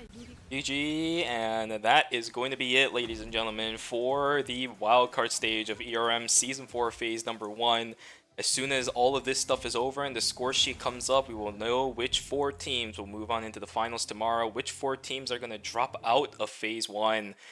Man, what a great series we had here today. Following up from yesterday, a beautiful representation of both of our gameplay styles that was distributed yesterday, the dive compositions versus the front to back, and we saw both of them here in this lobby today. Yeah, I mean, it seems like both of them also had a strong showing. We did see, you know, the dive with the Mai and the Tazia when I win some of the games, and obviously the front to back with Mary Sejong when they were playing, you know, their standard comps that they were running for, you know, this phase. So yeah, I mean, both playstyles definitely do work. Indeed, indeed. I had such a fun weekend so far, but we still have the finals tomorrow, which is absolutely crazy to me. I'm really wondering how that's gonna go after today, if I'm gonna be honest with you, because we have some of our funny teams deciding to play tomorrow as well. We know for sure that Hai and Mira and Sejong are 2 guaranteed teams that we'll be seeing tomorrow during the finals, alongside the 4 teams that made it out from the stages yesterday. But, you know, this kind of lobby was exactly what I was expecting when it came to seeing what teams were going to move on from yesterday as well. I think the games that were played today really did it justice. The teams that played today played so well. Yeah, I mean, each and every one of these teams should be proud to make it up to this point. Not only, you know, did they make it to the group stages, you know, from the qualifiers, you know, they had to qualify, you know, with the cutoff as well, but then they all made it to, you know, the wildcards as well. It's really hard to get to this point, so, you know, even if they didn't make it for tomorrow, you know, I think they should definitely be proud of themselves. Yeah, but on that note, we definitely had some teams coming back with a vengeance after yesterday, man. Mira and Sejong and Team Hai, I mean, those 2 teams, at least for Team Mira and Sejong, they were playing really consistently and well at the beginning of the series. But for Team Hai, they started stepping up towards the latter half of the series. Game 4, 5, and 6, Team Hai putting on some absolutely immaculate showing on their characters. Yeah, I mean, it was a fantastic series, Shuvi. I'm very satisfied with all the games today. Don't be too satisfied yet, though, because we will have the finals tomorrow, man. Oh, goodness gracious, this final score sheet is going to be nerve-wracking for some of these teams. And I'll be honest with you, I'm pretty sure most of them already know what the result is going to be. I'm pretty sure they were already doing the calculations in their head. And quite frankly, we're on a 3-minute delay compared to like the actual real life stuff that is happening. So yeah, for sure the players already know what the score is looking like, but man, oh goodness gracious, how nerve-wracking must have that game 6 been after a series where we saw some of the craziest final zones, some of the craziest clustered zones with even 5-6 teams inside one zone earlier during game 3. I don't know, I Yeah, really don't yeah. have one single word that can describe this entire series at all. Yeah, it's great to see, how these teams navigate around these final zones as well. But it looks like we are going to jump into the round result here. Always Incheon coming out on top that final game. Going to be able to close it out with 11 kills, 19 points. Mudkip in second place with 7, 12. BNK4X with 7, with 10 points. But is that going to be enough for these teams, Shuvi? I don't know. Drum roll, please. We should be getting the overall results in just a moment here. Top 4 teams is going to be. Let's see. You're thinking a little bit with this one. I think Yeah, everyone's what on the their seat heck? What are they here. doing? I thought I timed it well. Okay, there we go. Off by Oh 1 my point. god! 1 point. 1 point for Team Always Incheon. Alright, here we go. Ladies and gentlemen, our top 4 teams that are going to be moving on to tomorrow is going to be Mida and Sejong with 76 points, Hai with 72, B and K4X in 3rd place with 53, and OUOB 46 points, 1 point above Always Incheon, who would have gotten the win if they got 1 more point off of the Yeah, because they would have tiebreaker. had enough field kills. That is a hard to breaker to Always Incheon. Wow. Wow. Yeah, I mean, maybe you look back on the game, you think about the time where you got your kill stolen, and yeah, I mean it is what it is. It is what it is. Oh, goodness gracious. What a devastating loss here for Always Incheon. But other than that, I mean, we have Team Mudkip that's going to be dropping, Team Asher that will also be dropping, and Team Seongnam ROX that will also be dropping out of phase number 1. A great series played here today for those 4 teams, and a great weekend overall, even yesterday as well, to get into this phase to begin with. Congratulations to the top 4 teams moving on tomorrow, and we'll hopefully see the the 4 teams that dropped out here today in future events. And yeah, I mean you can just see how competitive this lobby is. Those 4 teams, they were not teams that you would be expecting, right? To maybe not play in the finals or like not make it out of the stages. So yeah, I mean, wow. Exactly. A good chunk of the teams that ended up dropping here today during the wild cards were teams that played in the season finals, and then don't even mean day 1. I mean it's day 2 teams. So yeah, we know season 4 is going to be quite hectic, guys. This is no joke for these players. It's going to be absolutely chaotic, absolutely hectic, and we're going to see some crazy results throughout the course of the season. But ladies and gentlemen, the Korean interview is going on for the winners, Team Mida and Sejong here today. We will not be doing the translations for that tonight, unfortunately. So I believe for you and I, Super, that is going to mean we get to have a little bit of an earlier night off compared to the Korean casters. But for you guys in the chat, thank you so much for joining us. Make sure you guys join us tomorrow for the finals, same time as today, 5 a.m. Central Time, 6 a.m. Eastern Time, and 3 a.m. Pacific Time. We're going to finally see which team is going to start the season off as the best team in Korea to secure those 500 circuit points with a very, very solid foundation for the season finals. Yeah, thank you guys for watching, and we will see you guys next time. Make sure you guys come out for tomorrow because it is going to be crazy with all these teams that did end up making it in. Exactly. All of you guys, thank you so much for watching here today. We'll see you guys tomorrow. Have a wonderful rest of your Saturday. We'll see you guys back here for the finals tomorrow. Have a good night. Take care.